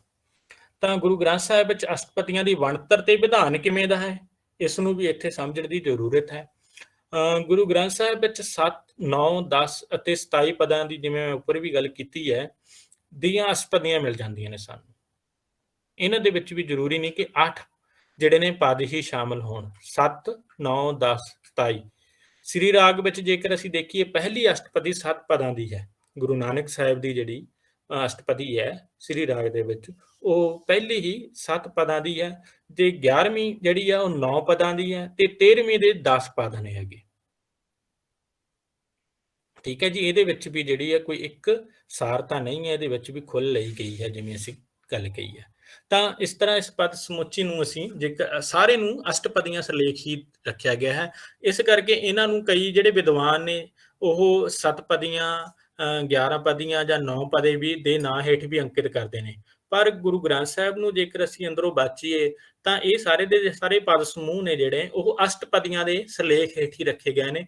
ਇਸ ਕਰਕੇ ਇਹਨਾਂ ਨੂੰ ਅਸੀਂ ਅਸ਼ਟਪਦੀਆਂ ਹੀ ਕਹਾਂਗੇ, ਭਾਵੇਂ ਇਹਨਾਂ ਦੀ ਗਿਣਤੀ ਕਿਸੇ ਦੀ 7 ਹੈ, ਕਿਸੇ ਦੀ 13 ਹੈ, ਕਿਸੇ ਦੀ 27 ਵੀ ਹੈ, ਪਰ ਉਹਨਾਂ ਨੂੰ ਅਸੀਂ ਅਸ਼ਟਪਦੀਆਂ ਦੇ ਨਾਂ ਹੇਠ ਹੀ ਰੱਖਣਾ ਪਏਗਾ, ਕਿਉਂਕਿ ਸਿਰਲੇਖ ਇਹੀ ਦਿੱਤਾ ਗਿਆ ਸਾਨੂੰ ਗੁਰਬਾਣੀ ਦੇ ਵਿੱਚ ਮਿਲਦਾ ਹੈ। ਤਾਂ ਇਹਦੇ ਬਾਰੇ ਅਸੀਂ ਗੱਲ ਕਰ ਹੀ ਲਈਏ ਕਿ ਦਾਰਸ਼ਨਿਕ, ਧਾਰਮਿਕ ਤੇ ਸੁਭਾਜਿਕ ਸਿਧਾਂਤ ਨੇ ਜਿਹੜੇ ਇਹਨਾਂ ਦੇ ਵਿੱਚ ਪੇਸ਼ ਹੋਏ ਹਨ। ਛੰਦ ਨੇ ਉਹਨਾਂ ਦੇ ਬਾਰੇ ਅਸੀਂ ਉੱਪਰ ਗੱਲ ਕਰ ਆਏ ਹਾਂ। ਇਹ ਤੋਂ ਇਲਾਵਾ ਹੋਰ ਗੱਲ ਜਿਹੜੀ ਨੋਟ ਕਰਨ ਵਾਲੀ ਹੈ ਉਹ ਹੈਗੀ 27 ਪਦਿਆਂ ਜਿਹੀਆਂ ਲੰਮੀਆਂ ਅਸ਼ਟਪਦੀਆਂ ਵਿੱਚ ਪਦੇ ਇੱਕ ਹੀ ਤੁਕ ਦੇ ਹਨ। ਇਸ ਤਰ੍ਹਾਂ ਅਸ਼ਟਪਦੀ ਦੇ ਬੰਦ 1, 2, 3, 4, 8 ਜਾਂ 10 ਤੁਕਾਂ ਦੇ ਵੀ ਹੋ ਸਕਦੇ ਹਨ। ਗਾਹਾਂ ਤੁਕ ਸਮੂਹ ਦੀ ਵੀ ਜੇਕਰ ਅਸੀਂ ਗੱਲ ਕਰੀਏ, ਅੰਦਰ ਇੱਕ ਤਾਂ ਸਾਡੇ ਕੋਲ ਪਦ ਸਮੂਹ ਹੋ ਗਿਆ ਹਨਾ। ਪਦ ਸਮੂਹ ਦੀਆਂ ਅੱਗੇ ਅਸੀਂ ਦੇਖਾਂਗੇ ਜ਼ਰੂਰੀ ਨਹੀਂ ਵੀ 8 ਪਦਾਂ ਦੇ ਵਿੱਚ ਹੀ ਉਸਨੂੰ ਸ਼ਾਮਿਲ ਕੀਤਾ ਹੋਵੇ। ਜਿਵੇਂ ਅਸੀਂ ਕਿਹਾ ਵੀ 27 ਪਦੇ ਦੇ ਵੀ ਇੱਕ ਸਾਨੂੰ ਜਿਹੜਾ ਅਸ਼ਟਪਦੀ ਮਿਲਦੀ ਹੈ, ਤਾਂ ਉਹਨਾਂ ਪਦਿਆਂ ਦੇ ਵਿੱਚ ਵੀ ਜਿਹੜੀ ਹੈ ਤੁਕ ਕਿਹੜੇ ਨੇ, ਤੁਕਾਂ ਦੀ ਗਿਣਤੀ ਵੀ ਵੱਖੋ ਵੱਖਰੀ ਮਿਲ ਜਾਂਦੀ ਹੈ, ਇੱਕ ਤੋਂ ਵਧੇਰੇ ਮਿਲਦੀ ਹੈ। 10 ਤੁਕਾਂ ਦੀ ਵੀ ਜਿਹੜੀ ਸਾਨੂੰ ਇੱਕ ਪਦ ਮਿਲਦਾ ਹੈ। ਤਾਂ ਗੁਰੂ ਗ੍ਰੰਥ ਸਾਹਿਬ ਵਿੱਚ ਬੰਦਾਂ ਜਾਂ ਤੁਕਾਂ ਦੀ ਗਿਣਤੀ ਬਾਰੇ ਕੋਈ ਕਰੜਾ ਨੇਮ ਇੱਥੇ ਅਪਣਾਇਆ ਹੋਇਆ ਨਹੀਂ ਮਿਲਦਾ ਹੈ। ਗੁਰੂ ਗ੍ਰੰਥ ਸਾਹਿਬ ਦੇ ਵਿੱਚ ਅਸ਼ਟਪਦੀ ਦੇ ਵਿੱਚ ਪ੍ਰਸ਼ੰਸਾ ਜਾਂ ਮਹਿਮਾ ਹੈ। ਮਹਿਮਾ ਅਸੀਂ ਸਾਰੇ ਜਾਣਦੇ ਹਾਂ ਕਿ ਪਰਮਾਤਮਾ ਦੀ ਕੀਤੀ ਗਈ ਹੈ, ਉਹੀ ਅਸ਼ਟਪਦੀਆਂ ਦੇ ਨਾਇਕ ਹਨ, ਤੇ ਮਹਿਮਾ ਪ੍ਰਭੂ ਉਹਦੇ ਨਾਮ ਦੀ, ਸੰਤ ਦੀ, ਸਾਧ ਦੀ, ਬ੍ਰਹਮ ਗਿਆਨੀ ਦੀ ਜਾਂ ਗੁਰੂ ਦੀ, ਕਿਸੇ ਦੀ ਵੀ ਹੋ ਸਕਦੀ ਹੈ। ਤੇ ਸਾਨੂੰ ਇਹ ਸਭ ਤੋਂ ਵੱਡੀ ਉਦਾਹਰਨ ਜਿਹੜੀ ਆ ਗੁਰੂ ਅਰਜਨ ਸਾਹਿਬ ਜੀ ਦੀ ਸੁਖਮਨੀ ਅਸ਼ਟਪਦੀ ਹੈ ਉਹ ਤੋਂ ਮਿਲ ਜਾਂਦੀ ਹੈ। ਤਾਂ ਇਹਨਾਂ ਦੀ ਪਦੀਆਂ ਦੀ ਤੁਕਾਂ ਦੀ ਗਿਣਤੀ ਇੱਕ ਤੋਂ 4 ਤੱਕ ਮਿਲ ਗਈ ਹੈ। ਤਾਂ ਆਮ ਤੌਰ ਤੇ ਪਹਿਲੀ ਪਦੀ ਤੋਂ ਬਾਅਦ 1 ਜਾਂ 2 ਤੁਕਾਂ ਦਾ ਰਹਾ ਹੁੰਦਾ। ਜੇਕਰ ਗੁਰਬਾਣੀ ਦੇ ਵਿੱਚ ਇਹਦਾ ਵਿਧਾਨ ਦੇਖੀਏ ਤਾਂ ਪਦੀਆਂ ਦੀ ਜਿਹੜੀ ਗਿਣਤੀ ਹੈ ਅਸ਼ਟਪਦੀਆਂ ਦੀ, ਤਾਂ ਉਹ 1 ਤੋਂ 4 ਤੁਕ ਤੱਕ, ਜਿਵੇਂ ਅਸੀਂ ਉੱਪਰ ਗੱਲ ਕੀਤੀ ਹੈ, ਉਹ ਸ਼ਾਮਲ ਕੀਤੀ ਗਈ ਹੈ। ਤੇ ਇਸ ਤੋਂ ਬਾਅਦ ਜਿਹੜਾ ਇੱਕ ਰੁਹਾਓ ਦੀ ਤੁਕ ਜ਼ਰੂਰ ਸ਼ਾਮਲ ਕੀਤੀ ਗਈ ਹੈ। ਅੱਗੇ ਅਸੀਂ ਗੁਰੂ ਗ੍ਰੰਥ ਸਾਹਿਬ ਵਿੱਚ ਅਸ਼ਟਪਦੀਆਂ ਦੀ ਗਿਣਤੀ ਦੀ ਜੇਕਰ ਗੱਲ ਕਰੀਏ ਤਾਂ ਗੁਰੂ ਗ੍ਰੰਥ ਸਾਹਿਬ ਵਿੱਚ ਕੁੱਲ 22 ਰਾਗਾਂ ਦੇ ਵਿੱਚ ਅਸ਼ਟਪਦੀਆਂ ਮਿਲਦੀਆਂ ਨੇ। ਇਸ ਤਰ੍ਹਾਂ ਦਾ ਸਵਾਲ ਤੁਹਾਨੂੰ ਆ ਸਕਦਾ ਹੈ ਕਿ ਕਿੰਨੇ ਰਾਗਾਂ ਦੇ ਵਿੱਚ ਕੁੱਲ ਸਾਨੂੰ ਅਸ਼ਟਪਦੀਆਂ ਮਿਲਦੀਆਂ ਨੇ। ਤਾਂ ਗੁਰੂ ਗ੍ਰੰਥ ਸਾਹਿਬ ਵਿੱਚ ਅਸ਼ਟਪਦੀਆਂ ਦੀ ਕੁੱਲ ਗਿਣਤੀ ਕਿੰਨੀ ਹੈ? 305। ਤੇ ਇਹ ਗੁਰੂ ਸਾਹਿਬਾਨਾਂ ਦੇ ਅਨੁਸਾਰ ਕਿ ਗੁਰੂ ਨਾਨਕ ਸਾਹਿਬ ਦੇ ਅੰਤਰਗਤ 123, ਅਮਰਦਾਸ ਜੀ ਦੇ ਅੰਤਰਗਤ 79, ਗੁਰੂ ਰਾਮਦਾਸ ਜੀ ਦੀਆਂ 58, ਗੁਰੂ ਅਰਜਨ ਸਾਹਿਬ ਦੀਆਂ 45 ਅਸ਼ਟਪਦੀਆਂ ਮਿਲਦੀਆਂ ਨੇ। ਇਹ 4 ਗੁਰੂ ਸਾਹਿਬਾਨਾਂ ਨੇ ਜਿਹੜੀ ਆ ਅਸ਼ਟਪਦੀਆਂ ਦੀ ਸਿਰਜਣਾ ਇੱਥੇ ਕੀਤੀ ਹੈ ਤੇ ਸਭ ਤੋਂ ਵਧੇਰੇ ਗੁਰੂ ਨਾਨਕ ਸਾਹਿਬ ਦੀਆਂ ਅਸ਼ਟਪਦੀਆਂ ਸ਼ਾਮਲ ਹਨ। ਤੇ ਇਹ ਉਹਨਾਂ ਦੀ ਅੱਗੇ ਜਿਹੜੀ ਆ ਰਾਗਾਂ ਅਨੁਸਾਰ ਤੁਸੀਂ ਤਰਤੀਬ ਦੇਖ ਸਕਦੇ ਹੋ। ਗੌੜੀ ਰਾਗ ਦੇ ਵਿੱਚ ਸਭ ਤੋਂ ਵਧੇਰੇ ਜਿਹੜੀਆਂ ਅਸ਼ਟਪਦੀਆਂ ਸਾਨੂੰ ਗੁਰੂ ਗ੍ਰੰਥ ਸਾਹਿਬ ਦੇ ਵਿੱਚ ਮਿਲਦੀਆਂ ਹਨ। ਗੌਂਡ ਰਾਗ ਦੇ ਵਿੱਚ 1 ਅਸ਼ਟਪਦੀ ਸਾਨੂੰ ਮਿਲਦੀ ਹੈ, ਸਭ ਤੋਂ ਘੱਟ ਗੌਂਡ ਰਾਗ ਦੇ ਵਿੱਚ ਮਿਲਦੀ ਹੈ 1 ਅਸ਼ਟਪਦੀ। ਤੇ ਇਸ ਤੋਂ ਬਾਅਦ ਅਗਲੀ ਮਹੱਤਵਪੂਰਨ ਬਾਣੀ ਹੈ ਉਹ ਛੰਤ ਹਨ। ਛੰਤ ਵੀ ਰਾਗਾਂ ਅਧੀਨ ਹੀ ਹਨ। ਛੰਤ ਗੁਰੂ ਗ੍ਰੰਥ ਸਾਹਿਬ ਵਿੱਚ ਵਰਤਿਆ ਗਿਆ ਇੱਕ ਸ਼ੈਲੀਗਤ ਕਾਵਿ ਰੂਪ ਹੈ। ਇਸ ਦਾ ਛੰਦ ਨਾਲੋਂ ਭੇਦ ਹੈ। ਇਹ ਗੱਲ ਨੂੰ ਧਿਆਨ ਦੇ ਵਿੱਚ ਰੱਖਣਾ, ਛੰਦ ਤੇ ਛੰਤ ਦੇ ਵਿੱਚ ਫਰਕ ਹੈ। ਠੀਕ ਹੈ ਜੀ। ਛੰਤ ਹੈ ਜਿਹੜਾ ਇੱਕ ਕਾਵਿ ਰੂਪ ਹੈ, ਇਹ ਛੰਦ ਨਹੀਂ ਹੈ। ਕਿਉਂਕਿ ਇੱਕ ਕਾਵਿ ਦੇ ਨੂੰ ਅਸੀਂ ਦੇਖਦੇ ਹਾਂ ਨਾ ਵੀ ਇੱਕ ਕਾਵਿ ਦੇ ਵਿੱਚ ਨੂੰ ਅੱਗੇ ਕਈ ਛੰਦਾਂ ਦੇ ਵਿੱਚ ਪ੍ਰਗਟਾਇਆ ਜਾ ਸਕਦਾ ਹੈ। ਜਿਵੇਂ ਕਿੱਸਾ ਸਾਡੇ ਕੋਲ ਉਦਾਹਰਨ ਦੇ ਲਈ ਹਨਾ, ਕਿਸੇ ਨੇ ਉਸਨੂੰ ਦਵਈਆ ਦੇ ਵਿੱਚ ਲਿਖਿਆ, ਕਿਸੇ ਨੇ ਉਸਨੂੰ ਬੈਂਤ ਦੇ ਵਿੱਚ ਲਿਖਿਆ ਹੈ। ਠੀਕ ਹੈ। ਤੇ ਐਵੇਂ ਹੀ ਜਿਹੜਾ ਛੰਦ ਹੈ ਇਹ ਇੱਕ ਕਾਵਿ ਰੂਪ ਹੈ, ਇਹਦੇ ਵਿੱਚ ਵੀ ਅੱਗੇ ਕਈ ਛੰਦ ਸਾਨੂੰ ਮਿਲ ਜਾਂਦੇ ਨੇ। ਤਾਂ ਛੰਦ ਉਹ ਕਾਵਿ ਬੰਦ ਹੈ। ਇੱਥੇ ਗਲਤੀ ਨਾਲ ਟਾਈਪ ਹੋ ਗਿਆ, ਛੰਤ ਲਿਖਣਾ ਸੀ, ਜਿਸ ਵਿੱਚ ਮਾਤਰਾ ਉਹੀ ਹੈ ਛੰਦ ਉਹ ਕਾਵਿ ਬੰਦ ਹੈ ਜਿਸ ਵਿੱਚ ਮਾਤਰਾ, ਅੱਖਰਾਂ ਜਾਂ ਗਣਾਂ ਦੀ ਗਿਣਤੀ ਦੀ ਪਾਲਣਾ ਹੁੰਦੀ ਹੈ। ਪਰ ਛੰਤ ਦਾ ਸਰੂਪ ਇਸ ਤੋਂ ਭਿੰਨ ਹੈ। ਜਿਹੜਾ ਛੰਦ ਹੈ ਉਹਦੇ ਵਿੱਚ ਮਾਤਰਾ, ਅੱਖਰਾਂ ਨੂੰ ਅਸੀਂ ਜਿਹੜਾ ਧਿਆਨ ਦੇ ਵਿੱਚ ਰੱਖਦੇ ਹਾਂ, ਪਰ ਛੰਤ ਦੇ ਇਹਦੇ ਨਾਲੋਂ ਸਰੂਪ ਵੱਖਰਾ ਹੋ ਜਾਂਦਾ ਹੈ। ਇਹ ਜਿਹੜਾ ਸੰਸਕ੍ਰਿਤ ਦੇ ਛੰਦਸ ਤੋਂ ਦਾ ਤਦਭਵ ਰੂਪ ਦੇ ਵਿੱਚ ਆਇਆ ਤੇ ਗੁਰੂ ਗ੍ਰੰਥ ਸਾਹਿਬ ਦੇ ਵਿੱਚ ਇਹਦੀ ਜਿਹੜੀ ਵਰਤੋਂ ਇੱਕ ਲੋਕ ਕਾਵਿ ਦੇ ਵਿੱਚੋਂ ਹੋਈ ਹੈ। ਲੋਕ ਕਾਵਿ ਨੂੰ ਆਧਾਰ ਬਣਾਇਆ ਗਿਆ ਹੈ ਗੁਰੂ ਗ੍ਰੰਥ ਸਾਹਿਬ ਦੇ ਵਿੱਚ। ਸੰਸਕ੍ਰਿਤ ਦੇ ਛੰਦਸ ਨੂੰ ਜਿਹੜਾ ਆਧਾਰ ਪੈਮਾਨਾ ਨਹੀਂ ਬਣਾਇਆ ਗਿਆ ਹੈ। ਮੂਲ ਰੂਪ ਵਿੱਚ ਛੰਦ ਜਿਹੜੇ ਨੇ ਕਿਸੇ ਦਾ ਮੰਗਲ ਜਾਂ ਮਹਿਮਾ ਜਿਹੜੀ ਆ ਉਹਦੇ ਰੂਪ ਦੇ ਵਿੱਚ ਇੱਥੇ ਪ੍ਰਗਟਾਏ ਗਏ ਨੇ। ਠੀਕ ਹੈ ਜੀ। ਹੋ ਸਕਦਾ ਹੈ ਕਿਸੇ ਸਮੇਂ ਛੰਤ ਦੇ ਮੰਗਲ ਗਾਣ ਵਿੱਚ ਕਿਸੇ ਦੇਵੀ ਦੇਵਤੇ ਦੀ ਉਸਤਤ ਪਹਿਲਾਂ ਕੀਤੀ ਜਾਂਦੀ ਹੋਵੇ ਤੇ ਜਿਵੇਂ ਜਿਵੇਂ ਸਮਾਂ ਬੀਤਦਾ ਗਿਆ ਤੇ ਉਹਦੇ ਵਿੱਚ ਅਸੀਂ ਦੇਖਦੇ ਹਾਂ ਫਿਰ ਜਦੋਂ ਲੋਕ ਪੱਧਰ ਦੇ ਉੱਤੇ, ਆਮ ਜਨ ਸਧਾਰਨ ਦੇ ਪੱਧਰ ਦੇ ਉੱਤੇ ਇਹਦੀ ਜਿਹੜੀ ਸਮਾਨਾਂਤਰ ਵਰਤੋਂ ਹੁੰਦੀ ਰਹੀ ਉਹ ਲਾੜੇ ਦੀ ਉਸਤਤ ਕੀਤੇ ਜਾਣ ਦੇ ਵਿੱਚ ਚਲੇ ਗਈ ਹੈ। ਜਿਵੇਂ ਅਸੀਂ ਸਾਰੇ ਹੀ ਜਾਣਦੇ ਹਾਂ ਕਿ ਪੁਰਾਣੇ ਸਮਿਆਂ ਦੇ ਵਿੱਚ ਜਿਹੜੇ ਆ ਛੰਤ ਨੇ ਜਿਹੜੇ ਉਹ ਵਿਆਹ ਦਾ ਇੱਕ ਤਰ੍ਹਾਂ ਦਾ ਇਹ ਕਾਵਿ ਰੂਪ ਹੈ। ਤਾਂ ਗੁਰੂ ਗ੍ਰੰਥ ਸਾਹਿਬ ਵਿੱਚ ਇਹਨਾਂ ਲੌਕਿਕ ਸੰਦਰਭਾਂ ਨੂੰ ਦੈਵਿਕ ਮੋੜ, ਅਧਿਆਤਮਿਕ ਮੋੜ ਜਿਹੜਾ ਦੇ ਦਿੱਤਾ ਗਿਆ ਹੈ। ਇਸ ਦੀ ਗੱਲ ਕਰਨ ਤੋਂ ਪਹਿਲਾਂ ਛੰਤ ਨੂੰ ਛੰਦ ਵਜੋਂ ਜਿਹੜਾ ਵਰਤਣ ਵਾਲੇ ਵਿਆਹ ਨਾਲ ਜੁੜੇ ਇੱਕ ਮਹੱਤਵਪੂਰਨ ਤੱਤ ਦੀ ਆਪਾਂ ਇੱਥੇ ਦੇਖ ਸਕਦੇ ਹਾਂ ਕਿ ਛੰਦ ਪਰਾਗੇ ਆਈਏ ਜਾਈਏ, ਛੰਦ ਪਰਾਗੇ ਹਨਾ, ਇਹ ਜਿਹੜੀ ਤੁਕ ਹੈ ਇਹ ਵਾਰ-ਵਾਰ ਜਿਹੜੀ ਹੈ ਉਹਦੇ ਵਿੱਚ ਵਰਤੀ ਜਾਂਦੀ ਹੈ। ਵਿਆਹ ਦਾ ਜਿਹੜਾ ਇਹ ਕਾਵਿ ਰੂਪ ਸਾਨੂੰ ਮਿਲਦਾ ਹੈ। ਸੱਸ ਮੇਰੀ ਹੈ ਪਾਰਵਤੀ, ਇਹਦੇ ਵਿੱਚ ਕੀ ਆ, ਵਡਿਆਈ ਕੀਤੀ ਗਈ ਹੈ। ਠੀਕ ਹੈ। ਸੱਸ ਸਹੁਰੇ ਦੀ ਵਡਿਆਈ ਕੀਤੀ ਜਾਂਦੀ ਹੈ, ਰਿਸ਼ਤੇਦਾਰਾਂ ਦੀ ਵਡਿਆਈ ਕੀਤੀ ਜਾਂਦੀ ਹੈ, ਕਿਉਂਕਿ ਇਹ ਲੜਕੇ ਨੂੰ ਸੁਣਾਉਣ ਦੇ ਲਈ ਕਿਹਾ ਜਾਂਦਾ ਹੈ। ਜਦੋਂ ਵਿਆਹ ਦੇ ਵਿੱਚ ਪੁਰਾਣੇ ਸਮਿਆਂ ਦੇ ਵਿੱਚ ਜੰਝ ਢੁੱਕਦੀ ਸੀ ਤਾਂ ਲਾੜਾ ਜਿਹੜਾ ਉਹਨੂੰ ਛੰਦ ਸੁਣਾਉਣ ਦੀ ਜਿਹੜੀ ਹੈ ਲਈ ਕਿਹਾ ਜਾਂਦਾ ਸੀ, ਤਾਂ ਇਸ ਤਰ੍ਹਾਂ ਦੇ ਛੰਦ ਉਹ ਸੁਣਾਉਂਦਾ ਸੀ। ਠੀਕ ਹੈ ਜੀ। ਤਾਂ ਇਹਦੇ ਵਿੱਚ ਜੇਕਰ ਅਸੀਂ ਦੇਖੀਏ ਸੱਸ ਸਹੁਰੇ ਦੀ ਪ੍ਰਸ਼ੰਸਾ ਮਿਲਦੀ ਹੈ। ਇਸੇ ਨੂੰ ਹੀ ਆਧਾਰ ਬਣਾ ਕੇ ਅਸੀਂ ਦੇਖਦੇ ਹਾਂ ਤਾਂ ਗੁਰਬਾਣੀ ਦੇ ਵਿੱਚ ਕਿਉਂਕਿ ਨਾਇਕ ਪਰਮਾਤਮਾ ਹੈ ਤਾਂ ਜਿਹੜੇ ਆ ਛੰਦ ਨੇ ਜਿਹੜੇ ਉਹ ਪਰਮਾਤਮਾ ਨੂੰ ਸੰਬੋਧਨ ਹੋ ਕੇ ਲਿਖੇ ਗਏ ਹਨ। ਠੀਕ ਹੈ ਜੀ।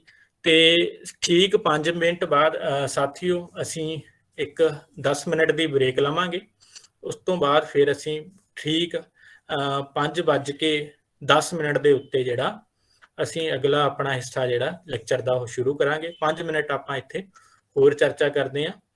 ਤਾਂ ਛੰਤ ਦੀਆਂ ਵਿਸ਼ੇਸ਼ਤਾਵਾਂ ਦੀ ਜੇਕਰ ਅਸੀਂ ਗੱਲ ਕਰੀਏ, ਗੁਰਬਾਣੀ ਵਿਚਲੇ ਗੁਰੂ ਗ੍ਰੰਥ ਸਾਹਿਬ ਵਿੱਚ ਇਸ ਸ਼ੈਲੀਗਤ ਲੋਕ ਕਾਵਿ ਰੂਪ ਨੂੰ ਸਥਾਨ ਮਿਲਿਆ। ਜਿਵੇਂ ਅਸੀਂ ਉੱਪਰ ਹੀ ਗੱਲ ਕੀਤੀ ਹੈ। ਤਾਂ ਜੀਵ ਆਤਮਾ ਰੂਪੀ ਨਾਇਕਾ, ਉਹਦੇ ਵਿੱਚ ਉਹਦਾ ਵਿਜੋਗ ਦਾ ਅਨੁਭਵ, ਸੰਜੋਗ ਸੁੱਖ ਦੀ ਅਭਿਲਾਖਾ, ਪ੍ਰੀਤਮ ਦੀ ਉਡਾਰੀ ਤੇ ਕਦੇ-ਕਦੇ ਪ੍ਰਾਪਤ ਹੋਣ ਵਾਲੇ ਸੰਜੋਗ ਸੁੱਖ ਦੀਆਂ ਭਾਵਨਾਵਾਂ ਨੂੰ ਇਹਨਾਂ ਛੰਤਾਂ ਦੇ ਵਿੱਚ ਗੁਰੂਆਂ ਨੇ ਜਿਹੜਾ ਪ੍ਰਗਟਾਇਆ ਹੈ। ਭਾਵ ਇਹਦੇ ਵਿੱਚ ਜਿਹੜਾ ਉਹਨਾਂ ਦਾ ਅਧਿਆਤਮਕ ਅਨੁਭਵ ਹੈ, ਹਨਾ। ਜਿਵੇਂ ਅਸੀਂ ਸ਼ੇਖ ਫਰੀਦ ਜੀ ਦੀ ਬਾਣੀ ਦੇ ਵਿੱਚ ਵੇਖਦੇ ਹਾਂ ਵੀ ਵਿਜੋਗ ਨੂੰ, ਬਿਰਹਾ ਨੂੰ ਸੁਲਤਾਨ ਆਖਿਆ ਗਿਆ ਹੈ। ਤਾਂ ਇਸ ਤਰ੍ਹਾਂ ਦੇ ਜਿਵੇਂ ਅਸੀਂ ਆਮ ਜਨ ਸਧਾਰਨ ਪੱਧਰ ਦੇ ਉੱਤੇ ਲੋਕ ਜਿਹੜੇ ਨੇ ਆਪਣੇ ਸਕੇ ਸੰਬੰਧੀਆਂ ਦੇ ਵਿਜੋਗ ਦੇ ਵਿੱਚ ਤੇ ਕਦੇ ਸੰਜੋਗ ਦੇ ਵਿੱਚ ਜਿਹੜੇ ਆ ਵੱਖੋ ਵੱਖਰੀ ਮਾਨਸਿਕ ਸਰੀਰਕ ਹਾਲਤ ਨੂੰ ਹੰਢਾਉਂਦੇ ਨੇ। ਤਾਂ ਉਸੇ ਤਰਜ ਦੇ ਉਸੇ ਹੀ ਮਾਪਦੰਡਾਂ ਦੇ ਵਿੱਚ ਸਿਰਫ ਇਹਨਾਂ ਦਾ ਦੈਵੀ ਗਣ ਕਰਕੇ ਗੁਰੂ ਗ੍ਰੰਥ ਸਾਹਿਬ ਦੇ ਵਿੱਚ ਉਹਨਾਂ ਨੂੰ ਅਧਿਆਤਮਕ ਅਨੁਭਵ ਦੇ ਅੰਤਰਗਤ ਵਿਚਾਰ ਲਿਆ ਗਿਆ ਹੈ। ਤਾਂ ਗੁਰੂ ਗ੍ਰੰਥ ਸਾਹਿਬ ਦੇ ਰਾਗਾਂ ਦੀ ਅਸ਼ਟਪਦੀਆਂ ਦੇ ਬਾਅਦ ਇਹਨਾਂ ਨੂੰ ਸੰਕਲਿਤ ਕੀਤਾ ਗਿਆ ਹੈ। ਕਈ ਵਾਰ ਇਸ ਤਰ੍ਹਾਂ ਦਾ ਸਵਾਲ ਵੀ ਆ ਸਕਦਾ ਹੈ ਕਿ ਛੰਦ ਕਿਹੜੀ ਬਾਣੀ ਤੋਂ ਬਾਅਦ ਜਿਹੜੇ ਨੇ ਸ਼ਾਮਿਲ ਕੀਤੇ ਗਏ ਨੇ। ਤਾਂ ਅਸ਼ਟਪਦੀਆਂ ਤੋਂ ਬਾਅਦ ਦਾ ਇਹਨਾਂ ਨੂੰ ਜਿਹੜਾ ਸੰਕਲਿਤ ਕੀਤਾ ਗਿਆ ਹੈ। ਤਾਂ ਇਹਨਾਂ ਦੀ ਜੇਕਰ ਅਸੀਂ ਗੱਲ ਕਰੀਏ ਤਾਂ ਵਧੇਰੇ ਕਰਕੇ ਛੰਤ ਨੇ ਜਿਹੜੇ, ਇਹਨਾਂ ਦੀ ਸੰਖਿਆ 4 ਦੀ ਸਾਨੂੰ ਮਿਲਦੀ ਹੈ ਤੇ ਹਰ ਪਦੇ ਦੇ ਵਿੱਚ ਸਾਨੂੰ ਆਮ ਤੌਰ ਤੇ 6 ਪੰਕਤੀਆਂ ਮਿਲਦੀਆਂ ਹਨ। ਠੀਕ ਹੈ ਜੀ। ਜਿਵੇਂ ਅਸੀਂ ਕਹੇ ਵੀ 4 ਪਦਿਆਂ ਦੇ ਵਿੱਚ ਹੀ ਵਧੇਰੇ ਗੁਰਬਾਣੀ ਲਿਖੀ ਗਈ ਹੈ, ਤਾਂ 4 ਪਦਿਆਂ ਦੇ ਵਿੱਚ 4 ਪਦਿਆਂ ਦੇ ਵਿੱਚ ਜੇਕਰ ਅਸੀਂ ਗੱਲ ਕਰੀਏ ਤਾਂ ਹਰ ਇੱਕ ਪਦੇ ਦੇ ਵਿੱਚ 6 ਪੰਕਤੀਆਂ ਸਾਨੂੰ ਛੰਤਾਂ ਦੀਆਂ ਮਿਲਦੀਆਂ ਨੇ। ਮੂਲ ਰੂਪ ਵਿੱਚ ਛੰਤ ਮੰਗਲਮਈ ਅਨੁਸ਼ਠਾਨਕ ਗੀਤ ਹੈ। ਗੁਰੂ ਅਮਰਦਾਸ ਨੇ ਬਿਲਾਵਲ ਰਾਗ ਦੇ ਇੱਕ ਛੰਤ ਦੇ ਸਰਲੇਖ ਨਾਲ ਮੰਗਲ ਦਾ ਉਪ ਸਰਲੇਖ ਵੀ ਇੱਥੇ ਅੰਕਿਤ ਕੀਤਾ ਹੈ, ਜਿੱਥੋਂ ਇਹ ਗੱਲ ਹੋਰ ਵੀ ਸਪਸ਼ਟ ਹੋ ਜਾਂਦੀ ਹੈ। ਇੱਕ ਮੰਗਲਮਈ, ਇਹ ਪ੍ਰਸ਼ੰਸਾਮਈ ਜਿਹੜੇ ਨੇ ਸੰਬੋਧਨੀ ਗੀਤ ਦੀ ਤਰ੍ਹਾਂ ਹੀ ਹਨ। ਗੁਰੂ ਗ੍ਰੰਥ ਸਾਹਿਬ ਵਿੱਚ ਵੀ ਛੰਤ ਨਾਲ ਬੀਜ ਰੂਪ ਵਿੱਚ ਜੁੜੇ ਵਿਆਹ ਦੇ ਰੂਪਕ ਨੂੰ ਜਿਹੜਾ ਪਿੱਠ ਭੂਮੀ ਜਾਂ ਪਿਛੋਕੜ ਦੇ ਵਿੱਚ ਅਸੀਂ ਵੇਖ ਸਕਦੇ ਹਾਂ, ਕਿਉਂਕਿ ਜਿਹੜੇ ਕਾਵ ਬਿੰਬ ਨੇ ਗੁਰੂ ਸਾਹਿਬਾਨ ਨੇ ਉਹ ਆਮ ਲੋਕਾਂ ਦੇ ਜੀਵਨ ਦੇ ਵਿੱਚੋਂ ਹੀ ਲਏ ਨੇ। ਕਿਉਂਕਿ ਜਦੋਂ ਉਹ ਲੋਕ ਜੀਵਨ ਦੇ ਵਿੱਚੋਂ ਕਾਵ ਰੂਪ ਲੈ ਰਹੇ ਨੇ ਤਾਂ ਉਹਨਾਂ ਦੇ ਪਿਛਲੇ ਜਿਹੜੇ ਵਿਧਾਨ ਹੈ, ਜਿਹੜਾ ਉਹਨਾਂ ਦੇ ਪਿੱਛੇ ਜਿਹੜਾ ਵਿਸ਼ਾ ਹੈ, ਉਹਨਾਂ ਦਾ ਵੀ ਉਹਨਾਂ ਨੇ ਅਧਿਆਤਮਕਰਨ ਕਰਨਾ ਸੀ। ਤਾਂ ਅਸੀਂ ਕਿਉਂਕਿ ਆਮ ਜਨ ਸਧਾਰਨ ਨੂੰ ਸਮਝਾ ਰਹੇ ਨੇ ਤਾਂ ਉਹਨਾਂ ਦੇ ਰੂਪਾਂ, ਉਹਨਾਂ ਦੇ ਪ੍ਰਤੀਕਾਂ ਬਿੰਬਾਂ ਦੇ ਵਿੱਚ ਗੁਰਬਾਣੀ ਨੇ ਜਿਹੜੇ ਨੇ ਇਸ ਤਰ੍ਹਾਂ ਦੇ ਮਾਪਦੰਡ ਚੁਣੇ ਨੇ। ਤਾਂ ਗੁਰੂ ਸਾਹਿਬਾਨ ਅਰੂਪ ਬ੍ਰਹਮ ਦੀ ਉਸਤਤ ਛੰਤਾ ਵਿੱਚ ਕਰਦੇ ਨੇ। ਤਾਂ ਇਹ ਤੁਸੀਂ ਸਾਰਾ ਪੜ੍ਹ ਸਕਦੇ ਹੋ। ਜੀ ਮੈਂ ਦੀ ਬ੍ਰਹਮ ਲਈ ਤੂੰ ਲਈ ਤੜਪ ਛੰਤਾਂ ਵਿੱਚ ਦਰਜ ਹੈ। ਤਾਂ ਛੰਤ ਦੀ ਜਿਹੜੀ ਸੰਰਚਨਾ ਦਾ ਸੁਭਾਅ ਕਿਹੜਾ ਹੈ, ਉਹ ਸੰਬੋਧਨੀ ਹੈ। ਇਹ ਧਿਆਨ ਦੇ ਵਿੱਚ ਰੱਖਣਾ। ਕਈ ਵਾਰ ਆ ਸਕਦਾ ਵੀ ਬਾਣੀ ਪੁੱਛ ਸਕਦੇ ਨੇ ਆਪਸ਼ਨ ਦੇ ਕੇ ਸਾਨੂੰ ਕਿ ਇਹਨਾਂ ਵਿੱਚੋਂ ਕਿਹੜੀ ਬਾਣੀ ਦਾ ਸੁਭਾਅ ਜਿਹੜਾ ਸੰਬੋਧਨੀ ਹੈ ਜਾਂ ਸੰਬੋਧਨੀ ਰੂਪ ਦੇ ਵਿੱਚ ਦਰਜ ਕੀਤੀ ਗਈ ਹੈ। ਤਾਂ ਛੰਤ ਨੇ ਜਿਹੜੇ ਸੰਬੋਧਨੀ, ਇਹਨਾਂ ਦਾ ਸੁਭਾਅ ਹੈ। ਤੇ ਗੁਰੂ ਗ੍ਰੰਥ ਸਾਹਿਬ ਵਿੱਚ ਰਾਗ ਸੂਹੀ ਵਿੱਚ ਦਰਜ ਜਿਹੜੇ ਆ ਗੁਰੂ ਨਾਨਕ ਸਾਹਿਬ ਦੇ ਛੰਤ ਦੀ ਇਹ ਤੁਕ ਇੱਕ ਪਾਸੇ ਇਸ ਪਾਸੇ ਹੀ ਸੰਕੇਤ ਕਰਦੀ ਹੈ। ਤਾਂ ਅੱਗੇ ਮੈਂ ਤੁਕ ਇਹ ਤੁਸੀਂ ਦੇਖ ਸਕਦੇ ਹੋ। ਜਿਹਨੇ ਕੀਆ ਤਿਨ ਦੇਖਿਆ ਜਗ ਧੰਦੜੇ ਲਾਇਆ, ਦਾਨ ਤੇਰੇ ਘਟ ਚਾਨਣਾ ਤਨ ਚੰਦ ਦੀ ਪਾਇਆ। ਤਾਂ ਇਹ ਤੁਸੀਂ ਇੱਥੇ ਦੇਖ ਰਹੇ ਹੋ ਬਈ ਉਦਾਹਰਨ। ਅੱਗੇ ਛੰਤਾ ਦੀ ਬਣਤਰ ਹੈ ਤੇ ਇਸ ਸੰਬੋਧਨੀ ਸੰਰਚਨਾ ਦੇ 4 ਪਦਾਂ ਵਿੱਚੋਂ ਹਰ ਇੱਕ ਦੀਆਂ 6 ਤੁਕਾਂ ਹਨ। ਮੈਂ ਥੋੜਾ ਤੇਜ਼ ਵੀ ਬੋਲ ਰਿਹਾ, ਪਰ ਕਿਉਂਕਿ ਸਾਡੇ ਕੋਲ ਸਮਾਂ ਉਨਾ ਕੀ ਆ, ਉਸ ਦੇ ਅਨੁਸਾਰ ਹੀ ਸਾਨੂੰ ਸਮਝਣਾ ਵੀ ਪੈਣਾ, ਕਿਉਂਕਿ ਥੋੜਾ ਜਿਹਾ ਬੋਝਲ ਵੀ ਲੱਗਦਾ, ਕਿਉਂਕਿ ਗਿਣਤੀ ਮਿਣਤੀ ਨੂੰ ਤੇ ਉਹਨਾਂ ਦੇ ਸਿਧਾਂਤਕ ਸਰੂਪ ਦੇ ਬਾਰੇ ਹੈ ਨਾ। ਤਾਂ ਇਸ ਕਰਕੇ ਇਹਨਾਂ ਨੂੰ ਤੁਸੀਂ ਬਾਅਦ ਦੇ ਵਿੱਚ ਹੋਰ ਇਹਨੂੰ ਗਹਿਰਾਈ ਦੇ ਵਿੱਚ ਸਮਝਣਾ ਜਦੋਂ ਅਸੀਂ ਤੁਹਾਨੂੰ ਇਹਦੀ PDF ਜਿਹੜੀ ਆ ਉਹ ਅਪਲੋਡ ਕਰ ਦਿਆਂਗੇ। ਤਾਂ ਇਸ ਨੂੰ ਦੁਬਾਰਾ ਤੋਂ ਤੁਹਾਨੂੰ ਇਸ ਨੂੰ ਜ਼ਰੂਰ ਇੱਕ ਵਾਰ ਠਹਿਰਾਓ ਨਾਲ ਜਿਹੜਾ ਉਹਨੂੰ ਸਮਝਣਾ ਪੈਣਾ ਹੈ। ਤਾਂ ਇੱਕ ਵਾਰ ਅਸੀਂ ਇਹਦੇ ਵਿੱਚੋਂ ਦੀ ਲੰਘ ਚੱਲੀਏ। ਤਾਂ 4 ਪਦਾਂ ਵਿੱਚੋਂ ਹਰ ਇੱਕ ਦੀਆਂ 6 ਤੁਕਾਂ ਜਿਹੜੀ ਅਸੀਂ ਕਿਹਾ ਸੰਬੋਧਨੀ ਸੰਰਚਨਾ ਹੈ। 2-2 ਤੁਕਾਂ ਦੇ 3 ਜੁੱਟ ਸਾਨੂੰ ਮਿਲਦੇ ਨੇ। 2-2 ਤੁਕਾਂ ਦੇ 3 ਜੁੱਟ ਨੇ, ਹਰੇਕ ਦੇ ਵਿੱਚ 2 ਤੁਕਾਂ ਨੇ ਤੇ ਪਹਿਲੇ ਤੇ ਤੀਜੇ ਜੁੱਟ ਦਾ ਤੁਕਾਂਤ ਹਰ ਬੰਦ ਦੇ ਵਿੱਚ ਮਿਲਦਾ ਹੈ। ਹਰ ਪਦ ਦੀ ਪਹਿਲੀ ਸਦਰ ਪਦ ਦੇ ਅੰਤ ਵਿੱਚ ਅੰਤਰੇ ਵਾਂਗ ਦੁਹਰਾਈ ਗਈ ਹੈ। ਰੱਬੀ ਸਿਫਤ ਸਲਾਹ ਦੇ ਇਹਨਾਂ ਛੰਤਾਂ ਵਿੱਚ ਰਹਾਉ ਦਾ ਅਭਾਵ ਹੈ। ਰਹਾਉ ਦੀ ਵਰਤੋਂ ਨਹੀਂ ਕੀਤੀ ਗਈ ਇਹਨਾਂ ਛੰਤਾਂ ਦੇ ਵਿੱਚ। ਇਹ ਧਿਆਨ ਦੇ ਵਿੱਚ ਤੁਸੀਂ ਰੱਖਣਾ ਹੈ ਕਿ ਇਹਨਾਂ ਦੇ ਵਿੱਚ ਰਹਾਉ ਜਿਹੜਾ ਨਹੀਂ ਆਉਂਦਾ ਹੈ। ਠੀਕ ਹੈ ਜੀ। ਜਿਵੇਂ ਤੁਸੀਂ ਇੱਥੇ ਦੇਖ ਰਹੇ ਹੋ ਸਕਰੀਨ ਦੇ ਉੱਤੇ, ਹਮ ਘਰ ਸਾਜਨ ਆਏ ਸਾਚੇ ਮੇਲ ਮਿਨਾਏ, ਬਹੁਤ ਹੀ ਮਕਬੂਲ ਗੁਰਬਾਣੀ ਦੀ ਜਿਹੜੀਆਂ ਇਹ ਪੰਕਤੀਆਂ ਨੇ। ਤਾਂ ਇਹ ਹੈ ਜਿਹੜੇ ਇਹ ਛੰਤਾਂ ਦੇ ਅਧੀਨ ਹੈ। ਕਈ ਵਾਰ ਇਸ ਤਰ੍ਹਾਂ ਦਾ ਪ੍ਰਸ਼ਨ ਵੀ ਪਾ ਸਕਦਾ, ਇਹ ਤੁਕ ਦੇ ਕੇ ਪੁੱਛਿਆ ਜਾ ਸਕਦਾ ਵੀ ਕਿਹੜੀ ਬਾਣੀ ਦੇ ਵਿੱਚੋਂ ਹਨ। ਤਾਂ ਇਹ ਛੰਤ ਦੇ ਵਿੱਚੋਂ ਲਏ ਗਏ ਹਨ। ਠੀਕ ਹੈ ਜੀ। ਹਮ ਘਰ ਸਾਜਨ ਆਏ। ਤਾਂ ਗੁਰੂ ਕਵੀਆਂ ਨੇ ਛੰਤਾਂ ਨੂੰ ਕਈ ਪ੍ਰਕਾਰ ਨਾਲ ਵਰਤਿਆ। ਪਹਿਲੀ ਕਿਸਮ ਨਿਰੋਲ ਛੰਤ ਦੀ ਹੈ। ਦੂਜੀ ਕਿਸਮ ਉਹ ਹੈ ਜਿਸ ਵਿੱਚ ਛੰਤ ਦੇ ਆਰੰਭ ਵਿੱਚ ਇੱਕ ਸ਼ਲੋਕ ਲਿਖਿਆ ਗਿਆ ਹੈ। ਤੀਜੀ ਕਿਸਮ ਉਹ ਹੈ ਜਿਸ ਦੇ ਵਿੱਚ ਹਰ ਬੰਦ ਦੇ ਆਰੰਭ ਦੇ ਵਿੱਚ ਇੱਕ ਸ਼ਲੋਕ ਹੈ। ਤਾਂ ਤਿੰਨ ਤਰ੍ਹਾਂ ਜਿਹੜੇ ਨੇ ਇਹ ਛੰਤ ਆਏ ਹਨ। ਬਿਲਕੁਲ ਨਿਰੋਲ ਛੰਤ ਜਿਹਦੇ ਵਿੱਚ ਰਹਾਉ ਦੀ ਵਰਤੋਂ ਨਹੀਂ ਕੀਤੀ, ਨਾ ਕੋਈ ਸ਼ਲੋਕ ਆਇਆ ਹੈ। ਦੂਸਰੀ ਕਿਸਮ ਉਹ ਹੈ ਜਿਹਦੇ ਵਿੱਚ ਛੰਤ ਦੇ ਆਰੰਭ ਦੇ ਵਿੱਚ ਇੱਕ ਸ਼ਲੋਕ ਸਾਨੂੰ ਮਿਲਦਾ ਹੈ, ਸ਼ਲੋਕ ਤੋਂ ਸ਼ੁਰੂ ਹੁੰਦਾ ਉਸ ਤੋਂ ਬਾਅਦ ਛੰਤ ਨਾਲ। ਤੀਸਰੀ ਕਿਸਮ ਉਹ ਹੈ ਜਿਹਦੇ ਵਿੱਚ ਹਰ ਬੰਦ ਦੇ ਆਰੰਭ ਦੇ ਵਿੱਚ ਪਹਿਲਾਂ ਇੱਕ ਸ਼ਲੋਕ ਆਉਂਦਾ, ਫਿਰ ਛੰਤ ਆਉਂਦਾ, ਫਿਰ ਸ਼ਲੋਕ ਆਉਂਦਾ, ਫਿਰ ਛੰਤ ਆਉਂਦਾ। ਇਸ ਤਰ੍ਹਾਂ ਜਿਹੜੀ ਹੈ ਇਹਦੀ ਵਰਤੋਂ ਹੈ। ਗੁਰੂ ਕਵੀਆਂ ਦੇ ਛੰਤਾਂ ਦੀ ਗਿਣਤੀ ਇੱਥੇ ਗੁਰੂ ਗ੍ਰੰਥ ਸਾਹਿਬ ਵਿੱਚ ਕੁੱਲ ਛੰਤਾਂ ਦੀ ਗਿਣਤੀ 142 ਹੈ ਬਈ। ਗੁਰੂ ਨਾਨਕ ਦੇਵ ਦੇ 7 ਰਾਗਾਂ ਵਿੱਚ 24, ਗੁਰੂ ਅਮਰਦਾਸ ਦੇ 4 ਰਾਗਾਂ ਦੇ ਵਿੱਚ 20 ਹਨ, ਗੁਰੂ ਰਾਮਦਾਸ ਦੇ 8 ਰਾਗਾਂ ਦੇ ਵਿੱਚ 36 ਤੇ ਗੁਰੂ ਅਰਜਨ ਸਾਹਿਬ ਦੇ 15 ਰਾਗਾਂ ਦੇ ਵਿੱਚ 62 ਛੰਤ ਗੁਰਬਾਣੀ ਦੇ ਵਿੱਚ, ਗੁਰੂ ਗ੍ਰੰਥ ਸਾਹਿਬ ਦੇ ਵਿੱਚ ਸਾਨੂੰ ਦਰਜ ਮਿਲਦੇ ਹਨ। ਤੇ ਇਹ ਤੋਂ ਇਲਾਵਾ ਕੁਝ ਖੁੱਲਾਂ ਦੇ ਬਾਵਜੂਦ ਗੁਰੂ ਅਮਰਦਾਸ ਤੇ ਗੁਰੂ ਅਰਜਨ ਸਾਹਿਬ ਦੀ ਜੇਕਰ ਗੱਲ ਕਰੀਏ ਤਾਂ ਉਹਨਾਂ ਨੇ ਕਾਫੀ ਜਿਹੜੇ ਮਾਪਦੰਡਾਂ ਦੇ ਅਧੀਨ, ਇਹਨਾਂ ਛੰਤਾਂ ਦੇ ਨਿਯਮਾਂ ਦੇ ਅਧੀਨ ਇਹਨਾਂ ਨੂੰ ਜਿਹੜਾ ਪੇਸ਼ ਕੀਤਾ ਹੈ, ਜਦੋਂ ਕਿ ਗੁਰੂ ਨਾਨਕ ਸਾਹਿਬ ਤੇ ਗੁਰੂ ਰਾਮਦਾਸ ਜੀ ਨੇ ਇਸ ਪੱਖੋਂ ਥੋੜੀ ਖੁੱਲ ਲੈ ਲਈ, ਲਚਕਦਾਰ ਨੀਤੀ ਉਹਨਾਂ ਨੇ ਅਪਣਾਈ ਹੈ। ਤਾਂ ਇਹਦੇ ਬਾਰੇ ਅਸੀਂ ਗੱਲ ਕਰ ਹੀ ਲਈਏ ਕਿ ਛੰਤਾਂ ਵਿੱਚ ਵਿਆਹ ਦੇ ਰੂਪਕ ਨੇ, ਪ੍ਰਤੀਕ ਨੇ, ਤੇ ਗੁਰੂ ਕਵੀ ਵਿਆਹ ਨਾਲ ਜੁੜੇ ਲੌਕਿਕ ਆਨੰਦ ਦੇ ਮਾਹੌਲ ਨੂੰ ਸਦੀਵੀ ਆਨੰਦ ਦੀ ਪ੍ਰਾਪਤੀ ਵਾਲੇ ਮਾਹੌਲ ਵਿੱਚ ਵਟਾਉਣ ਲਈ ਯਤਨ ਕਰਦੇ ਨੇ। ਸਦੀਵੀ ਆਨੰਦ ਕਿਹੜਾ, ਜਿਹੜਾ ਪ੍ਰੇਮਾ ਭਗਤੀ ਹੈ, ਉਹ ਸਦੀਵੀ ਆਨੰਦ ਹੈ। ਹਾਂਜੀ, ਅੱਗੇ ਵਾਰਾਂ ਦੇ ਬਾਰੇ ਅਸੀਂ ਇਸ ਬ੍ਰੇਕ ਤੋਂ ਬਾਅਦ ਗੱਲ ਕਰਾਂਗੇ।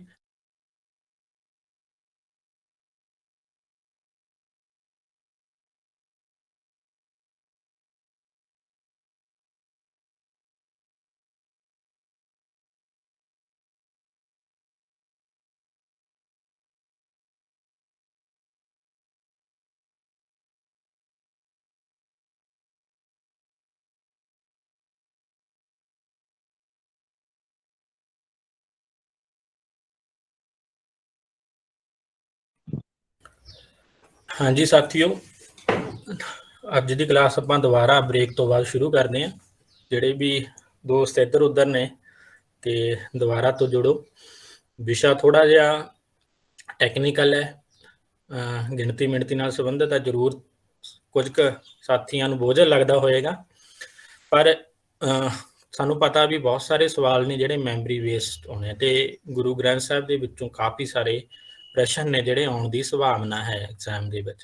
ਇਸ ਕਰਕੇ ਇੱਕ ਤਾਂ ਕੋਈ ਅਜਿਹਾ ਮਾਪਦੰਡ ਵੀ ਨਹੀਂ ਲਾਗੂ ਇੱਥੇ ਕਰ ਸਕਦੇ ਅਸੀਂ ਕਿ ਜੀ ਇਹ ਤਾਂ MA ਦੇ ਪੱਧਰ ਤੇ ਜਾਂ ਗ੍ਰੈਜੂਏਸ਼ਨ ਦੇ ਪੱਧਰ ਤੇ ਇਸ ਤਰ੍ਹਾਂ ਦੇ ਸਵਾਲ ਨਹੀਂ ਹੋਣੇ। ਇਹ ਤਾਂ ਸਾਡਾ ਦਾਇਰਾ ਹੁਣ ਬਹੁਤ ਵਿਸ਼ਾਲ ਹੋ ਗਿਆ ਹੈ, ਸਾਰੇ ਦੇ ਸਾਰੇ ਨੈਟ UGC ਨੈਟ ਪਾਸ ਨੇ, ਬਹੁਤ ਸਾਰੇ PhD ਪਾਸ ਨੇ। ਇਸ ਕਰਕੇ ਲਗਭਗ ਪੰਜਾਬੀ ਸਾਹਿਤ ਦੇ ਸਾਰੀਆਂ ਵਿਧਾਵਾਂ ਦੇ ਵਿੱਚੋਂ ਪ੍ਰਸ਼ਨ ਆਉਣਗੇ।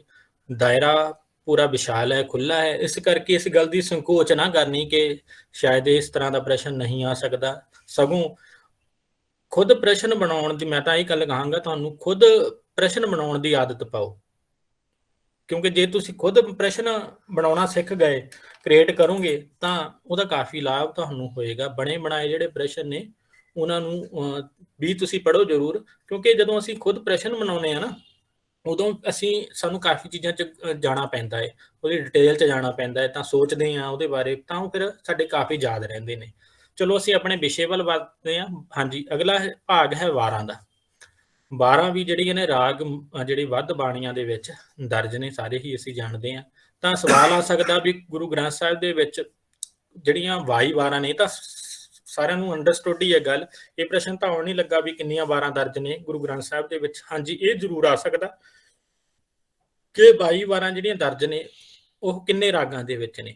ਤਾਂ 17 ਰਾਗਾਂ ਦੇ ਵਿੱਚ ਗੁਰੂ ਗ੍ਰੰਥ ਸਾਹਿਬ ਦੇ ਵਿੱਚ ਇਹ 22 ਵਾਰਾਂ ਦਰਜ ਨੇ, ਤੇ ਇਹਦੇ ਵਿੱਚ ਗੁਰਮਤਿ ਵਿਚਾਰਧਾਰਾ ਤੇ ਜੀਵਨ ਜਾਚ ਦੀ ਜਿਹੜੀ ਪੇਸ਼ਕਾਰੀ ਵਾਰਾਂ ਦੇ ਵਿੱਚ ਹੋਈ ਆ। ਵਾਰ ਆ ਜਿਹੜੇ ਅਸੀਂ ਸਾਰੇ ਜਾਣਦੇ ਹਾਂ ਇਸ ਕਾਵਿ ਰੂਪ ਦੇ ਬਾਰੇ ਕਿ ਪੌੜੀ ਪ੍ਰਬੰਧ ਦੇ ਅਧੀਨ ਰਚੀ ਜਾਂਦੀ ਹੈ। ਤਾਂ ਗੁਰੂ ਗ੍ਰੰਥ ਸਾਹਿਬ ਦੇ ਵਿੱਚ ਵੀ ਇਹਨਾਂ ਦੀਆਂ ਜਿਹੜੀਆਂ ਤੁਕਾਂ ਨੂੰ ਅਸੀਂ ਉਹ ਪੌੜੀ ਆਖ ਸਕਦੇ ਹਾਂ।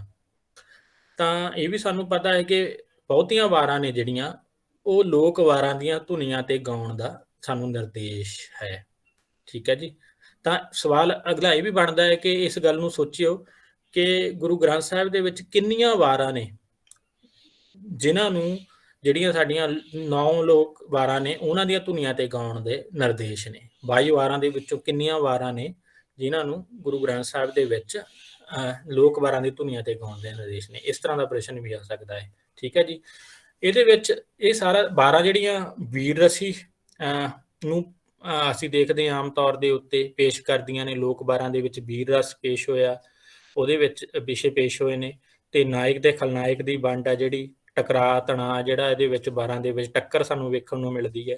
ਤਾਂ ਗੁਰੂ ਗ੍ਰੰਥ ਸਾਹਿਬ ਦੇ ਵਿੱਚ ਜੇਕਰ ਅਸੀਂ ਦੇਖੀਏ ਤਾਂ ਗੁਰਮੁਖ ਅਤੇ ਮਨਮੁਖ ਹੈ, ਉਹਦੇ ਵਿੱਚ ਜਿਹੜੀ ਟੱਕਰ ਸਾਨੂੰ ਵੇਖਣ ਨੂੰ ਮਿਲਦੀ ਹੈ। ਤਾਂ ਇਹਦੇ ਵਾਲੇ ਵਿਸਥਾਰ ਵੱਲ ਅਸੀਂ ਨਹੀਂ ਜਾਵਾਂਗੇ ਕਿਉਂਕਿ ਲਗਭਗ ਅਸੀਂ ਜਾਣਦੇ ਹੀ ਹਾਂ ਕਿ ਇਹਨਾਂ ਵਾਰਾਂ ਦੇ ਵਿੱਚ ਕੀ ਕੁਝ ਦਰਜ ਹੈ। ਅੱਗੇ ਥੋੜੀ ਜਿਹੀ ਸੰਖਿਆ ਕਿ 3 ਗੁਰੂ ਨਾਨਕ ਦੇਵ ਜੀ ਦੀਆਂ ਵਾਰਾਂ ਸਾਨੂੰ ਮਿਲਦੀਆਂ ਨੇ ਗੁਰੂ ਗ੍ਰੰਥ ਸਾਹਿਬ ਦੇ ਵਿੱਚ। ਵਾਰ ਮਲਾਰ, ਮਾਝ ਤੇ ਜਿਹੜੀ ਆਸਾ ਹੈ। 4 ਗੁਰੂ ਅਮਰਦਾਸ ਦੀਆਂ ਵਾਰਾਂ ਨੇ ਜੀ, ਨਾਲ ਰਾਗ ਲਿਖ ਦਿੱਤੇ ਗਏ ਨੇ, ਇਸ ਨੂੰ ਤੁਸੀਂ ਦੇਖ ਸਕਦੇ ਹੋ। ਐਵੇਂ ਹੀ ਸਾਡੇ ਕੋਲ 8 ਗੁਰੂ ਰਾਮਦਾਸ ਦੀਆਂ ਵਾਰਾਂ ਨੇ, ਇਹਨਾਂ ਦੇ ਵੀ ਨਾਲ ਤੁਸੀਂ ਦੇਖ ਸਕਦੇ ਹੋ ਰਾਗ, ਤੇ 6 ਗੁਰੂ ਅਰਜਨ ਸਾਹਿਬ ਦੀਆਂ ਨੇ। ਤਾਂ ਇਸ ਤਰ੍ਹਾਂ ਦਾ ਸਵਾਲ ਆ ਸਕਦਾ ਹੈ ਕਿ ਕਿਸ ਗੁਰੂ ਸਾਹਿਬਾਨ ਦੀਆਂ ਵਾਰਾਂ ਸਭ ਤੋਂ ਵਧੇਰੇ ਹਨ, ਹਨਾ? ਕਿਹੜੇ ਗੁਰੂ ਨੇ ਸਭ ਤੋਂ ਵਧੇਰੇ ਵਾਰਾਂ ਲਿਖੀਆਂ ਨੇ, ਜਾਂ ਕਿਸ ਗੁਰੂ ਸਾਹਿਬਾਨ ਦੀਆਂ ਸਭ ਤੋਂ ਵਧੇਰੇ ਵਾਰਾਂ ਗੁਰੂ ਗ੍ਰੰਥ ਸਾਹਿਬ ਦੇ ਵਿੱਚ ਦਰਜ ਨੇ? ਤਾਂ ਗੁਰੂ ਰਾਮਦਾਸ ਜੀ ਦੀਆਂ ਕਿੰਨੀਆਂ ਨੇ? 8 ਦਰਜ ਨੇ। ਇੱਕ ਸੱਤੇ ਬਲਵੰਡ ਦੀ ਹੈ ਜਿਹੜੀ ਕਿ ਰਾਮਕਲੀ ਦੀ ਜਿਹੜੀ ਰਾਮਕਲੀ ਕੀ ਵਾਰ ਦੇ ਨਾਂ ਸਲੇਖ ਹੇਠ ਦਰਜ ਹੈ। ਤਾਂ ਇਹਨਾਂ ਨੂੰ ਤੁਸੀਂ ਜਿਹੜਾ ਯਾਦ ਕਰਨਾ ਹੀ ਪਏਗਾ ਕਿੰਨੀਆਂ ਕਿੰਨੀਆਂ ਵਾਰਾਂ ਨੇ, ਕਿਹੜੇ ਕਿਹੜੇ ਰਾਗਾਂ ਦੇ ਵਿੱਚ ਲਿਖਿਆ ਗਿਆ। ਤਾਂ ਇਸ ਤੋਂ ਵਿੱਚੋਂ ਵੀ ਕੋਈ ਪ੍ਰਸ਼ਨ ਜਿਹੜਾ ਐਗਜ਼ਾਮੀਨਰ ਪਾ ਸਕਦਾ ਹੈ। ਅੱਗੇ ਗੁਰੂ ਗ੍ਰੰਥ ਸਾਹਿਬ ਵਿੱਚ 12 ਦੀ ਜਿਹੜੀ ਤਰਤੀਬ ਹੈ ਉਹਨਾਂ ਨੂੰ ਵੀ ਤੁਸੀਂ ਜਿਹੜਾ ਦੇਖ ਸਕਦੇ ਹੋ। 12 ਦੀ ਤਰਤੀਬ ਉਸੇ ਤਰ੍ਹਾਂ ਹੀ ਰਾਗਾਂ ਦੇ ਅਨੁਸਾਰ ਤੁਸੀਂ ਦੇਖਦੇ ਹੋ। ਇੱਥੇ ਨਾਲ ਪੰਨਾ ਨੰਬਰ ਵੀ ਅਸੀਂ ਨੋਟ ਕਰ ਦਿੱਤੇ ਨੇ ਵੀ ਕਿਹੜੀ ਵਾਰ ਕਿਸ ਪੰਨਾ ਨੰਬਰ ਦੇ ਉੱਤੇ ਹੈ। ਜਿਵੇਂ ਇੱਥੇ ਤੁਸੀਂ ਸਕਰੀਨ ਤੇ ਦੇਖ ਰਹੇ ਹੋ 83 ਤੋਂ 91। ਠੀਕ ਹੈ ਜੀ। ਇਹਦੇ ਸ੍ਰੀ ਰਾਗ ਕੀ ਵਾਰ ਮਹੱਲਾ ਚੌਥੇ ਦੀ ਸਲੋਕਾਂ ਨਾਲ ਇਹ ਵੀ ਇੱਕ ਗੱਲ ਧਿਆਨ ਦੇ ਵਿੱਚ ਰੱਖਣ ਵਾਲੀ ਹੈ ਕਿ ਸਲੋਕ ਨਾਲ ਦਿੱਤੇ ਗਏ ਹਨ। ਠੀਕ ਹੈ ਜੀ। 12 ਦੇ ਵਿੱਚ ਸਲੋਕ ਵੀ ਗੁਰੂ ਅਰਜਨ ਸਾਹਿਬ ਨੇ ਦਰਜ ਕੀਤੇ ਹੋਏ ਨੇ, ਤੇ ਇਹ ਸਲੋਕ ਕਿਸੇ ਇੱਕ ਗੁਰੂ ਸਾਹਿਬਾਨ ਦੇ ਨਹੀਂ, ਸਾਰੇ ਗੁਰੂ ਸਾਹਿਬਾਨ ਜਿਨ੍ਹਾਂ ਦੀ ਬਾਣੀ ਦਰਜ ਹੈ ਉਹਨਾਂ ਦੇ ਸਾਰਿਆਂ ਦੇ ਜਿਹੜੇ ਸਲੋਕ ਨੇ ਇਹਨਾਂ ਦੇ ਵਿੱਚ ਦਰਜ ਹੈ। ਸਿਰਫ ਇੱਕ ਗੁਰੂ ਸਾਹਿਬਾਨ ਨੂੰ ਛੱਡ ਕੇ ਕੋਈ ਜਵਾਬ ਦੇ ਸਕਦਾ ਵੀ ਕਿਸ ਗੁਰੂ ਸਾਹਿਬਾਨ ਦੇ ਸਲੋਕ 12 ਦੇ ਵਿੱਚ ਨਹੀਂ ਆਉਂਦੇ?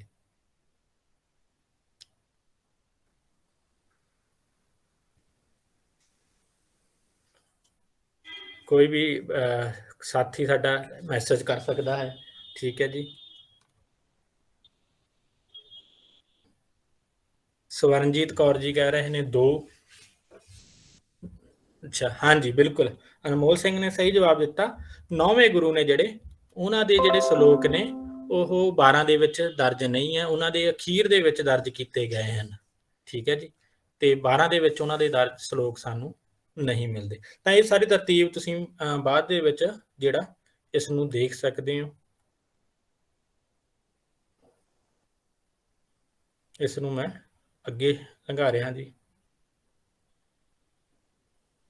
ਇਹ ਸਾਡੇ ਕੋਲ 22 ਵਾਰਾਂ ਆ ਗਈਆਂ। ਹੁਣ ਸਵਾਲ ਇਹ ਹੈ, ਪ੍ਰਸ਼ਨ ਇੱਥੇ ਜਿਹੜਾ ਉਠਾਇਆ ਗਿਆ ਹੈ ਕਿ ਗੁਰੂ ਗ੍ਰੰਥ ਸਾਹਿਬ ਵਿੱਚ ਕਿਹੜੇ ਗੁਰੂ ਦੀਆਂ ਸਾਰੀਆਂ ਵਾਰਾਂ ਤੇ ਪੁਰਾਤਨ ਲੋਕ ਵਾਰਾਂ ਦੀਆਂ ਧੁਨੀਆਂ ਦੇ ਸੰਕੇਤ ਮਿਲਦੇ ਹਨ? ਇਹਨਾਂ ਵਿੱਚੋਂ ਕਿਹੜੇ ਗੁਰੂ ਸਾਹਿਬਾਨ ਦੀਆਂ ਜਿਹੜੀਆਂ ਵਾਰਾਂ ਨੇ, ਜਿੰਨੀਆਂ ਉਹਨਾਂ ਨੇ ਲਿਖੀਆਂ ਨੇ, ਉਹਨਾਂ ਸਾਰੀਆਂ ਦੇ ਉੱਤੇ ਹੀ ਪੁਰਾਤਨ ਲੋਕ ਵਾਰਾਂ ਦੀਆਂ ਧੁਨੀਆਂ ਦੇ ਸੰਕੇਤ ਦਰਜ ਕੀਤੇ ਗਏ ਨੇ? ਤੁਹਾਡੇ ਸਾਹਮਣੇ ਆਪਸ਼ਨ ਇਸ ਦੀ।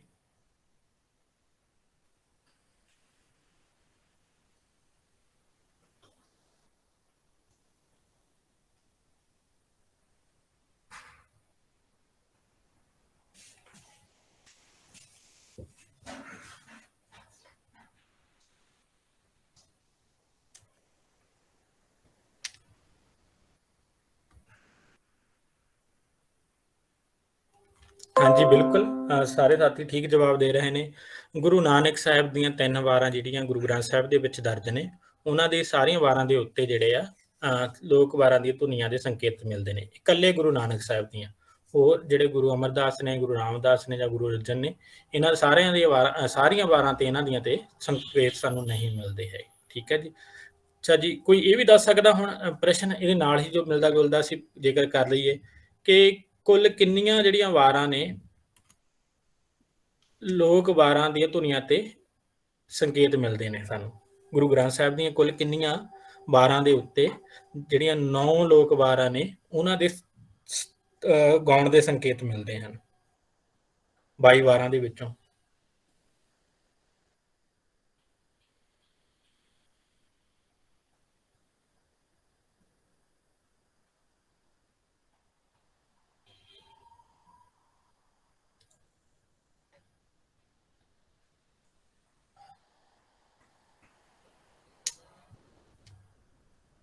ਹਾਂਜੀ, ਸਾਡੇ ਕੋਲ 9 ਲੋਕ ਵਾਰਾਂ ਨੇ ਨਾ, ਤਾਂ ਇਹਦਾ ਯਾਦ ਰੱਖਣਾ ਸੌਖਾ ਹੀ ਹੈ ਕਿ 9 ਲੋਕ ਵਾਰਾਂ ਨੇ ਤਾਂ 9 ਹੀ ਗੁਰੂ ਗ੍ਰੰਥ ਸਾਹਿਬ ਦੇ ਵਿੱਚ ਵਾਰਾਂ ਨੇ ਜਿਨ੍ਹਾਂ ਦੇ ਵਿੱਚ ਗਾਉਣ ਦੇ ਸੰਕੇਤ ਨੇ। 22 ਦੇ ਵਿੱਚੋਂ 9 ਵਾਰਾਂ ਗੁਰੂ ਗ੍ਰੰਥ ਸਾਹਿਬ ਦੀ ਅਧਿਆਤਮ ਵਾਰਾਂ ਦੇ, ਤੇ ਕਿਉਂਕਿ 9 ਹੀ ਧੁਨੀਆਂ ਨੇ ਉਹਨਾਂ ਦੇ 9 ਤੇ ਹੀ ਸੰਕੇਤ ਮਿਲਦੇ ਨੇ ਸਾਨੂੰ। ਅਗਲਾ ਸਾਡਾ ਹਿੱਸਾ ਹੈ ਭਗਤਾਂ ਦੇ ਸ਼ਬਦਾਂ ਨਾਲ ਸੰਬੰਧਿਤ ਜੀ। ਠੀਕ ਹੈ ਜੀ, ਅੱਗੇ ਭਗਤਾਂ ਦੀ ਬਾਣੀ ਹੈ। ਤਾਂ ਗੁਰੂ ਗ੍ਰੰਥ ਸਾਹਿਬ ਦੇ 31 ਰਾਗਾਂ ਵਿੱਚੋਂ 22 ਰਾਗਾਂ ਦੇ ਵਿੱਚ ਭਗਤਾਂ ਦੀ ਬਾਣੀ ਹੈ। ਇਸ ਤਰ੍ਹਾਂ ਦਾ ਪ੍ਰਸ਼ਨ ਵੀ ਤੁਹਾਨੂੰ ਆ ਸਕਦਾ ਹੈ, ਕਿੰਨੇ ਰਾਗਾਂ ਦੇ ਵਿੱਚ ਭਗਤਾਂ ਦੀ ਬਾਣੀ ਗੁਰੂ ਗ੍ਰੰਥ ਸਾਹਿਬ ਦੇ ਵਿੱਚ ਦਰਜ ਹੈ? ਕੁੱਲ 22 ਰਾਗ ਭਗਤਾਂ ਦੀ ਬਾਣੀ ਦੇ ਨਾਲ ਸੰਬੰਧਿਤ ਨੇ ਜੀ। ਭਗਤਾਂ ਦੇ ਸਾਰੇ ਸ਼ਬਦ 349 ਨੇ। ਇਹ ਗੱਲ ਵੀ ਧਿਆਨ ਦੇ ਵਿੱਚ ਰੱਖਣਾ, ਯਾਦ ਰੱਖਣਾ ਇਸ ਸੰਖਿਆ ਨੂੰ, ਹੈ ਨਾ। ਜਿਹੜੇ ਸ਼ਬਦ ਸਾਨੂੰ ਮਿਲਦੇ ਨੇ, ਸ਼ਬਦ ਤੋਂ ਭਾਵ ਇੱਥੇ ਸ਼ਲੋਕ ਨਹੀਂ ਹੈ, ਬਾਵਨ ਅੱਖਰੀ ਨਹੀਂ, ਇੱਥੇ ਸ਼ਬਦਾਂ ਤੋਂ ਮਤਲਬ ਹੈ ਜਿਹੜੇ ਉਹਨਾਂ ਦੇ ਰਾਗਬੱਧ ਸ਼ਬਦ ਨੇ ਭਗਤਾਂ ਦੇ। ਸ਼ਲੋਕਾਂ ਨੂੰ ਇਹਨਾਂ ਦੇ ਵਿੱਚ ਸ਼ਾਮਲ ਨਹੀਂ ਕੀਤਾ ਗਿਆ। ਇਹ ਅਸੀਂ ਤੁਹਾਨੂੰ ਯਾਦ ਹੀ ਹੈ ਕਿ ਅਸੀਂ ਜਿਹੜਾ ਰਾਗਬੱਧ ਬਾਣੀਆਂ ਵਾਲਾ ਹਿੱਸਾ ਕਰ ਰਹੇ ਹਾਂ। ਤਾਂ ਭਗਤਾਂ ਦੇ ਸਾਰੇ ਸ਼ਬਦ 349 ਨੇ। ਤੇ ਭਗਤ ਬਾਣੀ ਵਿੱਚ 3 ਸ਼ਬਦ ਗੁਰੂ ਅਰਜਨ ਸਾਹਿਬ ਜੀ ਦੇ ਨੇ। ਇਹ ਵੀ ਪ੍ਰਸ਼ਨ ਆ ਸਕਦਾ ਵੀ ਕਿਸ ਗੁਰੂ ਸਾਹਿਬਾਨ ਦੇ ਜਿਹੜੇ ਸ਼ਬਦ ਨੇ ਭਗਤਾਂ ਦੀ ਬਾਣੀ ਦੇ ਵਿੱਚ ਸ਼ਾਮਲ ਨੇ? ਤਾਂ 3 ਸ਼ਬਦ ਗੁਰੂ ਅਰਜਨ ਸਾਹਿਬ ਦੇ ਵੀ ਆਉਂਦੇ ਹਨ। ਠੀਕ ਹੈ ਜੀ। ਸ਼ਬਦਾਂ ਤੋਂ ਇਲਾਵਾ ਗੌੜੀ ਰਾਗ ਵਿੱਚ ਭਗਤ ਕਬੀਰ ਜੀ ਦੀਆਂ 3 ਹੋਰ ਬਾਣੀਆਂ ਸਾਨੂੰ ਮਿਲ ਜਾਂਦੀਆਂ ਨੇ, ਬਾਵਨ ਅੱਖਰੀ, ਪੰਜਰਾ ਥਿਤੀ ਤੇ ਸਤਵਾਰ। ਇਹ ਜਿਹੜੀ ਆ ਸਾਨੂੰ ਭਗਤ ਕਬੀਰ ਜੀ ਦੀਆਂ ਬਾਣੀਆਂ ਮਿਲਦੀਆਂ ਨੇ। ਇਕੱਲੇ ਭਗਤ ਕਬੀਰ ਜੀ ਦੀਆਂ ਹੀ ਇਹ ਸਾਨੂੰ ਸ਼ਬਦਾਂ ਤੋਂ ਬਾਹਰ ਜਿਹੜੀਆਂ ਨਾ ਸਰਲੇਖ ਹੇਠ ਬਾਣੀਆਂ ਮਿਲਦੀਆਂ ਹਨ। ਹਾਂਜੀ, ਇਹ ਉਹਨਾਂ ਦੀ ਗਿਣਤੀ ਲਿਖੀ ਹੋਈ ਆ ਇਕੱਲੇ ਭਗਤ ਦੀ। ਇਹਨਾਂ ਨੂੰ ਤੁਸੀਂ ਬਾਅਦ ਦੇ ਵਿੱਚ ਵੇਖ ਲੈਣਾ। ਠੀਕ ਹੈ ਜੀ, ਕਿਹੜੇ ਭਗਤ ਦੇ ਕਿੰਨੇ ਹਨ, ਕਿਹੜੇ ਭਗਤ ਦੇ ਕਿੰਨੇ ਹਨ। ਸਭ ਤੋਂ ਵੱਧ ਭਗਤ ਕਬੀਰ ਜੀ ਦੇ ਆ, ਮੇਰੇ ਖਿਆਲ ਦੇ ਵਿੱਚ ਤੁਸੀਂ ਸਾਰੇ ਹੀ ਜਾਣਦੇ ਆ, 224 ਦੇ ਲਗਭਗ। ਠੀਕ ਹੈ ਜੀ। ਤੇ ਇਸ ਤੋਂ ਬਾਅਦ ਜਿਵੇਂ ਭਾਈ ਭਗਤ ਸੂਰਦਾਸ ਜੀ ਦੀ ਸਿਰਫ ਇੱਕ ਤੁਕ ਸ਼ਾਮਲ ਹੈ। ਇਹ ਪ੍ਰਸ਼ਨ ਬਣ ਸਕਦਾ ਹੈ, ਸਿਰਫ ਇੱਕ ਤੁਕ ਹੀ ਭਗਤ ਜਿਹੜਾ ਸੂਰਦਾਸ ਨੇ ਉਹਨਾਂ ਦੀ ਸ਼ਾਮਲ ਕੀਤੀ ਗਈ ਹੈ। ਪੂਰਾ ਇੱਕ ਸ਼ਬਦ ਨਹੀਂ ਆ, ਇੱਕ ਤੁਕ ਸ਼ਾਮਲ ਹੈ। ਇੱਕ ਅਸੀਂ ਕਹਿ ਸਕਦੇ ਹਾਂ ਪੰਕਤੀ ਜਿਹੜੀ ਉਹਨਾਂ ਦੀ ਸ਼ਾਮਲ ਕੀਤੀ ਗਈ ਹੈ। ਬਾਕੀ ਤੁਸੀਂ ਬਾਅਦ ਦੇ ਵਿੱਚ ਇਸ ਨੂੰ ਦੇਖ ਲੈਣਾ। ਅੱਗੇ ਹੈਗਾ ਤੀਸਰਾ ਭਾਗ ਸਾਡੇ ਕੋਲ ਇੱਥੇ ਹੁਣ ਸਾਡੇ ਸ਼ੁਰੂ ਹੁੰਦਾ ਹੈ। ਤੀਸਰਾ ਭਾਗ ਹੈ ਜਿਹੜਾ ਰਾਗ ਮੁਕਤ ਬਾਣੀਆਂ ਦਾ ਹੈ। ਠੀਕ ਹੈ ਜੀ। ਤੀਸਰੇ ਭਾਗ ਦੇ ਵਿੱਚ ਸਭ ਤੋਂ ਪਹਿਲੀ ਜਿਹੜੀ ਬਾਣੀ ਦਰਜ ਹੈ ਉਹ ਹੈ ਸ਼ਲੋਕ ਸਹਿਸਕ੍ਰਿਤੀ। ਠੀਕ ਹੈ ਜੀ। ਜਿਹੜਾ ਸਹਿਸਕ੍ਰਿਤੀ ਦਾ ਸੰਬੰਧ ਅਸਲ ਦੇ ਵਿੱਚ ਭਾਸ਼ਾ ਨਾਲ ਹੈ। ਭਾਸ਼ਾ ਨਾਲੋਂ ਵੀ ਅਸੀਂ ਕਹੀਏ ਭਾਖਾ ਨਾਲ ਹੈ, ਕਿਉਂਕਿ ਜਿਹੜੀ ਸਹਿਸਕ੍ਰਿਤੀ ਦੇ ਵਿੱਚ ਕਈ ਭਾਸ਼ਾਵਾਂ ਦਾ ਮਿਲਗੋਭਾ ਸਾਨੂੰ ਮਿਲਦਾ ਹੈ। ਗੁਰੂ ਗ੍ਰੰਥ ਸਾਹਿਬ ਦੇ ਵਿੱਚ ਜੇਕਰ ਅਸੀਂ ਦੇਖੀਏ ਤਾਂ ਜਿਹੜੇ ਸ਼ਲੋਕ ਸਹਿਸਕ੍ਰਿਤੀ ਅਧੀਨ ਆਏ ਨੇ ਉਹਨਾਂ ਦੇ ਵਿੱਚ ਜਿਹੜੀਆਂ ਪੁਰਾਤਨ ਭਾਖਾਵਾਂ ਨੇ, ਹਨਾ, ਜਿਵੇਂ ਸੰਸਕ੍ਰਿਤ ਹੈ, ਪਾਲੀ ਹੈ, ਪ੍ਰਕਿਰਤ ਹੈ, ਇਹਨਾਂ ਦੇ ਨਮੂਨੇ ਅਸੀਂ ਵੇਖ ਸਕਦੇ ਹਾਂ। ਇਹਨਾਂ ਦੇ ਜਿਹੜਾ ਪ੍ਰਭਾਵ ਹੈ ਸੰਸਕ੍ਰਿਤ, ਪਾਲੀ, ਪ੍ਰਕਿਰਤ, ਅਪਭ੍ਰੰਸ਼ਾਂ ਦਾ ਸ਼ਲੋਕ ਸਹਿਸਕ੍ਰਿਤੀ ਦੇ ਵਿੱਚ ਦਰਜ ਸਾਨੂੰ ਮਿਲਦਾ ਹੈ। ਇਹਨਾਂ ਨੂੰ ਗਾਥਾ ਵੀ ਕਹਿ ਦਿੱਤਾ ਜਾਂਦਾ ਹੈ ਤੇ ਇਹਦਾ ਜਿਹੜਾ ਸਰਲੇਖ ਹੈ ਸ਼ਲੋਕ ਸਹਿਸਕ੍ਰਿਤੀ ਲਿਖਿਆ ਮਿਲਦਾ। ਤਾਂ ਗੁਰੂ ਗ੍ਰੰਥ ਸਾਹਿਬ ਵਿੱਚ ਗੁਰੂ ਨਾਨਕ ਦੇਵ ਜੀ ਦੇ ਲਿਖਿਆ ਇੱਕ ਤੁਕਾਂਗ ਕੋਈ ਪੜਤਾ ਸਹਿਸਕ੍ਰਿਤਾ ਇਹ ਪ੍ਰਗਟ ਕਰਦਾ ਹੈ ਕਿ ਉਹਨਾਂ ਦੇ ਸਮਕਾਲੀ ਪੰਡਤ ਸਹਿਸਕ੍ਰਿਤਾ ਭਾਵ ਸਹਿਸਕ੍ਰਿਤੀ ਸ਼ਬਦ ਦਾ ਵਿਗੜਿਆ ਰੂਪ ਇੱਕ ਤਰ੍ਹਾਂ ਦੇ ਨਾਲ ਪ੍ਰਚਲਿਤ ਸੀ। ਜਿਵੇਂ ਅਸੀਂ ਕਹਿੰਦੇ ਹਾਂ ਵੀ ਅੱਜ ਬਹੁਤ ਸਾਰੇ ਨੇ ਜਿਹੜੇ ਅੰਗਰੇਜ਼ੀ ਨੂੰ ਬੋਲਣ ਦੀ ਕੋਸ਼ਿਸ਼ ਕਰਦੇ ਨੇ, ਭਾਵੇਂ ਉਹਨਾਂ ਨੂੰ ਠੀਕ ਤਰ੍ਹਾਂ ਨਹੀਂ ਆਉਂਦੀ ਪੰਜਾਬੀ ਛੱਡ ਕੇ, ਹਨਾ।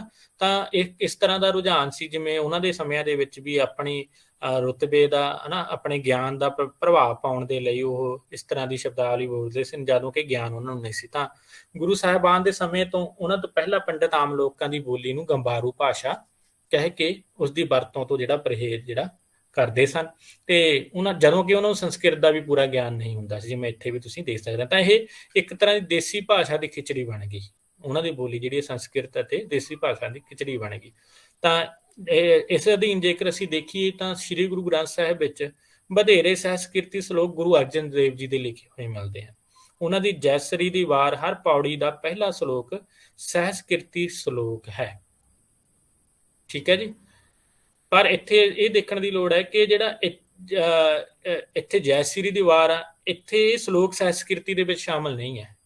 ਠੀਕ ਹੈ, ਜੈਸਰੀ ਦੀ ਵਾਰ ਦੇ ਵਿੱਚ ਸ਼ਲੋਕ ਸਹਿਸਕ੍ਰਿਤੀ ਦੇ ਜ਼ਰੂਰ ਮਿਲਦੇ ਨੇ ਸਾਨੂੰ, ਪਰ ਸ਼ਲੋਕ ਸਹਿਸਕ੍ਰਿਤੀ ਸਰਲੀਕ ਅਧੀਨ ਜਿਹੜੀ ਬਾਣੀ ਦਰਜ ਹੈ ਉਹਦੇ ਵਿੱਚ ਅਸੀਂ ਦੇਖਦੇ ਹਾਂ ਸਾਡੇ ਕੋਲ ਗੁਰੂ ਨਾਨਕ ਦੇਵ ਜੀ ਅਤੇ ਗੁਰੂ ਅੰਗਦ ਦੇਵ ਜੀ ਦੇ ਵੀ ਕੁਝ ਸਹਿਸਕ੍ਰਿਤੀ ਸ਼ਲੋਕ ਨੇ ਜਿਹੜੇ ਆਸਾ ਦੀ ਵਾਰ ਦੇ ਵਿੱਚ ਮਿਲਦੇ ਨੇ। ਪਰ ਸ਼ਲੋਕ ਸਹਿਸਕ੍ਰਿਤੀ ਬਾਣੀ ਅਧੀਨ ਗੁਰੂ ਨਾਨਕ ਦੇਵ ਜੀ ਦੇ 4 ਸ਼ਲੋਕ ਅਤੇ ਗੁਰੂ ਅਰਜਨ ਦੇਵ ਜੀ ਦੇ 67 ਸ਼ਲੋਕ ਮਿਲਦੇ ਨੇ। ਇਸ ਪੱਖੋਂ ਟਪਲਾ ਨਾ ਖਾ ਜਾਣਾ, ਇਹ ਵੱਖਰੇ ਆ ਜਿਹੜੇ ਸ਼ਲੋਕ ਸਾਨੂੰ ਮਿਲਦੇ ਨੇ, ਉਹ ਵਾਰਾਂ ਦੇ ਵਿੱਚ ਮਿਲਦੇ ਨੇ। ਸਹਿਸਕ੍ਰਿਤੀ ਸ਼ਲੋਕ ਨੇ ਜਿਹੜੇ, ਉਹਨਾਂ ਨੂੰ ਅਸੀਂ ਸ਼ਲੋਕ ਸਹਿਸਕ੍ਰਿਤੀ ਵਾਲੇ ਭਾਗ ਦੇ ਵਿੱਚ ਸ਼ਾਮਲ ਨਹੀਂ ਕਰਾਂਗੇ। ਉਹ ਇਸ ਭਾਗ ਦੇ ਵਿੱਚ ਸਾਨੂੰ ਗੁਰੂ ਨਾਨਕ ਦੇਵ ਜੀ ਦੇ 4 ਸ਼ਲੋਕ ਤੇ ਗੁਰੂ ਅਰਜਨ ਦੇਵ ਜੀ ਦੇ 67 ਸ਼ਲੋਕ ਮਿਲਦੇ ਹਨ। ਠੀਕ ਹੈ ਜੀ, ਇਸ ਗੱਲ ਨੂੰ ਧਿਆਨ ਰੱਖਣਾ। ਕੁੱਲ ਮਿਲਾ ਕੇ 71 ਸ਼ਲੋਕ ਨੇ ਜਿਹੜੇ ਸ਼ਲੋਕ ਸਹਿਸਕ੍ਰਿਤੀ ਅਧੀਨ ਜਿਹੜੀ ਬਾਣੀ ਆ ਉਹਦੇ ਵਿੱਚ ਮਿਲਦੇ ਹਨ। ਅੱਗੇ ਗਾਥਾ ਸ਼ਲੋਕ, ਗਾਥਾ ਜਿਹੜੇ ਆ ਸ਼ਲੋਕ ਸਹਿਸਕ੍ਰਿਤੀ ਤੋਂ ਬਾਅਦ ਜਿਹੜੀ ਬਾਣੀ ਦਰਜ ਹੈ, ਇਹ ਗਾ ਧਾਤੂ ਤੋਂ ਬਣਿਆ ਹੈ ਜਿਹਦਾ ਅਰਥ ਹੈ ਗਾਇਆ ਜਾਣਾ। ਠੀਕ ਹੈ ਜੀ। ਤੇ ਵੈਦਿਕ ਯੁੱਗ ਦੇ ਵਿੱਚ ਅਸੀਂ ਜੇਕਰ ਦੇਖੀਏ ਗਾਥਾ ਲਫ਼ਜ਼ ਛੰਦਾਂ ਲਈ ਪ੍ਰਯੋਗ ਹੁੰਦਾ ਸੀ ਤੇ ਐਸੇ ਛੰਦ ਲਈ ਇਹ ਲਫ਼ਜ਼ ਵਰਤਿਆ ਜਾਂਦਾ ਸੀ ਜਿਸਦਾ ਸੰਬੰਧ ਰਾਜੇ ਮਹਾਰਾਜਿਆਂ ਵੱਲੋਂ ਪ੍ਰਾਪਤ ਦਾਨ ਦੀ ਪ੍ਰਸ਼ੰਸਾ, ਭਾਵ ਉਹਨਾਂ ਦੀ ਮਹਿਮਾ ਗਾਈ ਜਾਂਦੀ ਸੀ। ਪੁਰਾਣੇ ਸਮਿਆਂ ਦੇ ਵਿੱਚ ਇਹ ਮੰਨਿਆ ਜਾਂਦਾ ਕਿ ਪੁਰਾਤਨ ਵੇਲੇ ਜਿਹੜੇ ਰਾਜੇ ਮਹਾਰਾਜੇ ਹੁੰਦੇ ਸਨ ਉਹਨਾਂ ਦੀਆਂ ਗਾਥਾਵਾਂ, ਜਿਵੇਂ ਅਸੀਂ ਆਮ ਸ਼ਬਦ ਵਰਤ ਲੈਂਦੇ ਹਾਂ, ਜਿਨ੍ਹਾਂ ਦੇ ਵਿੱਚ ਉਹਨਾਂ ਦੀ ਨਿਡਰਤਾ, ਬਹਾਦਰੀ ਦੇ, ਉਹਨਾਂ ਦੇ ਰਾਜ ਭਾਗ ਦੀ ਵਡਿਆਈ, ਉਹਨਾਂ ਦੀ ਚਰਿੱਤਰ ਦੀ ਵਡਿਆਈ ਵਗੈਰਾ ਕੀਤੀ ਗਈ ਹੁੰਦੀ ਸੀ, ਤਾਂ ਉਹ ਪਹਿਲਾਂ ਪ੍ਰਚਲਿਤ ਸੀਗਾ। ਤਾਂ ਗੁਰੂ ਗ੍ਰੰਥ ਸਾਹਿਬ ਜੀ ਦੇ ਪੰਨਾ 1360 ਤੇ ਸਿਰਲੇਖ ਮਹਿਲਾ 5ਵਾਂ ਗਾਥਾ ਨਾਮਕ ਬਾਣੀ ਦਾ ਪ੍ਰਾਰੰਭ ਹੁੰਦਾ ਹੈ। ਉਪਰੋਕਤ ਬਾਣੀ ਦੇ 24 ਸ਼ਲੋਕ ਅੰਕਿਤ ਹਨ। ਗਾਥਾ ਅਧੀਨ ਜਿਹੜੀ ਸਿਰਲੇਖ ਅਧੀਨ ਬਾਣੀ ਹੈ ਉਹਦੇ ਵਿੱਚ ਸਿਰਫ ਤੇ ਸਿਰਫ ਮਹੱਲਾ 5ਵੇਂ ਨੇ, ਭਾਵ ਗੁਰੂ ਅਰਜਨ ਸਾਹਿਬ ਜੀ ਨੇ ਹੀ ਸ਼ਲੋਕਾਂ ਦੀ ਜੇ ਸ਼ਲੋਕ ਦਿੱਤੇ ਨੇ, ਦਰਜ ਕੀਤੇ ਆ, ਉਹਨਾਂ ਨੇ ਹੀ ਸ਼ਲੋਕ ਲਿਖੇ ਨੇ। ਇਸ ਤਰ੍ਹਾਂ ਦਾ ਸਵਾਲ ਵੀ ਆ ਸਕਦਾ ਵੀ ਕਿਹੜੇ ਗੁਰੂ ਸਾਹਿਬਾਨ ਦੀ ਜਿਹੜੇ ਆ ਗਾਥਾ ਦੇ ਵਿੱਚ ਸ਼ਲੋਕ ਮਿਲਦੇ ਨੇ, ਕਿੰਨੇ ਸ਼ਲੋਕ ਮਿਲਦੇ ਨੇ, ਇਸ ਤਰ੍ਹਾਂ ਦਾ ਸਵਾਲ ਵੀ ਤੁਹਾਨੂੰ ਆ ਸਕਦਾ। ਇਹ ਸਾਰਾ ਤੁਸੀਂ ਬਾਅਦ ਵਿੱਚ ਦੇਖ ਸਕਦੇ ਹੋ। ਉਸਤਤ ਜਿਵੇਂ ਅਸੀਂ ਗੱਲ ਚਰਚਾ ਕਰ ਹੀ ਆਏ ਹਾਂ, ਤੇ ਇਹਦੇ ਗਾਥਾ ਦੇ ਵਿੱਚ ਵੀ ਅਸੀਂ ਜੇਕਰ ਭਾਸ਼ਾ ਦੇਖੀਏ ਗੁਰੂ ਅਰਜਨ ਸਾਹਿਬ ਨੇ ਜਿਹੜੀ ਵਰਤੀ ਹੈ ਤਾਂ ਉਹਦੇ ਵਿੱਚ ਵੀ ਜਿਹੜੀ ਆ ਸਹਿਸਕ੍ਰਿਤੀ ਵਾਂਗ ਹੀ ਸਾਨੂੰ ਸੰਸਕ੍ਰਿਤ, ਪਾਲੀ, ਪ੍ਰਕਿਰਤਾ, ਉਪਰੰਸ਼ਾਂ ਦਾ ਮਿਲ ਗੋਭਾ ਵਿਖਦਾ ਹੈ। ਇਹਨਾਂ ਦੀ ਜਿਹੜੀ ਸ਼ਬਦਾਵਲੀ ਪ੍ਰਧਾਨ ਜਿਹੜੀ ਗਾਥਾ ਤੇ ਸੰਸਕ੍ਰਿਤੀ ਹੈ, ਇਹ ਦੋਵੇਂ ਬਾਣੀਆਂ ਨੇ ਇਹ ਇਸ ਪੱਖੋਂ ਜਿਹੜੀਆਂ ਵਿਸ਼ੇਸ਼ਤਾ ਰੱਖਦੀਆਂ ਨੇ। ਇਸ ਤਰ੍ਹਾਂ ਦਾ ਸਵਾਲ ਵੀ ਤੁਹਾਨੂੰ ਆ ਸਕਦਾ ਹੈ। ਠੀਕ ਹੈ, ਕਿ ਪੁਰਾਤਨ ਜਿਹੜੀਆਂ ਭਾਸ਼ਾਵਾਂ ਨੇ ਜਿਵੇਂ ਪਾਲੀ, ਪ੍ਰਕਿਰਤਾ ਦਾ ਜਿਹੜਾ ਵਧੇਰੇ ਪ੍ਰਭਾਵ ਕਿਸ ਬਾਣੀ ਦੇ ਵਿੱਚ ਗੁਰੂ ਗ੍ਰੰਥ ਸਾਹਿਬ ਦੇ ਵਿੱਚ ਮਿਲਦਾ ਹੈ। ਤਾਂ ਗੁਰੂ ਅਰਜਨ ਦੇਵ ਜੀ ਦੁਆਰਾ ਉਚਾਰਨ ਕੀਤੀ ਸ੍ਰੀ ਗੁਰੂ ਗ੍ਰੰਥ ਸਾਹਿਬ ਦੇ ਵਿੱਚ ਸ਼ਲੋਕ ਸੰਸਕ੍ਰਿਤ ਤੋਂ ਪਿੱਛੋਂ ਗਾਥਾ ਮਹੱਲਾ 5 ਇਹ ਦਿੱਤਾ ਗਿਆ ਸਿਰਲੇਖ ਹੈ ਬਈ। ਠੀਕ ਹੈ ਜੀ, ਇਹਦੇ ਬਾਰੇ ਇੱਥੇ ਤੁਸੀਂ ਬਾਅਦ ਵਿੱਚ ਪੜ੍ਹ ਸਕਦੇ ਹੋ। ਇਹਦੇ ਵਿਸ਼ਾ ਕੀ ਹੈ? ਨਾਸ਼ਵਾਨ ਤੇ ਭਟਕਣਾ ਵਾਲੇ ਸੰਸਾਰ ਵਿੱਚ ਮਨੁੱਖ ਨੂੰ ਪੱਕਾ ਆਸਰਾ ਤੇ ਸੁੱਖਾਂ ਦਾ ਥਾਂ ਦੇਣਾ। ਇਸ ਨੂੰ ਤੁਸੀਂ ਦੇਖ ਸਕਦੇ ਹੋ। ਅਗਲਾ ਹੈ ਹਿੱਸਾ ਫੁਨਹੇ। ਠੀਕ ਹੈ ਜੀ, ਫੁਨਹੇ ਬਾਣੀ ਸਾਨੂੰ ਦਰਜ ਮਿਲਦੀ ਹੈ ਗਾਥਾ ਤੋਂ ਬਾਅਦ। ਤਾਂ ਫੁਨਹੇ ਸ਼ਬਦ ਜਿਹੜਾ ਫੁਨਹਾ ਦਾ ਬਹੁਵਚਨ ਹੈ। ਫੁਨਾ ਦਾ ਅਰਥ ਕੀ ਹੈ? ਫੁਨਾ ਦਾ ਅਰਥ ਹੁੰਦਾ ਪੁਨਾ। ਪੁਨਾ ਤੋਂ ਭਾਵ ਹਿੰਦੀ ਦਾ ਸੰਸਕ੍ਰਿਤ ਦਾ ਸ਼ਬਦ ਹੈ ਪੁਨਾ। ਪੁਨਾ ਤੋਂ ਭਾਵ ਮੁੜ, ਵਾਰ-ਵਾਰ। ਠੀਕ ਹੈ ਜੀ, ਤਾਂ ਫੁਨੇ ਇੱਕ ਤਰ੍ਹਾਂ ਦਾ ਤਦਭਵੀ ਰੂਪ ਹੈ ਪੁਨਹ ਦਾ। ਸੰਸਕ੍ਰਿਤ ਦੇ ਪੁਨਹ ਦਾ ਫੁਨੇ ਜਾਂ ਫੁਨਹ ਤਦਭਵ ਰੂਪ ਹੈ, ਭਾਵ ਉਹਦਾ ਅਰਥ ਸ਼ਬਦਿਕ ਅਰਥ ਵਾਰ-ਵਾਰ ਹੈ। ਭਾਵ ਕੋਈ ਤੁਕ ਹੈ, ਕੁਝ ਸ਼ਬਦ ਨੇ ਜਿਹੜੇ ਵਾਰ-ਵਾਰ ਉਹ ਸੰਬੰਧਿਤ ਜਿਹੜੇ ਰਚਨਾ ਦੇ ਵਿੱਚ ਆ ਰਹੇ ਹੋਣ, ਹਨਾ, ਉਸ ਤੋਂ ਹੀ ਫੁਨੇ ਪ੍ਰਚਲਿਤ ਹੋ ਗਿਆ। ਇਹ ਵੀ ਜਿਹੜਾ ਇੱਕ ਲੋਕ ਕਾਵਿ ਰੂਪ ਹੈ।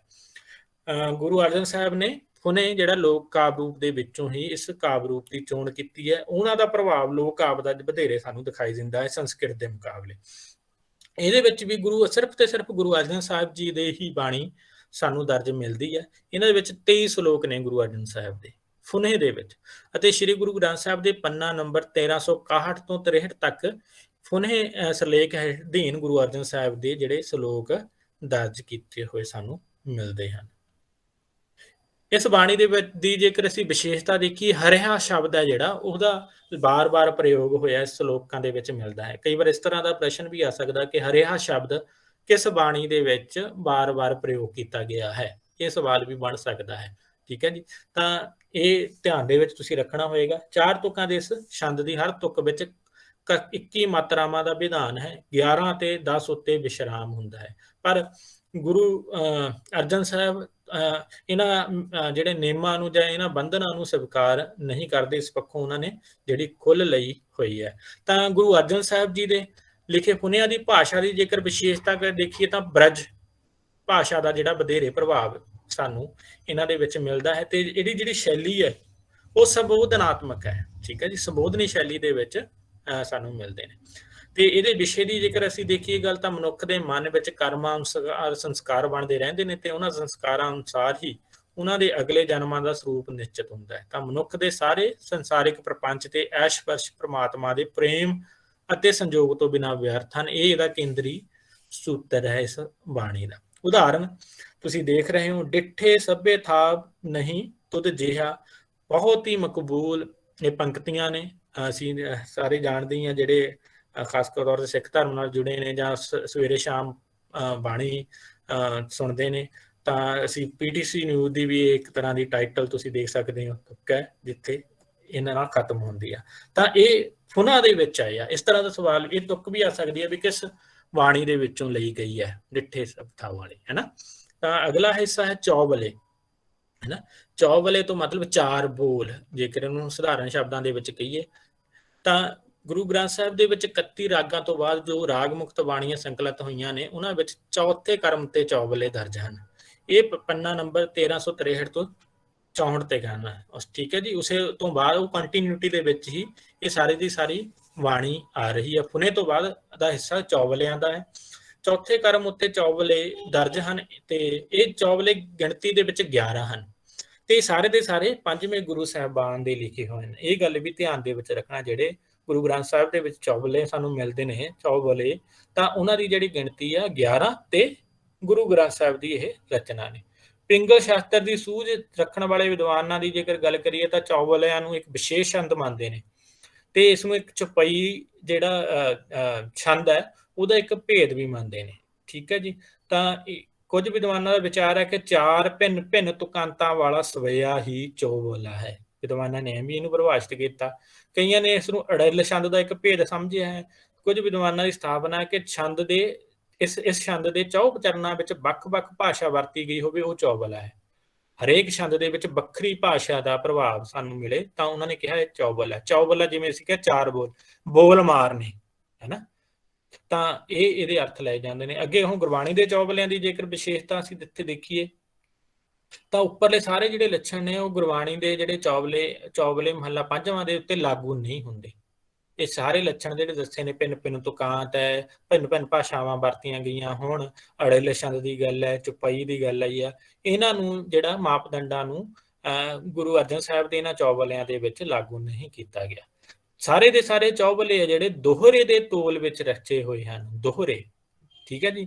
ਇਹ ਲੋਕ ਆਪ ਦੇ ਚੌਬਲੇ ਦੇ ਵਧੇਰੇ ਨੇੜੇ ਹੈ। ਜਿਵੇਂ ਅਸੀਂ ਕਿਹਾ ਕਿ ਗੁਰੂ ਸਾਹਿਬਾਨਾਂ ਨੇ ਲੋਕ ਆਪ ਨੂੰ ਹੀ ਆਧਾਰ ਬਣਾਇਆ ਹੈ। ਉਹਦੇ ਵਿੱਚ ਤਾਂ ਅਨੇਕਾਂ ਤਰ੍ਹਾਂ ਦੀ ਖੁੱਲ੍ਹ ਸਾਨੂੰ ਮਿਲ ਜਾਂਦੀ ਹੈ। ਇਸ ਬਾਰੇ ਸ਼ਬਦਾਰਥ ਦੇ ਵਿਦਵਾਨ ਨੇ ਜਿਹੜੇ, ਉਹਨਾਂ ਦੀ ਧਾਰਨਾ ਕਿ ਬਾਣੀ ਗੁਰੂ ਅਰਜਨ ਦੇਵ ਜੀ ਨੇ ਆਪਣੇ 4 ਸਦੀਕੀ ਸਿੱਖਾਂ ਨੂੰ ਸੰਬੋਧਨ ਕੀਤੀ ਸੀ। ਇਹ ਮੰਨ ਲਿਆ ਗਿਆ ਹੈ। ਤਾਂ ਉਹਨਾਂ 4 ਸਿੱਖਾਂ ਵਿੱਚੋਂ ਪਹਿਲੇ ਦੇ ਨਾਂ ਸੰਮਨ ਹੈ, ਮੂਸਨ ਹੈ, ਜਮਾਲ ਤੇ ਪਤੰਗ। ਇਹ ਜਿਹੜੇ ਨੇ ਮੰਨੇ ਗਏ ਨੇ ਵੀ ਇਹ 4 ਸਿੱਖਾਂ ਨੂੰ ਸੰਬੋਧਨ ਹੋ ਕੇ ਜਿਹੜੀ ਆ ਬਾਣੀ ਚੌਬਲੇ ਜਿਹੜੇ ਨੇ ਉਹ ਦਰਜ ਕੀਤੇ ਨੇ। ਜਿਵੇਂ ਅਸੀਂ ਕਿਹਾ ਕਿਉਂ ਚੌਬਲੇ 4 ਬੋਲ, ਤਾਂ ਇਹਦੇ ਇੱਥੇ ਜਮਾਲ ਤੇ ਪਤੰਗ ਦੇ 2 ਅਰਥ ਸਾਨੂੰ ਦਿਖਦੇ ਨੇ, ਕਿਉਂਕਿ ਸਿੱਖਾਂ ਦੇ ਨਾਮਾਂ ਤੋਂ ਇਲਾਵਾ ਇਹਨਾਂ ਦੇ ਕਰਮਵਾਰ ਅਰਥ ਖੂਬੀ ਜਾਂ ਗੁਣ ਅਤੇ ਪਤੰਗਾ ਜਾਂ ਧਮਕੜ ਵੀ ਕੀਤੇ ਜਾ ਸਕਦੇ ਨੇ। ਭਾਵਵਾਚਕ ਸੰਦਰਭਮੂਲਕ ਅਰਥਾਂ ਦੇ ਵਿੱਚ ਵੀ ਅਸੀਂ ਇਸ ਨੂੰ ਲੈ ਸਕਦੇ ਹਾਂ। ਇਹ ਜਿਹੜਾ ਵਿਦਵਾਨਾਂ ਦੇ ਵਿੱਚ ਮਤਭੇਦ ਇਸ ਨਾਲ ਹੈ। ਤਾਂ ਬ੍ਰਜ ਭਾਸ਼ਾ ਦੇ ਵਿੱਚ ਲਿਖੇ ਇਹਨਾਂ ਚੌਬਲਿਆਂ ਵਿੱਚ ਸ਼ਬਦਿਕ ਸਾਰਥਿਕਤਾ ਬੜੀ ਸਪਸ਼ਟ ਸਾਨੂੰ ਵੇਖਣ ਨੂੰ ਮਿਲਦੀ ਹੈ। ਇਹ ਇਹਨਾਂ ਦੀ ਵਿਸ਼ੇਸ਼ਤਾ ਹੈ ਜੀ। ਅਗਲੇ ਹੈਗੇ ਨੇ ਭਗਤ ਕਬੀਰ ਤੇ ਫਰੀਦ ਜੀ ਦੇ ਸ਼ਲੋਕ ਸਾਨੂੰ ਦਰਜ ਮਿਲਦੇ ਨੇ ਇਸ ਤੋਂ ਬਾਅਦ। ਤੇ ਸਲੋਕਾਂ ਦੇ ਬਾਰੇ ਤੁਸੀਂ ਮੇਰੇ ਖਿਆਲ ਦੇ ਵਿੱਚ ਕਾਫੀ ਕੁਝ ਪਹਿਲਾਂ ਤੋਂ ਹੀ ਜਾਣਦੇ ਹੋ। ਤਾਂ ਅਨੁਸ਼ਟਮ ਜਿਹੜਾ ਛੰਦ ਹੈ 8 ਅੱਖਰਾਂ ਦਾ, ਉਹ ਸੰਸਕ੍ਰਿਤ ਦੇ ਵਿੱਚ ਇਹ ਸਲੋਕਾਂ ਦੇ ਲਈ ਜਿਹੜੀ ਇਹਦੀ ਵਿਸ਼ੇਸ਼ਤਾ ਜਿਹੜੀ ਆ ਉਹ ਰੱਖੀ ਗਈ ਹੈ। ਠੀਕ ਹੈ ਜੀ, ਕਿਉਂਕਿ ਸਲੋਕ ਜਿਹੜਾ ਕਾਵਿ ਰੂਪ ਹੈ ਬਹੁਤ ਹੀ ਪੁਰਾਣਾ ਸੰਸਕ੍ਰਿਤ ਦੇ ਵਿੱਚ, ਅਸੀਂ ਦੇਖੀਏ ਵੇਦਾਂ ਤੋਂ ਚੱਲਦਾ ਆ ਰਿਹਾ, ਤੇ ਇਹਦੇ ਬਾਰੇ ਸੰਸਕ੍ਰਿਤ ਦੇ ਵਿੱਚ ਬਹੁਤ ਸਾਰੀ ਰਚਨਾ ਹੋਈ ਹੈ, ਤੇ ਉਸੇ ਰੂਪ ਦੇ ਵਿੱਚ ਕਲਾਸੀਕਲ ਰੂਪ ਦੇ ਵਿੱਚ ਚੱਲਦਾ ਇਹ ਗੁਰਬਾਣੀ ਜਾਂ ਪੰਜਾਬੀ ਭਾਸ਼ਾ ਦੇ ਵਿੱਚ ਗੁਰੂ ਗ੍ਰੰਥ ਸਾਹਿਬ ਦੇ ਵਿੱਚ ਵੀ ਸ਼ਾਮਿਲ ਕਰ ਲਿਆ ਗਿਆ। ਤਾਂ ਇਹ ਜਿਹੜੇ ਸਲੋਕ ਨੇ ਇਹਨਾਂ ਦਾ ਸੰਬੰਧ ਜਿਹੜਾ ਧਾਰਮਿਕ ਰਚਨਾਵਾਂ ਨਾਲ ਹੈ, ਅਧਿਆਤਮਿਕ ਬਾਣੀ ਦੇ ਨਾਲ ਚੱਲਦਾ ਆ ਰਿਹਾ, ਇਸ ਕਰਕੇ ਇਹਨਾਂ ਲਈ ਹੀ ਇਸ ਨੂੰ ਜਿਹੜਾ ਰਾਖਵਾਂ ਰੱਖ ਲਿਆ ਗਿਆ। ਤਾਂ ਉਹਨਾਂ ਸਮਿਆਂ ਵਿੱਚ ਇਹ 2 ਸਤਰਾਂ ਵਾਲਾ ਛੰਦ ਸੀ ਤੇ ਹਰ ਸਤਰ ਦੇ ਵਿੱਚ 8 ਅੱਖਰ ਹੁੰਦੇ ਸਨ। ਇਹਦਾ ਮਾਪਦੰਡ ਸੀਗਾ 2 ਸਤਰਾਂ ਹੋਣਗੀਆਂ ਸਲੋਕ ਦੀਆਂ, ਤੇ ਉਹਦੇ ਵਿੱਚ ਹਰੇਕ ਸਤਰ ਦੇ ਵਿੱਚ 8 ਅੱਖਰ ਹੋਣਗੇ। ਤੇ ਛੰਦ ਰੂਪ ਵਿੱਚ ਸ਼ਾਸਤਰੀ ਵੰਦਨਾ ਤੇ ਵੰਜਣ ਤੋਂ ਪਹਿਲਾਂ ਇਹ ਲੋਕ ਕਾਵਿ ਦੇ ਵਿੱਚੋਂ ਹੀ ਕਹਿੰਦੇ ਪ੍ਰਚਲਿਤ ਹੋਇਆ।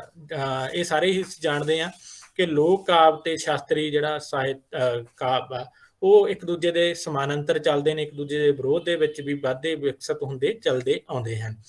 ਤਾਂ ਅੱਜ ਵੀ ਇਹ ਛੰਦ ਨਾਲੋਂ ਵਧੇਰੇ ਕਾਵਿ ਰੂਪ ਹੀ ਹੈ, ਇਸ ਨੂੰ ਛੰਦ ਨਹੀਂ ਮੰਨਿਆ ਜਾਂਦਾ, ਕਾਵਿ ਰੂਪ ਹੈ। ਉਪਦੇਸ਼ ਇਹਦਾ ਸੰਚਾਲਕ ਨੁਕਤਾ, ਸਲੋਕਾਂ ਦੇ ਵਿੱਚ ਉਪਦੇਸ਼ ਮਿਲਦੇ ਨੇ। ਜਿਹੜੇ ਜੇਕਰ ਅਸੀਂ ਸ਼ੇਖ ਫਰੀਦ ਜੀ ਦੇ ਸਲੋਕ ਤੇ ਭਗਤ ਕਬੀਰ ਜੀ ਦੇ ਸਲੋਕਾਂ ਦੇ ਸੰਦਰਭ ਦੇ ਵਿੱਚ ਅਸੀਂ ਗੱਲ ਕਰੀਏ ਤਾਂ ਤੁਸੀਂ ਬੜੇ ਆਸਾਨੀ ਦੇ ਨਾਲ ਇਸ ਗੱਲ ਨੂੰ ਸਮਝ ਸਕਦੇ ਹੋ ਕਿ ਉਪਦੇਸ਼ ਜਿਹੜੇ ਨੇ ਇਹਨਾਂ ਦੇ ਵਿੱਚ ਭਰੇ ਹੋਏ ਹਨ। ਤਾਂ ਗੁਰਬਾਣੀ ਦੇ ਵਿੱਚ ਉੱਤਮ ਸਲੋਕ ਸਾਧ ਕੇ ਬਚਨ ਕਹਿ ਕੇ ਵੀ ਇਸ ਗੱਲ ਸੰਕੇਤ ਕੀਤਾ ਗਿਆ ਮਿਲ ਜਾਂਦਾ ਹੈ। ਇਸ ਕਾਵਿ ਰੂਪ ਨੂੰ ਸਾਧੂ ਸੰਤ ਆਮ ਜਿਹੜੇ ਨੇ ਵਰਤਦੇ ਆਏ ਨੇ। ਤਾਂ ਗੁਰੂ ਗ੍ਰੰਥ ਸਾਹਿਬ ਵਿੱਚ ਭਿੰਨ ਭਿੰਨ ਆਕਾਰ ਪ੍ਰਕਾਰ ਦੇ ਸਲੋਕ ਸਾਨੂੰ ਮਿਲ ਜਾਂਦੇ ਨੇ। ਹਰੇਕ ਸਲੋਕ ਇੱਕ ਨਿਸ਼ਚਿਤ ਭਾਵ ਨੂੰ ਪੇਸ਼ ਕਰਦਾ। ਕਬੀਰ, ਫਰੀਦ ਜੀ, ਗੁਰੂ ਨਾਨਕ, ਗੁਰੂ ਅੰਗਦ, ਗੁਰੂ ਅਰਜਨ ਸਾਹਿਬ, ਗੁਰੂ ਤੇਗ ਬਹਾਦਰ ਦੇ ਸਲੋਕ ਇਸ ਰੂਪਾਕਾਰ ਦੀ ਮਾਣਯੋਗ ਪ੍ਰਾਪਤੀ ਅਸੀਂ ਕਹਿ ਸਕਦੇ ਹਾਂ। ਤਾਂ ਗੁਰੂ ਗ੍ਰੰਥ ਸਾਹਿਬ ਦੇ ਵਿੱਚ ਗੁਰੂ ਅਰਜਨ ਦੁਆਰਾ ਰਚੇ 2 ਤੋਂ 16 ਤੁਕਾਂ ਤੱਕ ਦੇ ਸਲੋਕ ਵੀ ਦਰਜ ਹਨ। ਜਿਵੇਂ ਪਿੱਛੇ ਇਹ ਗੱਲ ਕਹੀ ਹੈ ਕਿ ਇਹਦੀ ਮਾਪਦੰਡ ਤਾਂ ਇਹ ਰੱਖਿਆ ਗਿਆ ਸੀ ਕਿ ਸਿਰਫ ਜਿਹੜੀਆਂ 2 ਤੁਕਾਂ ਦਾ ਸਲੋਕ ਹੋਣਾ ਚਾਹੀਦਾ ਹੈ, ਪਰ ਗੁਰੂ ਅਰਜਨ ਸਾਹਿਬ ਜੀ ਨੇ ਇਸ ਮਾਪਦੰਡ ਨੂੰ ਤੋੜ ਦਿੱਤਾ ਤੇ 2 ਤੋਂ 16 ਤੁਕਾਂ ਤੱਕ ਦੇ ਸਲੋਕ ਵੀ ਦਰਜ ਕੀਤੇ ਨੇ। ਕਈ ਵਾਰ ਇਸ ਤਰ੍ਹਾਂ ਦਾ ਪ੍ਰਸ਼ਨ ਵੀ ਆ ਸਕਦਾ ਕਿ ਇਸ ਗੁਰੂ ਸਾਹਿਬਾਨ ਦੇ 16 ਤੁਕਾਂ ਤੱਕ ਦੇ ਸਲੋਕ ਦਰਜ ਹਨ, ਹੈਨਾ। ਤਾਂ ਆਮ ਕਰਕੇ ਸਲੋਕ 2 ਜਾਂ ਵੱਧ ਤੋਂ ਵੱਧ 4 ਤੁਕਾਂ ਦੇ ਹੀ ਰਚੇ ਜਾਣ ਦੀ ਪਰੰਪਰਾ ਹੈ। ਸੁਖਮਨੀ ਸਾਹਿਬ ਵਿੱਚ ਦਰਜ ਸਲੋਕ, ਗੁਰੂ ਤੇਗ ਬਹਾਦਰ ਦੇ ਸਲੋਕ ਤੇ ਬਾਬਾ ਫਰੀਦ ਦੇ ਬਹੁਤੇ ਸਲੋਕ 2 ਤੁਕਾਂ ਵਾਲੇ ਹਨ। ਇਹ ਥੋੜਾ ਜਿਹਾ ਧਿਆਨ ਦੇ ਵਿੱਚ ਰੱਖਣਾ, ਠੀਕ ਹੈ ਜੀ। ਇਹ ਜਿਹੜੇ ਸਲੋਕ ਨੇ ਥੋੜਾ ਜਿਹਾ ਵਧੇਰੇ ਕਲਾਸੀਕਲ ਉਹਦੇ ਵਿੱਚ ਮਾਪਦੰਡਾਂ ਦੇ ਅਨੁਸਾਰ ਨੇ।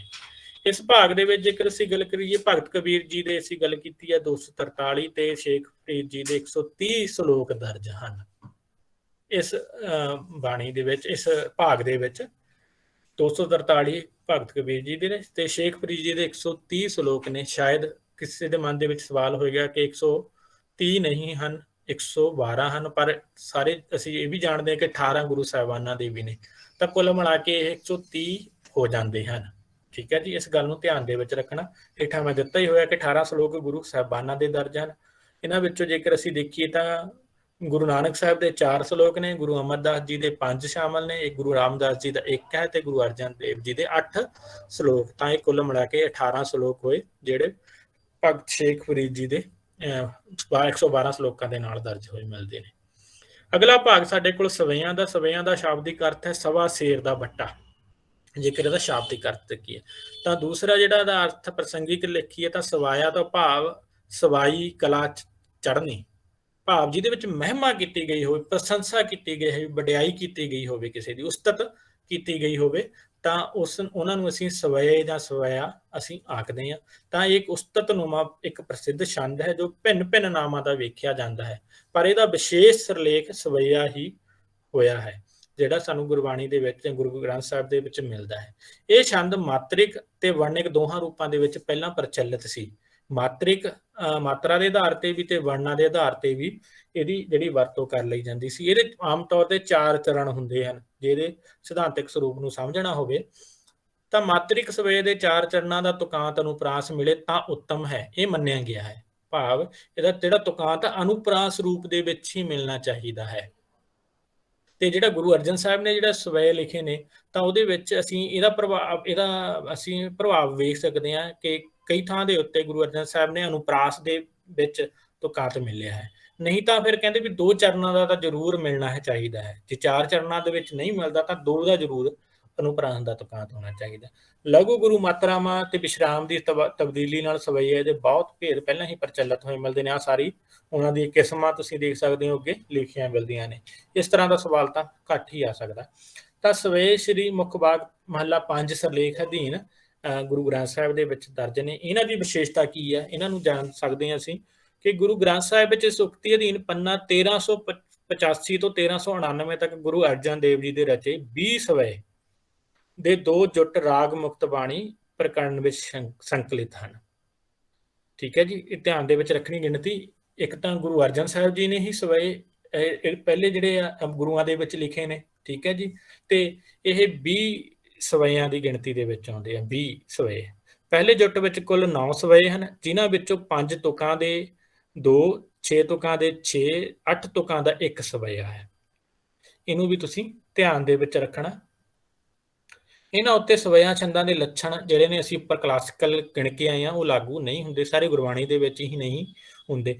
ਤਾਂ ਇਹਨਾਂ ਵਿੱਚੋਂ ਕੁਝ ਵਿੱਚ ਜਿਵੇਂ ਕਿ ਹਾਂ ਕੇ ਬਲ ਬਲ ਬਲ ਬਲ ਸਦ ਬਲਿਹਾਰ ਦੀ ਤੁਕ ਵਾਰ-ਵਾਰ ਟੇਕ ਜਿਹੜੀ ਸਾਨੂੰ ਮਿਲਦੀ ਹੈ, ਜਿਵੇਂ ਮੈਂ ਉੱਪਰ ਕਿਹਾ ਸੀ ਨਾ, ਤਾਂ ਇਹਦੀ ਵਰਤੋਂ ਗੁਰੂ ਅਰਜਨ ਸਾਹਿਬ ਨੇ ਆਪਣੇ ਸਵੈਆਂ ਦੇ ਵਿੱਚ ਕਈ ਥਾਂ ਕੀਤੀ ਹੈ। ਹਾਂ ਕੇ ਬਲੀ ਬਲ ਬਲ ਬਲ ਸਦ ਬਲਿਹਾਰ। ਤਾਂ ਗੁਰੂ ਜੀ ਨੇ ਇਹਨਾਂ 9 ਸਵੈਆਂ ਵਿੱਚੋਂ ਪ੍ਰਮਾਤਮਾ ਦੇ ਸਰੂਪ, ਗੁਣ ਅਤੇ ਸਮਰੱਥਾ ਉੱਤੇ ਚਾਨਣਾ ਪਾ ਕੇ ਉਸ ਦੀ ਮਹਾਨਤਾ ਨੂੰ ਦਰਸਾਇਆ ਹੈ। ਭਾਵ ਇਹਦੇ ਵਿੱਚ ਕਿਸ ਦੀ ਵਡਿਆਈ ਹੈ ਉਸਤਤ ਹੈ, ਤਾਂ ਗੁਰੂ ਅਰਜਨ ਸਾਹਿਬ ਨੇ ਪ੍ਰਮਾਤਮਾ ਦੇ ਸਰੂਪ ਦੀ, ਗੁਣ ਦੀ, ਉਹਨਾਂ ਦੀ ਸਮਰੱਥਾ ਦੀ। ਇਹ ਤੋਂ ਇਲਾਵਾ ਇਸ ਦੇ ਨਾਲ ਹੀ ਪ੍ਰਮਾਤਮਾ ਦੇ ਅਦੁੱਤੀ ਤੇ ਅਖੰਡ ਭਗਤ ਗੁਰੂ ਨਾਨਕ ਦੇਵ ਜੀ ਪ੍ਰਤੀ ਵੀ ਅਪਾਰ ਸ਼ਰਧਾ ਪ੍ਰਗਟ ਕੀਤੀ ਗਈ ਹੈ। ਤਾਂ ਉਹਨਾਂ ਦੀ ਵੀ ਵਡਿਆਈ ਜਿਹੜੀ ਇੱਥੇ ਮਿਲਦੀ ਹੈ। ਤਾਂ ਹਾਂਜੀ, ਆਹ ਥੱਲੇ ਤੁਸੀਂ ਦੇਖ ਸਕਦੇ ਹੋ, ਉਦਾਹਰਨ ਵੀ ਦਿੱਤੀ ਹੋਈ ਹੈ। ਪ੍ਰਗਟ ਸਗਲ ਹਰ ਭਵਨ ਮਹਿ ਜਨ ਨਾਨਕ ਗੁਰੂ ਪਾਰ ਬ੍ਰਹਮ। ਤਾਂ ਗੁਰੂ ਪਾਰ ਬ੍ਰਹਮ ਜਿਹੜਾ ਨਾਨਕ ਜੀ ਨੂੰ ਇੱਥੇ ਕਿਹਾ ਗਿਆ ਹੈ। ਦੂਜੇ ਜੁੱਟ ਦੇ 11 ਸਵੈਆਂ ਵਿੱਚੋਂ 2 4-4 ਤੁਕਾਂ ਦੇ ਨੇ, 6 ਵਿੱਚ 6-6 ਤੁਕਾਂ ਹਨ, ਤੇ 1 ਵਿੱਚ 7 ਅਤੇ 2 ਵਿੱਚ 8-8 ਤੁਕਾਂ ਹਨ। ਤੇ ਇਹਨਾਂ ਦੇ ਵਿੱਚ ਵੀ ਉਸੇ ਤਰ੍ਹਾਂ ਜਿਹੜੀ ਆ ਲੱਛਣਾਂ ਦੀ ਪਾਲਣਾ ਨਹੀਂ ਹੈ। ਤਾਂ ਆਹ ਤੁਸੀਂ ਇਹਦਾ ਜਿਹੜਾ ਕੇਂਦਰੀ ਭਾਵ ਹੈ ਇਹਦੇ ਵਿੱਚ ਤੁਸੀਂ ਬਾਅਦ ਦੇ ਵਿੱਚ ਇਸ ਨੂੰ ਪੜ੍ਹ ਸਕਦੇ ਹੋ। ਠੀਕ ਹੈ ਜੀ, ਤੇ ਇਹ ਅੱਗੇ ਇਹਦੀ ਉਦਾਹਰਨ ਵੀ ਦਿੱਤੀ ਹੋਈ ਆ, ਇਸ ਨੂੰ ਵੀ ਤੁਸੀਂ ਬਾਅਦ ਦੇ ਵਿੱਚ ਦੇਖ ਸਕਦੇ ਹੋ।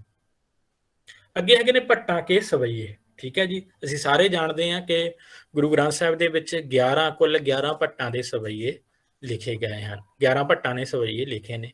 ਤੇ ਇਹ ਵੀ ਜਾਣਦੇ ਹਾਂ ਕਿ ਇਹਨਾਂ ਨੇ ਜਿਹੜੇ ਆ ਗੁਰੂ ਸਾਹਿਬਾਨਾਂ ਦੇ ਸਵਈਏ ਲਿਖੇ ਨੇ। ਭਾਵ ਗੁਰੂ ਸਾਹਿਬਾਨਾਂ ਦੀ ਜਿਹੜੀ ਆ ਪ੍ਰਸ਼ੰਸਾ, ਉਸਤਤੀ, ਵਡਿਆਈ ਇਹਨਾਂ ਸਵਈਆਂ ਦੇ ਵਿੱਚ ਦੇਖਣ ਨੂੰ ਮਿਲਦੀ ਹੈ। ਤਾਂ ਇਹ ਜਿਹੜੇ ਪੰਨੇ 1399 ਤੋਂ 1409 ਤੱਕ ਦਰਜ ਨੇ। ਸਵਈਏ ਮਹਿਲੇ ਪਹਿਲੇ ਕੇ, ਦੂਜੇ ਕੇ, ਤੀਜੇ ਕੇ, ਚੌਥੇ ਕੇ ਤੇ ਪੰਜਵੇਂ ਕੇ। ਪਹਿਲੇ ਪੰਜੇ ਸਿਰਫ ਪਹਿਲੇ 5 ਗੁਰੂ ਸਾਹਿਬਾਨਾਂ ਦੇ ਹੀ ਸਵਈਏ ਨੇ, ਕਿਉਂਕਿ ਗੁਰੂ ਤੇਗ ਬਹਾਦਰ ਜੀ ਦੀ ਬਾਣੀ ਬਾਅਦ ਦੇ ਵਿੱਚ ਸ਼ਾਮਲ ਹੋਈ। ਤਾਂ ਇਸ ਅਧੀਨ ਕੁੱਲ 123 ਸਵਈਏ ਦਰਜ ਹਨ। ਭੱਟਾਂ ਕੇ, ਇਸ ਤਰ੍ਹਾਂ ਦਾ ਸਵਾਲ ਆ ਸਕਦਾ ਹੈ। ਤਾਂ ਇਹਨਾਂ ਸਭ ਨੂੰ ਸਵਈਏ ਮੰਨਿਆ ਗਿਆ ਹੈ ਕਿ ਸ਼ਾਇਦ ਇਸ ਲਈ ਕਿ ਇਹਨਾਂ ਵਿੱਚ ਬਹੁਤ ਗਿਣਤੀ ਸਵਈਆਂ ਦੀ ਹੈ। ਤੇ ਪਹਿਲੇ ਪੰਜੇ ਗੁਰੂ ਸਾਹਿਬਾਨਾਂ ਦੀ ਜਿਹੜੀ ਤੁਲਨਾ ਹੈ ਉਹ ਦੇਵਤਿਆਂ ਨਾਲ ਕੀਤੀ ਗਈ ਹੈ। ਦੇਵ ਤੁਲ, ਹਨਾ, ਜਿਵੇਂ ਵਿਸ਼ਨੂੰ ਦੇ ਅਵਤਾਰ ਪੰਜੇ ਗੁਰੂ ਸਾਹਿਬਾਨਾਂ ਨੂੰ ਇਹਨਾਂ ਸਵਈਆਂ ਦੇ ਵਿੱਚ ਮੰਨਿਆ ਗਿਆ ਹੈ। ਠੀਕ ਹੈ ਜੀ, ਤਾਂ ਇਹਨਾਂ ਦਾ ਜਸ਼ਕਾਨ ਉਸੇ ਰੂਪ ਦੇ ਵਿੱਚ ਕੀਤਾ ਜਾਂਦਾ। ਇਹਨਾਂ ਦੀ ਵਿਸ਼ੇਸ਼ਤਾ ਇਹ ਸਾਥੀਓ ਕਿ ਇਹ ਜਿਹੜੇ ਭੱਟ ਨੇ ਉਹਨਾਂ ਦੇ ਉੱਤੇ ਜਿਹੜਾ ਪੁਰਾਣਾ ਦਾ ਬਹੁਤ ਜ਼ਿਆਦਾ ਪ੍ਰਭਾਵ ਹੈ, ਹਨਾ। ਹਿੰਦੂ ਧਰਮ ਦਾ ਬਹੁਤ ਜ਼ਿਆਦਾ ਪ੍ਰਭਾਵ ਹੈ, ਸੰਸਕ੍ਰਿਤ ਦਾ ਪ੍ਰਭਾਵ ਹੈ। ਇਸ ਕਰਕੇ ਉਹ ਗੁਰੂ ਸਾਹਿਬਾਨਾਂ ਦੇ ਲਈ ਇਸ ਤਰ੍ਹਾਂ ਦੇ ਹੀ ਜਿਹੜੇ ਨੇ ਵਿਸ਼ੇਸ਼ਤਾਵਾਂ ਦੇਖਦੇ ਨੇ, ਜਿਹਦੇ ਵਿੱਚ ਵੇਦਾਂ ਦਾ ਅਵਤਾਰ, ਜਿਵੇਂ ਭਾਈ ਸੰਤੋਖ ਨੇ ਗੁਰੂ ਪ੍ਰਤਾਪ ਸੂਰਜ ਗ੍ਰੰਥ ਦੇ ਵਿੱਚ ਇਹਨਾਂ ਨੂੰ ਕਿਹਾ ਹੈ। ਤਾਂ ਇਹ ਭੱਟਾਂ ਦੇ ਜਿਹੜੇ ਨਾਮ ਨੇ, ਤੇ ਇਹਨਾਂ ਦੇ ਬਾਰੇ ਵੀ ਕਈ ਤਰ੍ਹਾਂ ਦੇ ਜਿਹੜੇ ਸਵਾਲ ਜਾਂ ਕਹਿ ਲਓ ਵੀ ਵਿਦਵਾਨਾਂ ਦੇ ਵਿੱਚ ਮਤ ਭੇਦ ਨੇ ਕਿ ਭੱਟ ਕੌਣ ਨੇ, ਕਦੋਂ ਆਏ, ਕਿੱਥੇ ਆਏ। ਤੇ ਇਹਨਾਂ ਦੇ ਬਾਰੇ ਕੋਈ ਤਸੱਲੀ ਬਖਸ਼ ਜਿਹੜੇ ਆ ਪ੍ਰਮਾਣਿਕ ਸਬੂਤ ਸਾਡੇ ਕੋਲ ਨਹੀਂ ਮਿਲਦੇ ਹਨ। ਤੇ ਇਹਨਾਂ ਭੱਟਾਂ ਨੇ ਗੁਰੂ ਸਾਹਿਬਾਨ ਦੇ ਇਤਿਹਾਸਕ ਸਰੂਪ ਵਿੱਚ ਪਹਿਲੀ ਵਾਰ ਪੁਰਾਣ ਪੁਰਸ਼ਾਂ ਜਾਂ ਅਵਤਾਰਾਂ ਦੀ ਕਲਪਨਾ ਕੀਤੀ। ਇਸ ਤਰ੍ਹਾਂ ਦਾ ਪ੍ਰਸ਼ਨ ਵੀ ਤੁਹਾਨੂੰ ਆ ਸਕਦਾ ਹੈ ਕਿ ਪਹਿਲੀ ਵਾਰ ਪੁਰਾਣ ਪੁਰਸ਼ਾਂ ਦੇ ਨਾਲ, ਅਵਤਾਰਾਂ ਦੇ ਨਾਲ ਜਿਹੜਾ ਭੱਟਾਂ ਨੇ ਗੁਰੂ ਸਾਹਿਬਾਨਾਂ ਨੂੰ ਜਿਹੜਾ ਜੋੜਿਆ ਹੈ। ਤਾਂ ਇਹਨਾਂ ਅਨੁਸਾਰ ਗੁਰੂ ਵਿਸ਼ਨੂੰ ਦੇ ਅਵਤਾਰ ਨੇ, ਪਰ ਵਿਸ਼ੇਸ਼ਤਾ ਇਹ ਹੈ ਕਿ ਇਸ ਇੱਕ ਪਾਸੇ ਜੇ ਵਿਸ਼ਨੂੰ ਦੇ ਅਵਤਾਰ ਹਨ ਤਾਂ ਦੂਜੇ ਪਾਸੇ ਹਰ ਇੱਕ ਪਰਵਰਤੀ ਗੁਰੂ ਗੁਰੂ ਨਾਨਕ ਦੇਵ ਦਾ ਉੱਤਰ ਅਵਤਾਰ ਹੈ। ਵਿਸ਼ਨੂੰ ਦੇ ਅਵਤਾਰ ਵੀ ਨੇ ਤੇ ਬਾਕੀ ਗੁਰੂ ਸਾਹਿਬਾਨ ਨੂੰ ਗੁਰੂ ਨਾਨਕ ਦੇਵ ਵੀ ਉੱਤਰ ਅਵਤਾਰ ਨੇ। ਉਸੇ ਰੂਪ ਦੇ ਵਿੱਚ ਉਹ ਜੋਤ ਹੈ ਜਿਹੜੀ ਚੱਲਦੀ ਆ ਰਹੀ ਹੈ। ਉੱਥੋਂ ਹੀ ਵਿਚਾਰ ਜਿਹੜਾ ਬਾਕੀ ਅਸੀਂ ਦੇਖਦੇ ਹਾਂ ਸਾਡੇ ਤੱਕ ਇਹ ਪਹੁੰਚਦਾ ਹੈ। ਇਹ ਉਦਾਹਰਨ ਹੈ। ਗੁਰੂ ਨਾਨਕ ਦੇਵ ਜੀ ਦੇ ਕੁੱਲ 10 ਸਵਈਏ ਲਿਖੇ ਗਏ ਹਨ। ਇਹਨਾਂ ਵਿੱਚ ਅਨੇਕ ਪੁਰਾਣ ਪਾਤਰ ਗੁਰੂ ਜੀ ਦੀ ਉਸਤਤ ਕਰਦੇ ਹੋਏ ਦਿਖਾਏ ਹਨ। ਭੱਟ ਕਵੀ ਕੱਲ ਸਪਸ਼ਟ ਰੂਪ ਵਿੱਚ ਸਵੀਕਾਰ ਕਰਦਾ ਹੈ ਕਿ ਯੁੱਗ ਯੁੱਗ ਵਿੱਚ ਅਵਤਾਰ ਧਾਰਨ ਕਰਨ ਵਾਲੇ ਵਿਸ਼ਨੂੰ ਨੇ ਕਲ ਯੁੱਗ ਵਿੱਚ ਗੁਰੂ ਨਾਨਕ ਦੇਵ ਜੀ ਦਾ ਰੂਪ ਵਿੱਚ ਅਵਤਾਰ ਧਾਰਨ ਕੀਤਾ। ਤਾਂ ਇਹ ਸਵਾਲ ਵੀ ਆ ਸਕਦਾ ਵੀ ਕਿਸ ਭੱਟ ਕਵੀ ਨੇ ਗੁਰੂ ਨਾਨਕ ਦੇਵ ਜੀ ਨੂੰ ਵਿਸ਼ਨੂੰ ਦਾ ਅਵਤਾਰ ਕਿਹਾ ਹੈ। ਪਹਿਲੀ ਵਾਰ ਜਿਹੜਾ ਗੁਰੂ ਨਾਨਕ ਦੇਵ ਜੀ ਨੂੰ ਜਿਹੜਾ ਅਵਤਾਰ ਕਿਹਾ ਜਾਂਦਾ ਹੈ ਵਿਸ਼ਨੂੰ ਦਾ, ਤਾਂ ਭੱਟ ਕਵੀ ਵੱਲੋਂ ਕਿਹਾ ਗਿਆ। ਆ ਉਹਦੀ ਉਦਾਹਰਨ ਵੀ ਦਿੱਤੀ ਗਈ ਹੈ, ਇਹਨੂੰ ਤੁਸੀਂ ਬਾਅਦ ਦੇ ਵਿੱਚ ਪੜ੍ਹ ਲਿਓ। ਇਹਨਾਂ 10 ਸਵਈਆਂ ਵਿੱਚੋਂ 5 4-4 ਤੁਕਾਂ ਦੇ ਹਨ ਤੇ 5 6-6 ਤੁਕਾਂ ਦੇ ਹਨ। ਸਵਈਏ ਦੇ ਲੱਛਣ ਇਹਨਾਂ ਉੱਤੇ ਲਾਗੂ ਕਰ ਸਕਣਾ ਸਰਲ ਨਹੀਂ ਹੈ ਬਈ। ਇਹਨਾਂ ਦੀ ਵੀ ਜਿਹੜੀ ਇੱਕ ਖੁੱਲ੍ਹ ਜਿਹੜੀ ਇਹਨਾਂ ਦੇ ਵਿੱਚ ਅਸੀਂ ਦੇਖ ਸਕਦੇ ਹਾਂ ਛੰਦਾਬੰਦੀ ਚੋਂ। ਗੁਰੂ ਅੰਗਦ ਦੇਵ ਜੀ ਦੀ ਉਸਤਤ ਵਿੱਚ ਲਿਖੇ 10 ਸਵਈਆਂ ਵਿੱਚੋਂ 4-4 ਤੁਕਾਂ ਦੇ, 5 6-6 ਤੁਕਾਂ ਦੇ ਤੇ 1 7 ਤੁਕਾਂ ਦਾ ਸਾਨੂੰ ਮਿਲ ਜਾਂਦਾ ਹੈ। ਸਵਈਆਂ ਛੰਦਾਂ ਦੇ ਲੱਛਣਾਂ ਤੋਂ ਇਹ ਸੁਤੰਤਰ ਨੇ। ਕਵੀ ਕੱਲ ਨੇ ਗੁਰੂ ਜੀ ਨੂੰ ਜਨਕ ਰਾਜਾ ਦਾ ਅਵਤਾਰ, ਤਾਂ ਇਹ ਵੀ ਸਵਾਲ ਬਣ ਸਕਦਾ ਹੈ ਕਿ ਗੁਰੂ ਅੰਗਦ ਦੇਵ ਜੀ ਨੂੰ ਕੱਲ ਨੇ ਕਿਸ ਦਾ ਅਵਤਾਰ ਮੰਨਿਆ ਹੈ ਜਾਂ ਕਿਸ ਨੇ ਜਨਕ ਦਾ ਅਵਤਾਰ ਮੰਨਿਆ ਹੈ, ਤਾਂ ਇਹ ਸਵਾਲ ਵੀ ਬਣ ਸਕਦਾ। ਇਹ ਤੋਂ ਇਲਾਵਾ ਗੁਰੂ ਅਮਰਦਾਸ ਜੀ ਦੀ ਉਸਤਤ ਵਿੱਚ ਕੁੱਲ 22 ਸਵਈਏ ਲਿਖੇ ਮਿਲਦੇ ਨੇ, ਜਿਨ੍ਹਾਂ ਵਿੱਚੋਂ 9 ਭੱਟ ਕਵੀ ਕੱਲ ਦੇ, 5 ਭੱਟ ਜਾਲਪ ਦੇ, 4 ਭੱਟ ਕੀਰਤ ਦੇ, 2 ਭੱਟ ਪਿਖਾ ਦੇ, 1 ਭੱਟ ਸਾਲ ਦਾ ਤੇ 1 ਭੱਟ ਭਾਲ ਦਾ ਹੈ। ਇਹਨੂੰ ਵੀ ਤੁਸੀਂ ਦੇਖ ਸਕਦੇ ਹੋ। ਇਹਨਾਂ ਵਿੱਚੋਂ 7 ਸਵਈਏ 4-4 ਤੁਕਾਂ ਦੇ, 13 6-6 ਤੁਕਾਂ ਦੇ ਤੇ 7 ਤੇ 8 ਜਿਹੜੇ ਆ ਤੁਕਾਂ ਦੇ ਸਾਨੂੰ ਕੇਵਲ ਇੱਕ ਸਵਈਆ ਮਿਲਦਾ ਹੈ, 7 ਤੇ 8 ਤੁਕਾਂ ਦਾ। ਤੇ ਇਹ ਵੀ ਸਵਈਆਂ ਦੇ ਲੱਛਣਾਂ ਦੀ ਪਾਲਣਾ ਨਹੀਂ ਹੈ। ਤਾਂ ਇਹਨਾਂ ਦਾ ਵਿਚਲਾ ਕੇਂਦਰੀ ਭਾਵ ਤੁਸੀਂ ਇੱਥੇ ਦੇਖ ਸਕਦੇ ਹੋ। ਉਸੇ ਰੂਪ ਦੇ ਵਿੱਚ ਪ੍ਰਸ਼ੰਸਾਮਈ ਤੇ ਅਵਤਾਰਾਂ ਨਾਲ ਉਹਨਾਂ ਦੀ ਜਿਹੜੀ ਆ ਤੁਲਨਾ ਕੀਤੀ ਗਈ ਹੈ। ਐਵੇਂ ਹੀ ਗੁਰੂ ਰਾਮਦਾਸ ਜੀ ਦੇ ਬਾਰੇ ਅਸੀਂ ਦੇਖ ਸਕਦੇ ਹਾਂ ਅਧਿਕ 60 ਸਵਈਏ ਲਿਖੇ ਗਏ ਨੇ। ਸਭ ਤੋਂ ਵਧੇਰੇ ਸਵਈਏ, ਇਸ ਤਰ੍ਹਾਂ ਦਾ ਪ੍ਰਸ਼ਨ ਬਣ ਸਕਦਾ ਕਿ ਗੁਰਬਾਣੀ ਦੇ ਵਿੱਚ ਕਿਹਨਾਂ ਦੇ ਲਿਖੇ ਗਏ ਹਨ, ਤਾਂ ਉਹ ਗੁਰੂ ਰਾਮਦਾਸ ਜੀ ਨੇ। ਠੀਕ ਹੈ ਜੀ, ਇਹ ਤੁਸੀਂ ਦੇਖ ਸਕਦੇ ਹੋ ਇਹਨੇ ਕਿੰਨੇ ਸਵਈਏ ਲਿਖੇ ਨੇ। ਇਹਨਾਂ ਵਿੱਚੋਂ 22 4-4 ਤੁਕਾਂ ਦੇ, 19 5-5 ਤੁਕਾਂ ਦੇ, 16 6-6 ਤੁਕਾਂ ਦੇ ਤੇ 1 8 ਤੁਕਾਂ ਦਾ, 1 13 ਤੁਕਾਂ ਦਾ ਤੇ 1 18 ਤੁਕਾਂ ਦਾ ਸਵਈਆ ਸਾਨੂੰ ਮਿਲ ਜਾਂਦਾ ਹੈ। ਇਹਦੇ ਵਿੱਚ ਜਿਹੜੀ ਵਿਸ਼ੇਸ਼ ਗੱਲ ਇੱਥੇ ਦੇਖਣ ਦੀ ਲੋੜ ਹੈ ਉਹ ਹੈ ਕਿ ਇੱਥੋਂ ਤੱਕ ਕਿ ਵਿਸ਼ਨੂੰ ਦੇ ਇਹਨਾਂ ਨੇ 4 ਚਿੰਨ੍ਹਾਂ ਸ਼ੰਖ, ਚੱਕਰ, ਗਦਾ, ਪਦਮ ਨੂੰ ਸਾਫ਼ ਤੌਰ ਤੇ ਗੁਰੂ ਰਾਮਦਾਸ ਜੀ ਦੇ ਚਿੰਨ੍ਹ ਮੰਨ ਲਿਆ ਹੈ। ਇਹ ਧਿਆਨ ਦੇਣ ਦੀ ਲੋੜ ਹੈ ਕਿ ਗੁਰੂ ਰਾਮਦਾਸ ਜੀ ਨਾਲ ਕਿਹੜੇ ਚਿੰਨ੍ਹ ਜੋੜੇ ਗਏ ਨੇ। ਇਸ ਤਰ੍ਹਾਂ ਦਾ ਸਵਾਲ ਤੁਹਾਨੂੰ ਆ ਸਕਦਾ ਹੈ। ਠੀਕ ਹੈ ਜੀ, ਇਹ 4 ਚਿੰਨ੍ਹ ਜਿਹੜੇ ਨੇ ਗੁਰੂ ਰਾਮਦਾਸ ਜੀ ਨਾਲ ਕ੍ਰਿਸ਼ਨ ਦੇ, ਵਿਸ਼ਨੂੰ ਦੇ ਜੋੜੇ ਗਏ ਨੇ। ਇਹ ਉਦਾਹਰਨ ਵੀ ਹੈ। ਐਵੇਂ ਹੀ ਗੁਰੂ ਅਰਜਨ ਦੇਵ ਜੀ ਦੇ ਨੇ। ਇਹ ਸਾਡੇ ਕੋਲ ਕੁੱਲ 21 ਸਵਈਏ ਲਿਖੇ ਮਿਲਦੇ ਨੇ, ਜਿਨ੍ਹਾਂ ਵਿੱਚੋਂ 12 ਭੱਟ ਕਵੀ ਕੱਲ ਦੇ, 7 ਮਥੁਰਾ ਤੇ 2 ਹਰਵੰਸ ਦੇ ਰਚੇ ਹੋਏ ਹਨ। ਇਹਨਾਂ ਨੂੰ ਵੀ ਤੁਸੀਂ ਜਿਹੜਾ ਬਾਅਦ ਵਿੱਚ ਪੜ੍ਹ ਸਕਦੇ ਹੋ, ਦੇਖ ਸਕਦੇ ਹੋ ਕਿ 108 ਨੂੰ ਸਵਈਆ ਨਹੀਂ ਕਿਹਾ ਜਾ ਸਕਦਾ। ਬਾਕੀ ਦੇ ਵੀ ਸਵਈਆਂ ਦੇ ਲੱਛਣਾਂ ਦੀ ਪੂਰੀ ਤਰ੍ਹਾਂ ਪਾਲਣਾ ਨਹੀਂ ਕਰਦੇ। ਤਾਂ ਇਹ ਜਿਹੜੀ ਉਹਨਾਂ ਦੀ ਇੱਕ ਕਹਿ ਲਓ ਵੀ ਖੁੱਲ੍ਹ ਜਿਹੜੀ ਰਹਿੰਦੀ ਹੈ ਉਹ ਸਾਰੀ ਦੀ ਸਾਰੀ ਗੁਰਬਾਣੀ ਦੇ ਵਿੱਚ ਹੀ ਹੈ ਕਿ ਸਵਈਆਂ ਦੀ ਜਿਹੜੀ ਮਾਪਦੰਡ ਨਿਰਧਾਰਤ ਕੀਤੇ ਗਏ ਨੇ ਉਹ ਇਹਨਾਂ ਦੇ ਵਿੱਚ ਨਹੀਂ ਨੇ। ਇਹਨਾਂ ਵਿੱਚ ਵੀ ਭੱਟ ਕਵੀਆਂ ਦੀ ਅਵਤਾਰਵਾਦੀ ਭਾਵਨਾ ਹੀ ਪ੍ਰਗਟ ਹੋਈ। ਤਾਂ ਸਾਰੇ ਦੇ ਸਾਰੇ ਜਿਹੜੇ ਭੱਟ ਕਵੀ ਨੇ, ਅਸੀਂ ਸਮੁੱਚੇ ਰੂਪ ਦੇ ਵਿੱਚ ਇਹ ਕਹਿ ਸਕਦੇ ਹਾਂ ਕਿ ਉਹ ਅਵਤਾਰਵਾਦੀ ਦ੍ਰਿਸ਼ਟੀਕੋਣ ਤੋਂ, ਪੁਰਾਣਾ ਦੀ ਦ੍ਰਿਸ਼ਟੀਕੋਣ ਤੋਂ ਹੀ ਜਿਹੜੇ ਆ ਗੁਰੂ ਸਾਹਿਬਾਨਾਂ ਦੇ ਵਿਅਕਤੀਤਵ ਨੂੰ ਜਿਹੜਾ ਤੁਲਨਾ ਦਿੰਦੇ ਹਨ, ਪ੍ਰਗਟਾਉਂਦੇ ਹਨ। ਤਾਂ ਇਹ ਸਾਰਾ ਕੁਝ ਹੀ ਪੁਰਾਤਨ ਇਤਿਹਾਸ, ਪੁਰਾਣਿਕ ਸੰਦਰਭਾਂ, ਅਧਿਆਤਮਿਕ ਪਰੰਪਰਾਵਾਂ, ਭਾਸ਼ਾਈ ਸਰੂਪਾਂ ਦਾ ਇਹ ਸਾਰਾ ਕੁਝ ਹੀ ਇਹਨਾਂ ਦੇ ਵਿੱਚ ਸਾਨੂੰ ਵੇਖਣ ਮਿਲਦਾ ਹੈ। ਤਾਂ ਸ਼ਲੋਕ, ਇਹਨਾਂ ਤੋਂ ਬਾਅਦ ਜੇਕਰ ਅਸੀਂ ਗੱਲ ਕਰੀਏ ਸ਼ਲੋਕ 12 ਤੇ ਵਧੇਕ ਸਾਨੂੰ ਮਿਲਦੇ ਨੇ। ਸ਼ਲੋਕ 12 ਤੇ ਵਧੇਕ ਦਾ ਜੇਕਰ ਅਸੀਂ ਅਰਥ ਕਰੀਏ ਤਾਂ ਇਹਦਾ ਮਤਲਬ ਇਹ ਆ ਵੀ 12 ਤੋਂ ਬਾਅਦ ਵਧੇਕ ਬਾਅਦ ਜਿਹੜੇ ਨੇ ਸਾਨੂੰ ਜਿਹੜੇ ਸ਼ਲੋਕ ਮਿਲਦੇ ਹਨ। ਸ਼ਲੋਕ 12 ਤੋਂ ਵਧੇਕ, 12 ਤੋਂ ਵੱਧ ਕੇ ਜਿਹੜੇ 12 ਦੇ ਵਿੱਚ ਸ਼ਾਮਲ ਨਹੀਂ ਕੀਤੇ ਗਏ, ਇੱਥੇ ਇਹ ਅਰਥ ਹੈ। ਕਿਉਂਕਿ 12 ਦੇ ਵਿੱਚ ਸਾਨੂੰ ਸ਼ਲੋਕ ਦਰਜ ਕੀਤੇ ਹੋਏ ਮਿਲਦੇ ਨੇ, ਤਾਂ ਇੱਥੇ ਜਿਹੜੇ 12 ਦੇ ਵਿੱਚ ਦੇਣ ਤੋਂ ਰਹਿ ਗਏ ਉਹ ਸ਼ਲੋਕ ਇੱਥੇ ਦਰਜ ਕੀਤੇ ਹਨ। ਤਾਂ ਇਹਨਾਂ ਦੀ ਜਿਹੜੀ ਕੁੱਲ ਜਿਹੜੀ ਗਿਣਤੀ ਹੈ ਉਹ ਜੇਕਰ ਅਸੀਂ ਦੇਖੀਏ 152 ਹੈ। 1410 ਤੋਂ 1429 ਤੇ ਇਹ ਦਰਜ ਹਨ। ਤਾਂ ਗੁਰੂ ਅਰਜਨ ਦੇਵ ਜੀ ਨੇ ਸ੍ਰੀ ਗੁਰੂ ਗ੍ਰੰਥ ਸਾਹਿਬ ਜੀ ਦੇ ਅੰਤ ਮੁੰਦਾਵਣੀ ਤੋਂ ਪਹਿਲਾਂ ਇਹਨਾਂ ਨੂੰ ਦਰਜ ਕੀਤਾ ਹੈ। ਇਹਨਾਂ ਸ਼ਲੋਕਾਂ ਨੂੰ ਮੁੰਦਾਵਣੀ ਤੋਂ ਪਹਿਲਾਂ ਆਉਂਦੇ ਨੇ। ਤੇ ਗੁਰੂ ਗੋਬਿੰਦ ਸਿੰਘ ਜੀ ਨੇ 12 ਤੋਂ ਵਧੇਕ ਸ਼ਲੋਕਾਂ ਅਤੇ ਮੁੰਦਾਵਣੀ ਦੇ ਮੱਧ ਨੌਵੇਂ ਗੁਰੂ ਤੇਗ ਬਹਾਦਰ ਜੀ ਦੇ ਜਿਹੜੇ ਸ਼ਲੋਕ ਇਹਦੇ ਵਿੱਚ ਬਾਅਦ ਵਿੱਚ ਸ਼ਾਮਲ ਕਰ ਲਏ ਗਏ ਨੇ। ਠੀਕ ਹੈ ਜੀ।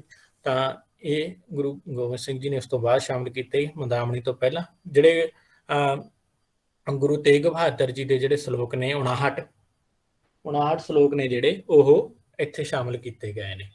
ਇਹ ਜਿਹੜੇ ਨੇ 12 ਦੇ ਵਿੱਚ ਸ਼ਾਮਲ ਨਹੀਂ ਆਉਂਦੇ ਹੈ। ਇਸ ਭਾਗ ਦੇ ਪਹਿਲੇ ਹਿੱਸੇ ਵਿੱਚ 33 ਸ਼ਲੋਕ ਨੇ ਤੇ ਜਿਨ੍ਹਾਂ ਵਿੱਚੋਂ 32 ਗੁਰੂ ਨਾਨਕ ਦੇਵ ਦੇ ਹਨ ਅਤੇ ਇੱਕ ਗੁਰੂ ਅਮਰਦਾਸ ਜੀ ਦਾ। ਮਤਲਬ ਜਿਹੜੇ 33 ਸ਼ਲੋਕ ਨੇ ਹੈ ਗੁਰੂ ਨਾਨਕ ਦੇਵ ਜੀ ਦੇ ਸਿਰਲੇਖ ਅਧੀਨ, ਪਰ ਇਹਨਾਂ ਵਿੱਚੋਂ ਜਿਹੜਾ 28ਵਾਂ ਸ਼ਲੋਕ ਹੈ ਉਹ ਗੁਰੂ ਅਮਰਦਾਸ ਜੀ ਦਾ ਰਚਿਆ ਹੋਇਆ ਹੈ। ਠੀਕ ਹੈ ਜੀ। ਜੋ ਗੁਰੂ ਨਾਨਕ ਦੇਵ ਜੀ ਦੇ 27ਵੇਂ ਸ਼ਲੋਕ ਦੀ ਵਿਆਖਿਆ ਲੜੀ ਵਜੋਂ ਦਿੱਤਾ ਗਿਆ। ਇਸ ਤਰ੍ਹਾਂ ਦਾ ਸਵਾਲ ਵੀ ਬਣ ਸਕਦਾ ਹੈ। ਦੂਸਰੇ ਹਿੱਸੇ ਵਿੱਚ ਗੁਰੂ ਅਮਰਦਾਸ ਦੁਆਰਾ ਰਚਿਤ 67 ਸ਼ਲੋਕ ਸ਼ਾਮਲ ਨੇ। ਗੁਰੂ ਰਾਮਦਾਸ ਜੀ ਦੇ 30 ਸ਼ਲੋਕ ਨੇ।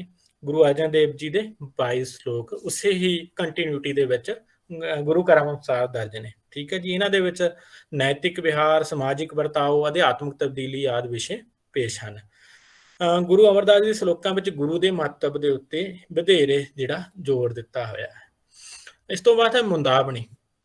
ਮੁੰਦਾਵਣੀ ਸ਼ਬਦ ਮੁੰਦਣ ਤੋਂ ਬਣਿਆ। ਇਹਦੇ ਅਰਥ ਕਈ ਤਰ੍ਹਾਂ ਦੇ ਪ੍ਰਚਲਿਤ ਨੇ, ਜਿਸ ਦੇ ਅਰਥ ਹਨ ਬੰਦ ਕਰਨਾ, ਮੋਹਰ ਛਾਪ ਵੀ ਇਸ ਨੂੰ ਕਹਿ ਦਿੱਤਾ ਜਾਂਦਾ, ਰੋਕਣਾ, ਹੱਦ ਬੰਨਣੀ, ਸਹੁੰ ਪਾਉਣੀ। ਇਸ ਤਰ੍ਹਾਂ ਦੇ ਕਈ ਅਰਥ ਨੇ। ਯਾਨੀ ਇਹਦੇ ਅਰਥ ਅਸੀਂ ਇਹ ਲੈ ਸਕਦੇ ਹਾਂ ਕਿ ਇੱਥੇ ਜਿਹੜੀ ਗੁਰੂ ਗ੍ਰੰਥ ਸਾਹਿਬ ਦੀ ਜਿਹੜੀ ਬਾਣੀ ਆ ਉਹ ਜਿਹੜੀ ਸਮਾਪਤ ਕਰ ਦਿੱਤੀ ਗਈ ਹੈ। ਠੀਕ ਹੈ ਜੀ। ਮੁੰਦਾਵਣੀ, ਮੁੰਦਣਾ ਭਾਵ ਹੱਦ ਬੰਨ ਦੇਣਾ। ਤੇ ਪੰਡਤ ਤਾਰਾ ਸਿੰਘ ਨਰੋਤਮ ਨੇ ਮੁੰਦਾਵਣੀ ਨੂੰ ਜਨ ਬੰਨਣ ਦੇ ਗੀਤ ਕਿਹਾ ਹੈ। ਠੀਕ ਹੈ ਜੀ। ਇਹ ਵੀ ਇਹਦਾ ਮਤਲਬ ਹੋਇਆ ਕਿ ਲੋਕ ਕਾਵਿ ਦੇ ਵਿੱਚੋਂ ਆਇਆ। ਇਸ ਤਰ੍ਹਾਂ ਦਾ ਪ੍ਰਸ਼ਨ ਆ ਸਕਦਾ ਕਿ ਮੁੰਦਾਵਣੀ ਕਿਸ ਕਾਵਿ ਦਾ ਹਿੱਸਾ ਹੈ, ਤਾਂ ਆਪਸ਼ਨਾਂ ਦੇ ਵਿੱਚੋਂ ਆ ਸਕਦਾ। ਤਾਂ ਇਹ ਵੀ ਇੱਕ ਲੋਕ ਕਾਵਿ ਦਾ ਹੀ ਇੱਕ ਹਿੱਸਾ ਹੈ। ਤਾਂ ਭਾਈ ਕਾਹਨ ਸਿੰਘ ਨਾਭਾ ਨੇ ਵੀ ਮੁੰਦਾਵਣੀ ਦਾ ਅਰਥ ਮੁੰਦਣ ਜਾਂ ਮੋਹਰ ਛਾਪ ਲਾਉਣ ਤੋਂ ਕੀਤਾ ਹੈ। ਗੁਰੂ ਗ੍ਰੰਥ ਸਾਹਿਬ ਦੇ ਵਿੱਚ ਮੁੰਦਾਵਣੀ ਦੇ 2 ਸ਼ਲੋਕ ਹਨ ਤੇ ਪਹਿਲੇ ਸੋਰਠ ਦੀ ਵਾਰ ਵਿੱਚ ਗੁਰੂ ਅਮਰਦਾਸ ਜੀ ਦਾ ਉਚਾਰਨ ਕੀਤਾ ਹੋਇਆ ਸਾਨੂੰ ਮਿਲਦਾ ਹੈ।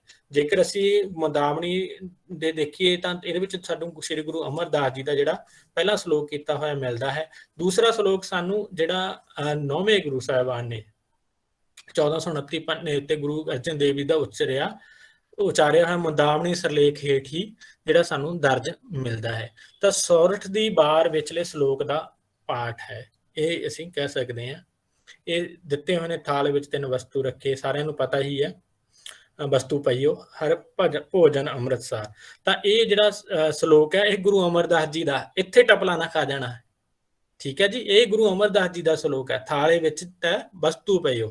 ਠੀਕ ਹੈ। ਉਹਨਾਂ ਦਾ ਅੱਗੇ ਹੈ ਤੇ ਇਹ ਮੰਨਿਆ ਜਾਂਦਾ ਕਿ ਇਸ ਸ਼ਲੋਕ ਦਾ ਉੱਤਰ ਵਜੋਂ ਹੀ ਗੁਰੂ ਅਰਜਨ ਸਾਹਿਬ ਜੀ ਦਾ ਜਿਹੜਾ ਮੁੰਦਾਵਣੀ ਦੇ ਵਿੱਚ ਇਹ ਸ਼ਲੋਕ ਆਇਆ, ਥਾਲ ਵਿੱਚ 3 ਵਸਤੂ ਪਈਓ ਸਤ ਸੰਤੋਖ ਵਿਚਾਰੋ। ਦੇਖੋ ਉਹਨਾਂ ਨਾਲ ਮਿਲਦਾ ਜੁਲਦਾ ਹੀ ਹੈ। ਇਸ ਕਰਕੇ ਕਈ ਵਾਰ ਇਸ ਤਰ੍ਹਾਂ ਦਾ ਟਪਲਾ ਵੀ ਤੁਸੀਂ ਖਾ ਸਕਦੇ ਹੋ। ਇਹ ਗੁਰੂ ਅਮਰਦਾਸ ਜੀ ਦਾ। ਠੀਕ ਹੈ। ਤੇ ਇਹ ਇਸ ਤੋਂ ਬਾਅਦ ਵਾਲਾ ਗੁਰੂ ਅਰਜਨ ਸਾਹਿਬ ਜੀ ਦਾ। ਇਸ ਤੋਂ ਬਾਅਦ ਦੀ ਬਾਣੀ ਜਿਹੜੇ ਰਾਗਮਾਲਾ ਹੈ। ਰਾਗਮਾਲਾ ਬਾਰੇ ਕਈ ਤਰ੍ਹਾਂ ਦੇ ਸੰਸ਼ੇ ਨੇ, ਕਈ ਤਰ੍ਹਾਂ ਦੀਆਂ ਮਤਭੇਦ ਨੇ, ਕਿਉਂਕਿ ਇਹਨਾਂ ਦੀ ਵਿਸ਼ੇਸ਼ਤਾ ਇਹ ਹੈ ਕਿ ਇਹਨਾਂ ਦੇ ਵਿੱਚ ਕਿਤੇ ਵੀ ਕਿਸੇ ਵੀ ਲੇਖਕ ਦਾ ਜ਼ਿਕਰ ਨਹੀਂ ਆਇਆ, ਨਾ ਭਗਤਾਂ ਦਾ ਜ਼ਿਕਰ ਆਇਆ, ਨਾ ਉਸੇ ਤਰ੍ਹਾਂ ਗੁਰੂ ਕਰਮ ਦੇ ਅਨੁਸਾਰ ਮਹੱਲੇ ਦਾ ਜ਼ਿਕਰ ਆਇਆ ਹੈ। ਇਸ ਕਰਕੇ ਇਹ ਬਾਣੀ ਸੰਧੀ ਗੰਧ ਹੈ, ਜਿਹਦੇ ਵਿੱਚ ਡਾਕਟਰ ਰਤਨ ਸਿੰਘ ਜੱਗੀ ਤਾਂ ਇਹ ਕਹਿੰਦੇ ਨੇ ਕਿ ਇਹਨਾਂ ਦਾ ਕਰਤੱਵ ਭਾਵ ਲੇਖਕ ਜਿਹੜਾ ਉਹ ਸੰਧੀ ਗੰਧ ਹੈ। ਇਹ ਰਾਗਮਾਲਾ ਗੁਰੂ ਕਿਰਤ ਨਹੀਂ ਹੈ। ਉਹਨਾਂ ਨੇ ਤਾਂ ਇੱਥੋਂ ਤੱਕ ਇਹ ਗੱਲ ਕਹੀ ਹੈ। ਤੇ ਨਾ ਹੀ ਗੁਰੂ ਗ੍ਰੰਥ ਸਾਹਿਬ ਦੀ ਬਾਣੀ ਦਾ ਇਹ ਅੰਸ਼ ਹੈ। ਇਹ ਮੰਨਿਆ ਜਾਂਦਾ ਕਿ ਬਾਅਦ ਦੇ ਵਿੱਚ ਸ਼ਾਮਲ ਹੈ। ਇਹਨਾਂ ਦੀ ਜੇਕਰ ਵਿਸ਼ੇਸ਼ਤਾ ਦੇਖੀਏ ਤਾਂ ਗੁਰੂ ਗ੍ਰੰਥ ਸਾਹਿਬ ਦੇ ਅੰਤ ਉੱਤੇ ਇਸ ਨਾਂ ਦੀ ਇੱਕ ਰਚਨਾ ਦਰਜ ਹੈ। ਇਸ ਵਿੱਚ 5 ਦੌਰੇ ਹਨ, ਜਿਨ੍ਹਾਂ ਵਿੱਚੋਂ ਹਰ ਇੱਕ ਅੰਤ ਉੱਤੇ ਕੇਵਲ 1 ਅੰਕ ਦਿੱਤਾ ਗਿਆ ਹੈ।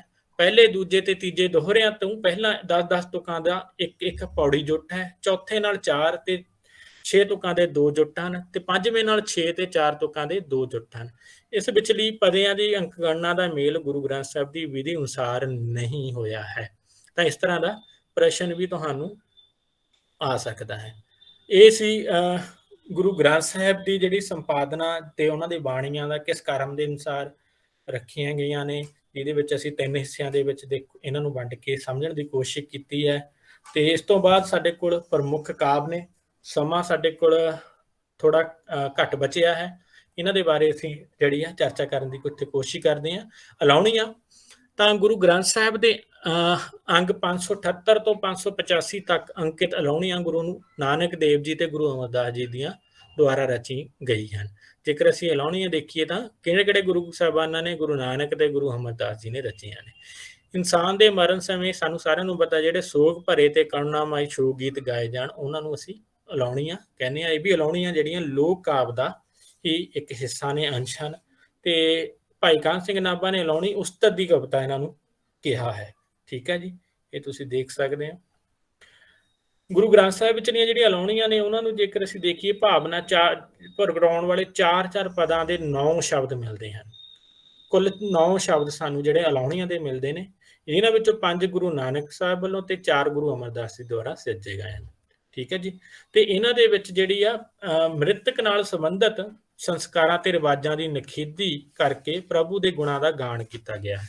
ਅਲਾਹੁਣੀ ਬਾਣੀ ਵਿੱਚ ਗੁਰੂ ਸਾਹਿਬਾਨ ਨੇ ਵਿਛੜੇ ਜੀਵ ਦੇ ਸੋਗ ਵਿੱਚ ਵਿਲਾਪ ਕਰਨ ਦੀ ਥਾਂ ਪ੍ਰਭੂ ਪ੍ਰਮਾਤਮਾ ਦੀ ਯਾਦ ਨੂੰ ਮਨ ਵਿੱਚ ਵਸਾਉਣ ਤੇ ਜ਼ੋਰ ਦਿੱਤਾ। ਅਸੀਂ ਸਾਰੇ ਜਾਣਦੇ ਹਾਂ ਵੀ ਅੱਜ ਸਿੱਖ ਦੇ ਵਿੱਚ ਜਦੋਂ ਕਿਸੇ ਵੀ ਵਿਅਕਤੀ ਦੀ ਮੌਤ ਹੋ ਜਾਂਦੀ ਹੈ ਤਾਂ ਅਖੀਰ ਦੇ ਵਿੱਚ ਅਲਾਹੁਣੀਆਂ ਦੇ ਪਾਠ ਜਿਹੜੇ ਨੇ ਉਹ ਕੀਤੇ ਜਾਂਦੇ ਨੇ। ਤਾਂ ਇਹ ਅਸੀਂ ਦੇਖ ਸਕਦੇ ਹਾਂ। ਤੇ ਇਹ ਅਲਾਹੁਣੀਆਂ ਕੁੱਲ 9 ਅਲਾਹੁਣੀਆਂ ਬੜਹੰਸ ਰਾਗ ਅਧੀਨ ਤੇ ਇੱਕ ਬੜਹੰਸ ਦੱਖਣੀ ਅਧੀਨ ਅੰਕਿਤ ਕੀਤੀ ਗਈ ਹੈ। ਕੁੱਲ 9 ਅਲਾਹੁਣੀਆਂ ਵਿੱਚੋਂ 8 ਬੜਹੰਸ ਰਾਗ ਤੇ ਇੱਕ ਬੜਹੰਸ ਦੱਖਣੀ ਦੇ ਸਿਰਲੇਖ ਅਧੀਨ ਦਰਜ ਕੀਤੀ। 12 ਮਾਹ ਇਹ ਵੀ 2 ਗੁਰੂ ਸਾਹਿਬਾਨਾਂ ਵੱਲੋਂ ਲਿਖੇ ਗਏ ਹਨ। ਇਹਨਾਂ ਦੇ ਬਾਰੇ ਵੀ ਸਾਨੂੰ ਪਤਾ ਹੀ ਹੈ ਕਿਉਂਕਿ ਪੜ੍ਹਦੇ ਆਏ ਹਾਂ। ਵੱਖ-ਵੱਖ ਸਾਲ ਦੇ ਮਹੀਨਿਆਂ ਦੀ ਪ੍ਰਕਿਰਤੀ ਇਹਨਾਂ ਦੇ ਵਿੱਚ ਦੇਖਤੀ ਮਿਲਦੀ ਹੈ ਸਾਨੂੰ।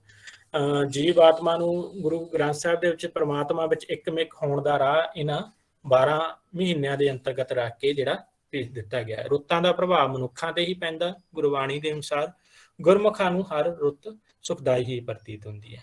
ਤਾਂ 12 ਮਾਹ ਬਾਣੀ ਵਿੱਚ ਰਾਗ ਤੁਖਾਰੀ ਅਤੇ ਮਾਝ ਦੇ ਅੰਤਰਗਤ ਦਰਜ ਹੈ।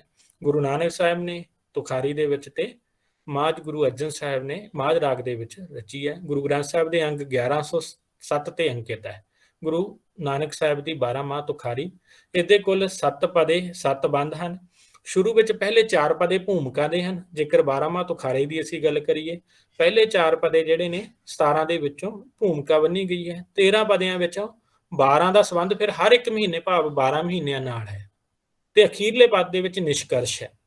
ਹਰ ਇੱਕ ਪਦ ਦੇ ਵਿੱਚ 6-6 ਤੁਕਾਂ 6-6 ਤੁਕਾਂ ਦੀ ਜਿਹੜੇ ਇੱਕ ਜਿਹੜਾ ਅਸੀਂ ਕਹਿ ਸਕਦੇ ਹਾਂ ਪਦ ਜਾਂ ਬੰਦ ਹੈ ਦਰਜ ਮਿਲਦਾ।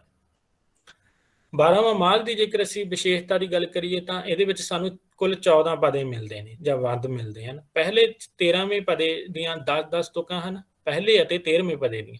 14ਵੇਂ ਪਦੇ ਦੀਆਂ 8 ਤੁਕਾਂ ਹਨ। ਬਾਕੀ ਸਾਰੇ 9-9 ਤੁਕਾਂ ਦੇ ਹਨ ਜੋ ਕਿ ਅੰਗ 133 ਤੇ ਦਰਜ ਹਨ। ਗੁਰੂ ਗ੍ਰੰਥ ਸਾਹਿਬ ਦੇ ਬੰਨਾ ਨੰਬਰ 133 ਤੇ ਦਰਜ।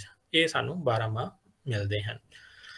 52 ਅੱਖਰੀ ਗੁਰੂ ਅਰਜਨ ਸਾਹਿਬ ਤੇ ਭਗਤ ਕਬੀਰ ਨੇ ਇਹ 52 ਅੱਖਰੀ ਜਿਹੜੀ ਹੈ ਗੁਰੂ ਗ੍ਰੰਥ ਸਾਹਿਬ ਦੇ ਵਿੱਚ ਮਿਲੇ ਸਾਨੂੰ ਬਾਣੀ ਲਿਖੀ ਮਿਲਦੇ ਹੈ। ਠੀਕ ਹੈ ਜੀ।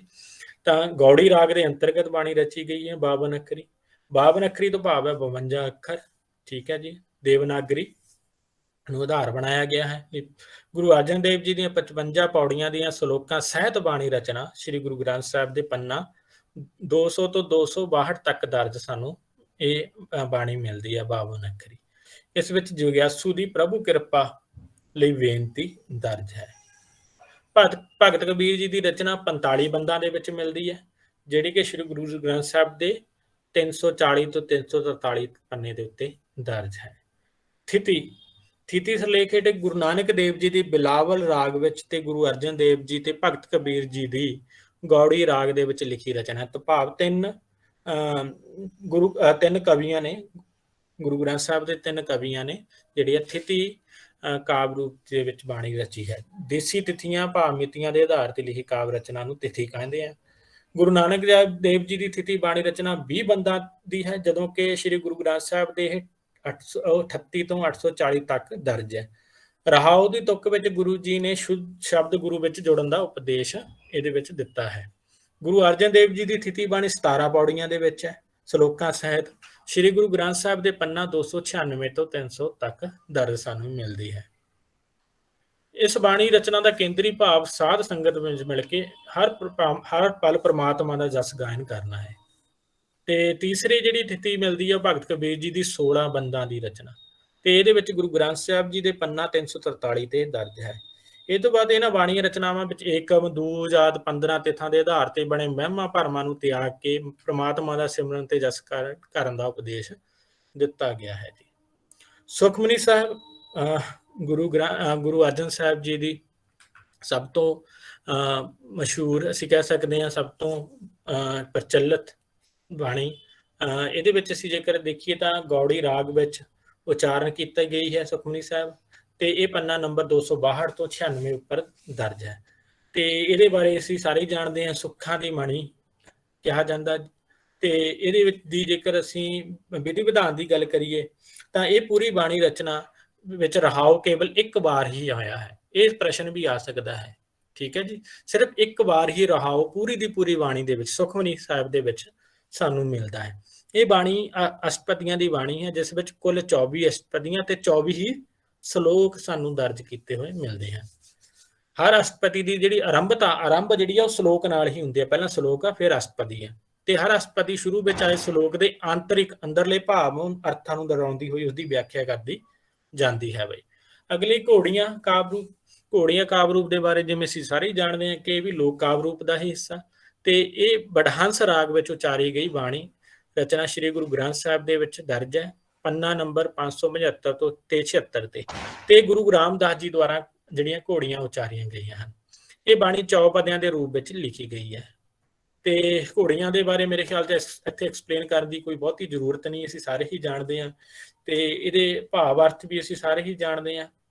ਇਹਦੇ ਵਿੱਚ ਜਿਹੜੇ ਸਾਧ ਸੰਗਤ ਦੀ ਜੰਜ ਲੈ ਕੇ ਸੰਸਾਰ ਦਾ ਵਿਖੜਾ ਰਸਤਾ ਕੱਟਣਾ, ਭਾਵ ਉਹ ਸਾਰੇ ਦੇ ਸਾਰੇ ਜਿਹੜੇ ਬਿੰਬ ਪ੍ਰਤੀਕ ਵਿਆਹ ਵੇਲੇ ਜੰਜ ਚੜ੍ਹਨ ਸਮੇਂ, ਘੋੜੀ ਤੇ ਚੜ੍ਹਨ ਸਮੇਂ ਜਿਹੜੇ ਹੁੰਦੇ ਨੇ, ਉਹਨਾਂ ਨੂੰ ਅਧਿਆਤਮਕ ਅਰਥਾਂ ਦੇ ਵਿੱਚ ਇੱਥੇ ਜਿਹੜਾ ਪੇਸ਼ ਕੀਤਾ ਹੈ। ਤਾਂ ਆਰਤੀ ਗੁਰੂ ਨਾਨਕ ਦੇਵ ਜੀ ਦੇ ਦਰਜ ਸ਼ਬਦ ਗਗਨ ਮੇਂ ਥਾਲ ਰਵਚੰਦ ਦੀਪਕ ਅਵਨੇ ਤਾਰਕਾ ਮੰਡਲ ਜਨਕ ਮੋਤੀ ਨਾਲ ਸੰਬੰਧਿਤ ਧਨਾਸਰੀ ਰਾਗ ਦੇ ਵਿੱਚ ਮਿਲਦੀ ਹੈ ਆਰਤੀ। ਪ੍ਰਸ਼ਨ ਆ ਸਕਦਾ ਹੈ।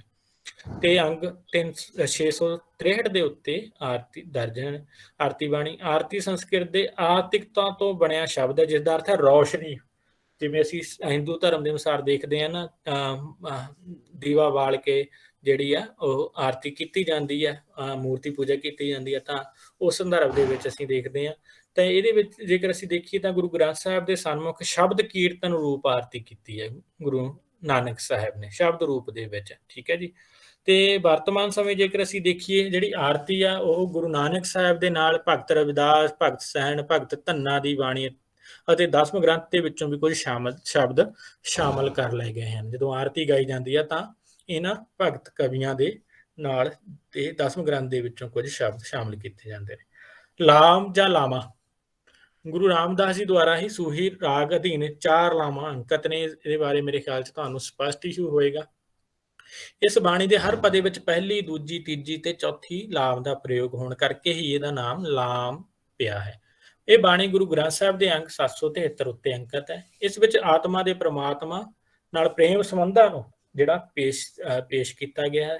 ਤੇ ਲਾਵਾਂ ਦਾ ਸਿੱਖੀ ਜੀਵਨ ਨਾਲ ਸਾਨੂੰ ਪਤਾ ਨਿਖੜ ਸੰਬੰਧ ਹੈ, ਤੇ ਇਸ ਅਧਾਇਨ ਹੀ ਜਿਹੜੀਆਂ ਵਿਆਹ ਦੇ ਕਾਰਜ ਨੇ ਸੰਪੰਨ ਹੁੰਦੇ। ਅਗਲੀ ਬਾਣੀ ਆਨੰਦ ਸ਼ਾਹਕਾਰ ਬਾਣੀ ਗੁਰੂ ਅਮਰਦਾਸ ਜੀ ਦੀ ਹੈ ਤੇ 917 ਪੰਨੇ ਦੇ ਉੱਤੇ ਅੰਕਿਤ ਸਾਨੂੰ ਮਿਲਦੇ ਆ।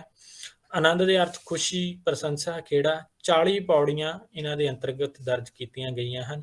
ਇਸ ਦੀਆਂ ਪਹਿਲੀਆਂ 5 ਤੇ ਅੰਤਲੀ ਪੌੜੀ ਦਾ ਸਿੱਖ ਜੀਵਨ ਦੇ ਹਰ ਖੁਸ਼ੀ ਗਮੀ ਦੇ ਮੌਕੇ ਕੀਰਤਨ ਜਾਂ ਪਾਠ ਕੀਤਾ ਜਾਂਦਾ ਹੈ। ਅਸੀਂ ਸਾਰੇ ਹੀ ਜਾਣਦੇ ਹਾਂ ਕਿ ਪਹਿਲੀਆਂ 5 ਤੇ ਅੰਤਲੀ ਪੌੜੀ ਆ ਜਿਹੜੀ ਹਰ ਖੁਸ਼ੀ ਤੇ ਦੁੱਖ ਦੇ ਸਮੇਂ ਇਹਨਾਂ ਦਾ ਪਾਠ ਜਾਂ ਕੀਰਤਨ ਕੀਤਾ ਜਾਂਦਾ ਹੈ। ਤੇ ਓਂਕਾਰ ਦੇ ਵਿੱਚ ਅਸੀਂ ਦੇਖਦੇ ਹਾਂ ਗੁਰੂ ਨਾਨਕ ਦੇਵ ਜੀ ਦੁਆਰਾ ਰਾਮਕਲੀ ਦੱਖਣੀ ਰਾਗ ਵਿੱਚ ਰਚਿਤ ਹੈ। ਸ੍ਰੀ ਗੁਰੂ ਗ੍ਰੰਥ ਸਾਹਿਬ ਦੇ 929 ਤੇ 38 ਤੱਕ ਪੰਨੇ ਦੇ ਵਿੱਚ ਇਹ ਦਰਜ ਬਾਣੀ ਹੈ। ਬਾਣੀ ਦਾ ਸਿਰਲੇਖ ਰਾਮਕਲੀ ਮਹੱਲਾ ਇੱਕ ਦੱਖਣੀ ਓਂਕਾਰ ਹੈ। ਇਹ 54 ਬੰਦਾਂ ਦੀ ਰਚਨਾ, ਇਹਦੇ ਵਿੱਚ 54 ਕੁੱਲ ਮਿਲਾ ਕੇ ਬੰਦ ਨੇ। ਇਸ ਬਾਣੀ ਵਿੱਚ 54 ਪਦਿਆਂ ਤੋਂ ਇਲਾਵਾ 2 ਤੁਕਾਂ ਦਾ ਰਹਾਉ ਵੀ ਮਿਲਦਾ ਹੈ। ਇਸ ਵਿਚਲੇ 10 ਪਦੇ 4-4 ਤੁਕਾਂ ਵਾਲੇ ਨੇ ਬਈ, 41 8-8 ਤੁਕਾਂ ਵਾਲੇ ਤੇ 3 9-9 ਤੁਕਾਂ ਵਾਲੇ ਹਨ। ਇਹ ਰਚਨਾ ਦਾ ਮੁੱਖ ਉਦੇਸ਼ ਬ੍ਰਹਮ ਵਿਦਿਆ, ਅਦਵੈਤਵਾਦ, ਗੁਰਮੁਖਤਾ, ਇਹ ਸਾਰੇ ਦੇ ਸਾਰੇ ਵਿਸ਼ੇ ਹਨ। ਇਹਨਾਂ ਨੂੰ ਤੁਸੀਂ ਬਾਅਦ ਵਿੱਚ ਦੇਖ ਸਕਦੇ ਹੋ। ਇਹਦੀ ਭਾਸ਼ਾ ਜਿਹੜੀ ਆ ਪੰਜਾਬੀ ਪ੍ਰਭਾਵਿਤ ਸਧੁੱਕੜੀ ਸਾਧ ਭਾਖਾ ਜਿਹਨੂੰ ਅਸੀਂ ਕਹਿੰਦੇ ਆ, ਉਹਦਾ ਜਿਹੜਾ ਜ਼ਿਆਦਾ ਪ੍ਰਭਾਵ ਓਂਕਾਰ ਬਾਣੀ ਦੇ ਵਿੱਚ ਮਿਲਦਾ ਹੈ। ਤੇ ਅਰਬੀ ਫਾਰਸੀ ਦੇ ਸ਼ਬਦ ਵਧੇਰੇ ਸਾਨੂੰ ਇਹਨਾਂ ਦੇ ਵਿੱਚ ਵਰਤੇ ਹੋਏ ਨਹੀਂ ਮਿਲਦੇ ਹਨ। ਠੀਕ ਹੈ ਜੀ। ਅਗਲੀ ਹੈ ਰੁੱਤੀ ਬਾਣੀ। ਤੇ ਰੁੱਤੀ ਗੁਰੂ ਅਰਜਨ ਦੇਵ ਜੀ ਦੁਆਰਾ ਰਾਮਕਲੀ ਰਾਗ ਅਧੀਨ ਰਚਿਤ ਬਾਣੀ ਹੈ ਤੇ ਇਹ ਗੁਰੂ ਗ੍ਰੰਥ ਸਾਹਿਬ ਦੇ ਅੰਗ 927 ਤੇ ਦਰਜ ਹੈ। ਰੁੱਤੀ ਮੱਧ ਕਾਲ ਵਿੱਚ ਪ੍ਰਚਲਿਤ ਜਿਹੜਾ ਇੱਕ ਲੋਕ ਕਾਵਿ ਰੂਪ ਸੀ ਜੀ। ਇਹ ਸਾਰੇ ਅਸੀਂ ਜਾਣਦੇ ਹਾਂ। ਰੁੱਤੀ ਦਾ ਮਤਲਬ ਹੈ 6 ਰੁੱਤਾਂ। ਤਾਂ ਗੁਰੂ ਗ੍ਰੰਥ ਸਾਹਿਬ ਦੇ ਵਿੱਚ ਇਹਨਾਂ 6 ਰੁੱਤਾਂ ਦਾ ਵਰਣਨ ਹੈ। ਬਸੰਤ ਹੈ, ਗ੍ਰੀਸ਼ਮ ਹੈ, ਜੇਠ ਹਾੜ। ਇਹ ਤੁਹਾਨੂੰ ਕਈ ਵਾਰ ਇਹਨਾਂ ਵਿੱਚੋਂ ਸਵਾਲ ਆ ਜਾਂਦਾ ਹੁੰਦਾ ਵੀ ਗ੍ਰੀਸ਼ਮ ਕੀ ਹੈ, ਹਨਾ। ਐਵੇਂ ਹੀ ਸਾਡੇ ਕੋਲ ਹੇਮੰਤ ਸ਼ਿਸ਼ਰ ਹੈ। ਇਹ ਕਿਉਂਕਿ ਬਸੰਤ ਜਾਂ ਸਰਦੀ ਵਰਖਾ ਇਹਨਾਂ ਦੇ ਬਾਰੇ ਤਾਂ ਸਾਨੂੰ ਪਤਾ ਹੀ ਹੈ, ਪਰ ਗ੍ਰੀਸ਼ਮ ਆ ਜਿਹੜੀ ਜੇਠ ਹਾੜ ਦੇ 2 ਮਹੀਨਿਆਂ ਨੂੰ, ਕਿਉਂਕਿ 6 ਰੁੱਤਾਂ ਨੇ ਤਾਂ 12 ਮਹੀਨਿਆਂ ਦੇ ਵਿੱਚ ਹਰੇਕ 2 ਰੁੱਤਾਂ ਨੂੰ 2 ਮਹੀਨਿਆਂ ਨੂੰ ਇੱਕ ਰੁੱਤ ਦੇ ਨਾਲ ਜੋੜਿਆ ਗਿਆ ਹੈ। ਜਿਵੇਂ ਗ੍ਰੀਸ਼ਮ ਰੁੱਤ ਨੂੰ ਜੇਠ ਤੇ ਹਾੜ ਨਾਲ ਜੋੜਿਆ ਗਿਆ ਹੈ, ਮੱਘਰ ਤੇ ਪੋਹ ਦੇ ਮਹੀਨੇ ਨੂੰ ਹੇਮੰਤ ਨਾਲ ਤੇ ਮਾਘ ਤੇ ਫੱਗਣ ਨੂੰ ਸ਼ਿਸ਼ਰ ਰੁੱਤ ਦੇ ਨਾਲ। ਤਾਂ ਪੰਜਾਬੀ ਦੇ ਪ੍ਰਾਪਤ ਲਿਖਤ ਸਾਹਿਤ ਵਿੱਚ ਗੁਰੂ ਅਰਜਨ ਦੇਵ ਨੇ ਇਸ ਕਾਵਿ ਰੂਪ ਦੀ ਪਹਿਲੀ ਵਾਰ ਵਰਤੋਂ ਕੀਤੀ ਹੈ। ਪੰਜਾਬੀ ਜੇਕਰ ਦੇਖੀ ਲਿਖਤ ਸਾਹਿਤ ਦੇ ਵਿੱਚ ਗੁਰੂ ਅਰਜਨ ਸਾਹਿਬ, ਇਸ ਤਰ੍ਹਾਂ ਦਾ ਸਵਾਲ ਆ ਸਕਦਾ ਹੈ। ਉਹਨਾਂ ਦੁਆਰਾ ਰਚਿਤ ਰੁੱਤੀ ਦੇ 8 ਕਾਵਿ ਬੰਧ ਹਨ। ਹਰ ਬੰਧ ਤੋਂ ਪਹਿਲਾਂ 2 ਸ਼ਲੋਕ ਸਾਨੂੰ ਮਿਲ ਜਾਂਦੇ ਹਨ। ਇਸ ਰਚਨਾ ਦੇ ਪਹਿਲੇ ਬੰਧ ਵਿੱਚ ਮੰਗਲਾਚਰਨ ਹੈ। ਇਸ ਬੰਧ ਦੇ ਦੋਵੇਂ ਸ਼ਲੋਕ ਤੇ ਛੰਤ ਦੋਵੇਂ ਹੀ ਮੰਗਲਾਚਰਨ ਨੂੰ ਸਮਰਪਿਤ ਹਨ। ਅੰਤਿਮ ਬੰਧ ਧੰਨਵਾਦ ਦਾ ਇਸ ਦੇ ਵਿੱਚ ਮਿਲਦਾ ਹੈ ਤੇ ਇਸ ਬੰਧ ਦੇ ਸ਼ਲੋਕ ਤੇ ਛੰਤ ਦੋਵੇਂ ਧੰਨਵਾਦ ਦੇ ਸੁਰ ਵਿੱਚ ਉਚਾਰੇ ਗਏ ਹਨ। ਵਿਚਕਾਰਲੇ 6 ਕਾਵਿ ਨੇ ਜਿਹੜੇ ਬੰਦ ਜਾਂ 6 ਕਾਵਿ ਬੰਦ ਨੇ ਜਿਹੜੇ ਉਹ ਬਸੰਤ, ਗ੍ਰੀਕਮ ਜਾਂ ਗ੍ਰੀਸ਼ਮ, ਬਰਸਾਤ, ਸਰਦੀ, ਸ਼ਿਸ਼ਰ, ਹਿਮਕਰ ਜਾਂ ਹਿੰਮਤ ਇਹਨਾਂ ਰੁੱਤਾਂ ਦੇ ਦੁਆਲੇ ਲਿਖੇ ਗਏ ਹਨ। ਠੀਕ ਹੈ ਜੀ। ਅਗਲੀ ਹੈ ਸਿੱਧ ਗੋਸ਼ਟ। ਸਿੱਧ ਗੋਸ਼ਟ ਦੇ ਵਿੱਚ ਜਿਹੜੇ ਸਾਰੇ ਹੀ ਜਾਣਦੇ ਆ ਗੁਰੂ ਨਾਨਕ ਦੇਵ ਜੀ ਦੀ ਲਿਖੀ ਹੋਈ ਬਾਣੀ ਹੈ ਤੇ ਇਹ ਪੰਨਾ ਨੰਬਰ 938 ਤੋਂ 946 ਦੇ ਤੇ ਦਰਜ ਹਨ। ਤੇ ਇਹਦੇ ਵਿੱਚ ਸਿੱਧਾਂ ਦੇ ਨਾਲ ਸਾਨੂੰ ਪਤਾ ਹੈ ਕਿ ਇੱਕ ਡਾਇਲੌਗ, ਇੱਕ ਸੰਵਾਦ ਇਹਦੇ ਵਿੱਚ ਰਚਾਇਆ ਗਿਆ ਹੈ। ਇਹਦੇ ਬਾਰੇ ਕੋਈ ਬਹੁਤੀ ਡਿਟੇਲ ਦੇ ਵਿੱਚ ਜਾਣ ਦੀ ਮੈਨੂੰ ਲੱਗਦਾ ਜ਼ਰੂਰਤ ਨਹੀਂ ਹੈ। ਤੇ ਇਹ ਜਿਹੜੀ ਹੈ ਪ੍ਰਸ਼ਨ ਉੱਤਰੀ ਸ਼ੈਲੀ ਦੇ ਵਿੱਚ ਹੈ। ਸਿੱਧ ਗੋਸ਼ਟ ਹੈ ਪ੍ਰਸ਼ਨ ਉੱਤਰੀ ਸ਼ੈਲੀ ਦੇ ਵਿੱਚ ਪ੍ਰਸ਼ਨ ਪੁੱਛੇ ਜਾਂਦੇ ਨੇ ਤੇ ਗੁਰੂ ਸਾਹਿਬਾਨ ਉਹਨਾਂ ਦੇ ਉੱਤਰ ਦਿੰਦੇ ਹਨ। ਇਹਨਾਂ ਦੀ ਜੇਕਰ ਬਾਣੀ ਦੀ ਪਦਿਆਂ ਦੀ ਗਿਣਤੀ ਕਰੀਏ ਤਾਂ 73 ਪਦੇ ਸਾਨੂੰ ਮਿਲਦੇ ਹਨ ਗੁਰਬਾਣੀ ਦੇ ਵਿੱਚ। ਅੱਗੇ ਹੈ ਸਦ।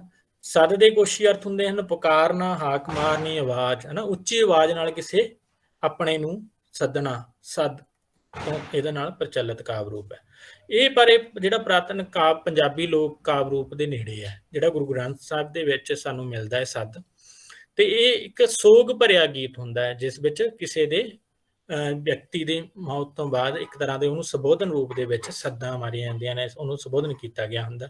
ਤਾਂ ਗੁਰੂ ਗ੍ਰੰਥ ਸਾਹਿਬ ਦੇ ਵਿੱਚ 923 ਤੋਂ 24 ਉੱਤੇ ਰਾਮਕਲੀ ਰਾਗ ਦੇ ਵਿੱਚ ਸਦ ਬਾਬਾ ਸੁੰਦਰ ਰਚਿਤ ਬਾਣੀ, ਬਾਬਾ ਸੁੰਦਰ ਜੀ ਨੇ ਹੀ ਸਾਦਾ ਜਿਹੜਾ ਕਾਵਿ ਰੂਪ ਦੀ ਵਰਤੋਂ ਕੀਤੀ ਹੈ। ਇਹਦੇ ਵਿੱਚ 6 ਬੰਦ ਦਰਜ ਕੀਤੇ ਗਏ ਨੇ ਤੇ ਹਰ ਬੰਦ ਦੇ ਵਿੱਚ 6-6 ਤੁਕਾਂ ਸਾਨੂੰ ਮਿਲਦੀਆਂ ਨੇ।